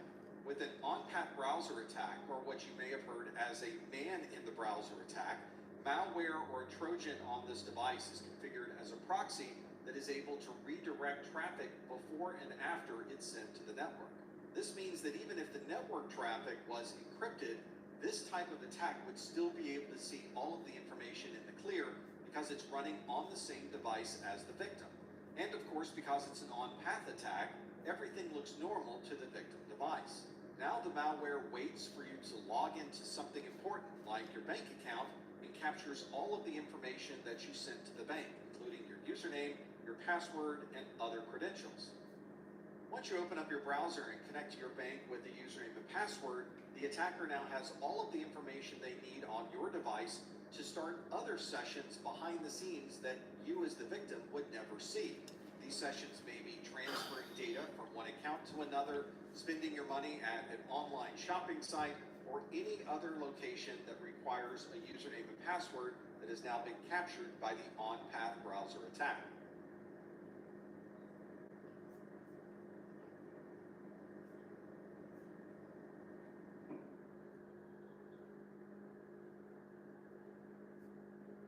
A common flow of network traffic is from a client to send information to the server and the server to reply with additional details. Some of this information that's being sent back and forth between the client and the server may contain information that an attacker would love to be able to see and to be able to collect. Once that information is collected, the attacker may be able to reuse that information with a replay attack. To be able to perform a replay attack, the attacker has to be able to have information that can be replayed. This can be difficult for the attacker to obtain. Some of the techniques they might use would be to use a physical network tap to watch the traffic, perhaps use arc poisoning to redirect traffic to the attacker, or the attacker may put malware on the victim's computer to be able to gather information going across the network. Once the attacker has these details, they can replay this back to the server, effectively posing as the victim computer. The replay itself is not an on-path attack, although it is very common to perform an on-path attack to gather the details that later will be used for a replay attack. One form of a replay attack is called pass the hash. The hash, all right, Mike, see what the problem is. refers to a password hash. All the vouchers have been used for A+, so we gotta wait for a It reload. starts with the client or the victim computer sending a normal authentication request to a server. During that process, There are no available vouchers in the bank or get a copy of that or our traffic voucher also sent bank. to the attacker's computer. So effectively, they're capturing a username. So as soon as and a one hash comes available, password, I which will is issue it to identical you. to the username and hash password being sent to the server. Once the attacker has this information, they can replay the username and hashed password back to the server, posing as the original client. The server receives a username and hashed password that properly authenticates, so the attacker now has access to the server, posing as the victim computer. One way to stop this replay attack from occurring is to use encryption so that none of the traffic sent across the network can be seen. And this also might include some additional salting of the password so that each time an authentication occurs, it's using a different salt and therefore a different hash. The server is configured to not accept the same hash twice in a row, so if the attacker does somehow gain access to this salted hash, they wouldn't be able to use a replay attack to gain access to the server. Another valuable piece of information that an attacker would love to retrieve from your computer are your browser cookies. These cookies are simply files that store information about the sites that you visit. This is a way for your browser to maintain tracking and session management when you're connecting to websites. The cookie is not an executable and it doesn't contain any malicious code, but it does contain information. All right, here it comes. Valuable I for finagled the it. See if it works. server. Send This your can also private be a chat. privacy Just send it to risk. you. If you look through the information that's contained in the cookies stored in your browser, there's username information, other details about the connection, and things that a third party could use to learn more about you. The information that an attacker would love to pull out of these cookies, though, would be a session ID. This session ID could be used by an attacker to gain access to a server without needing any login credentials from the victim. The session hijacking or sidejacking occurs when a user authenticates initially with less than a minute. so they provide a username and password, and a session ID is sent back to the victim's computer. If the attacker does gain access to the session ID, they can use it for subsequent sessions to the web server. And every time they use this session ID, the web server thinks it's coming from the original victim's computer, which is now logged in, and the attacker would now have access to everything the victim machine would have on that web server. The session ID and many other details are contained within the headers that are sent back and forth between systems. These headers could be gathered using some type of packet capture, such as Wireshark or Kismet. There are also exploits like cross-site scripting that can gather these details on a client machine and have those details sent to the attacker. The attacker might also modify the headers that they're sending to a victim server. And through the years, we've used tools like Tamper, Firesheep, and Scapy to be able to accomplish this.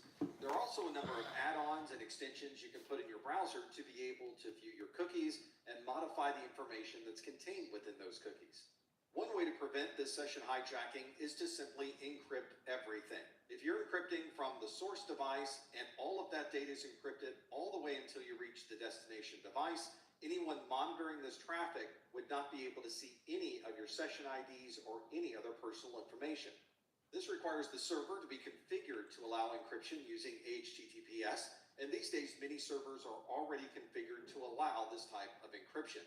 There are also extensions that you can enable in your browser that will require that the connection between you and a web server is running HTTPS, and it will prevent any type of access that may be in the clear. If you can't encrypt end-to-end, you might want to encrypt from your device to a VPN concentrator.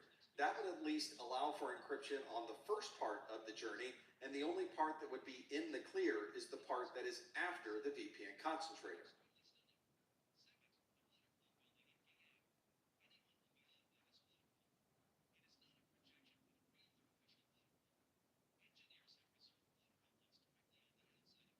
As we've already discussed in this course, attackers have many things they can do to try to gain access to your systems. They might use social engineering to trick you into giving up access to an area or username and password. Or they might try using default credentials that unfortunately may not have been changed on newly installed equipment. And of course, misconfigurations can easily leave a door open for an attacker to walk right into your network. These attacks may require some knowledge of the organization or of the users, but they're not solely technical attacks. Logging in with default credentials or misconfigurations are errors that were left by the user and don't require a huge amount of technical know-how. But if the users are not susceptible to social engineering techniques and the device has not been misconfigured or left with the default credentials, then the attacker needs some other method to gain access to those systems. Instead of walking in an open door that was left unlocked because of default credentials, malicious code requires a bit more technical know-how. And in this video, we'll look at some of the techniques that attackers use with malicious code to gain access to your network. When we mention malicious code, we are really referring to many different methods that could be used to gain access to these systems. This malicious code could be packaged in an executable. There could be scripts that are running on that system. There might be macroviruses or Trojan horses, or many other methods of malicious code that can gain access to this system. Because there's so many different methods that could be used, we have to present a very strong defense against any possibility of malicious code. So we might be using anti-malware to block executables and perhaps some scripts or macroviruses. We have a firewall to block traffic that may be known malicious passing through your network. We have continuous updates and patches that will always close these vulnerabilities if a security issue does exist. And of course, we need to train our users to use secure computing habits so that they don't give people information over the phone or click unknown links inside of an email. Malicious code was used with the WannaCry ransomware attacks to infect devices that were Windows systems that had a vulnerability using SMB, or Server Message Block version 1. This vulnerability allowed for arbitrary code execution, so the attacker could effectively run any software they'd like on a user's machine. This allowed the attacker access into the operating system, and from there, they could install additional malware to run the ransomware software. Another type of malicious code was the one that affected British Airways with cross-site scripting. The attackers were able to gain access to the British Airways website, and they placed 22 lines of malicious JavaScript code on the pages used to check out when purchasing a flight.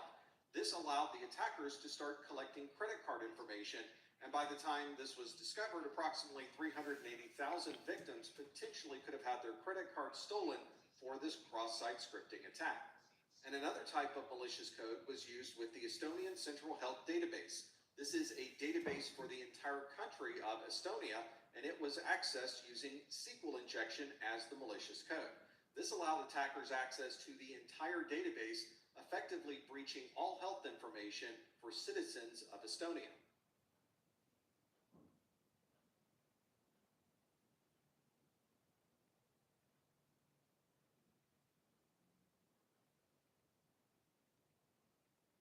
An injection attack is a very common way to attack an application. What date did you pick, because an Mike? attacker can easily add additional malicious code 17th. input 17 a.m. or p.m.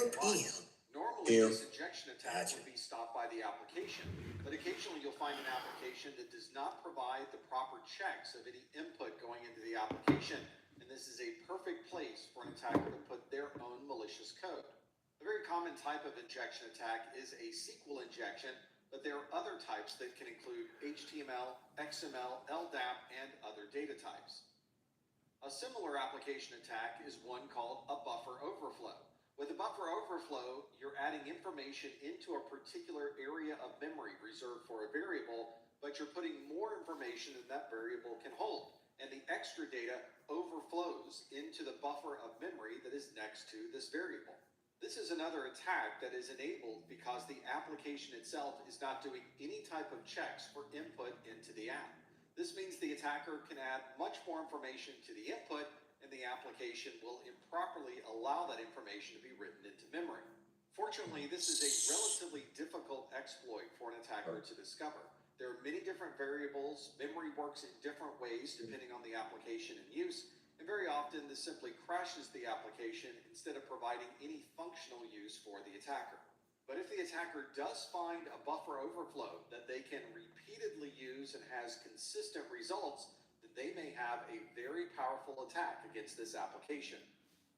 Some applications will allow an attacker to gather information from the network directly or from a victim's computer and replay that information to the server to gain additional access to the application. This is referred to as a replay attack. With a replay attack, the biggest challenge for the attacker is finding the information that they can use to replay back to the server. Sometimes this can be captured directly from the network using a network tap or ARP poisoning, or simply putting malware on the victim's computer. Once the attacker has a username and password hash, or they have a session ID, they can use that to replay against the server to gain access. In some situations, this is two different attack types that are being used together. You might use an on-path attack to gather information from the network, and then use the replay attack to send that information to the server.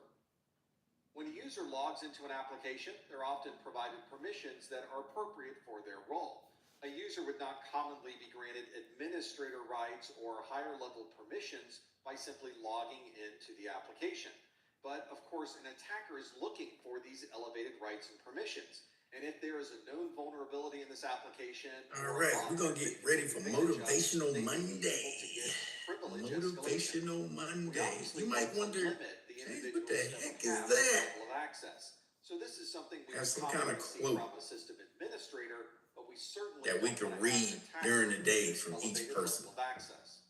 That's motivation. How about that? Yeah. Obviously, you would want to Is that cool? Yeah. Like every hour, because there's 8 of us, that takes us through the whole day. Yeah. Right? At the top of each hour, we can all read a motivational quote. But it's possible that the attacker could perform Who's on board with that? horizontal privilege escalation. Yep, I'm like that. Privilege escalation. Charles is like, Mr. T be like, my quote is, don't run into no walls, James. That's motivation. Yeah. To block a privilege escalation, your first step is to close any vulnerabilities Motivational that might be on the Mondays. system by patching the application. Then you might want to update your antivirus or anti-malware, especially with the signatures, so that they can look Mr. T said, watch where you go. might focus on this type of privilege escalation. Some operating systems No are problem, Charles. data Yeah, so we'll just do Motivational Monday. which limits what areas Yeah, we'll share something. Keep each other motivated. Even I need motivation. Yeah. be able to block certain My motivation is finding this gun they don't make are anymore. not running in an area of memory specifically Oh, allocated for the application. I collect guns. So my last gun I'm gonna buy, girlfriend's looking at me like she's gonna kill me now. Last gun I'm gonna buy is a 50 cal. I got like all the rest of the calibers. It's just to collect them. American Sniper. Yeah. So anything you can think of, like Uzis and other crazy stuff, I got. I 308s. I got too many 9mm. I hate 9mm. I'm just trying to collect this one that they don't make anymore. I'm just trying to figure out why they don't make it. Sad to say, this is probably gonna cost a pretty penny, so I'm gonna have to trade a gun to go get it. So. Ain't nothing wrong with trading up. No, not available. Nah, 50 cal's legal in Georgia, but since I'm in California, it's so highly illegal. I had I don't know if y'all are familiar with Reddit. Probably some people are, but I was on Reddit. I was in a gun Reddit, and then I was in the California subreddit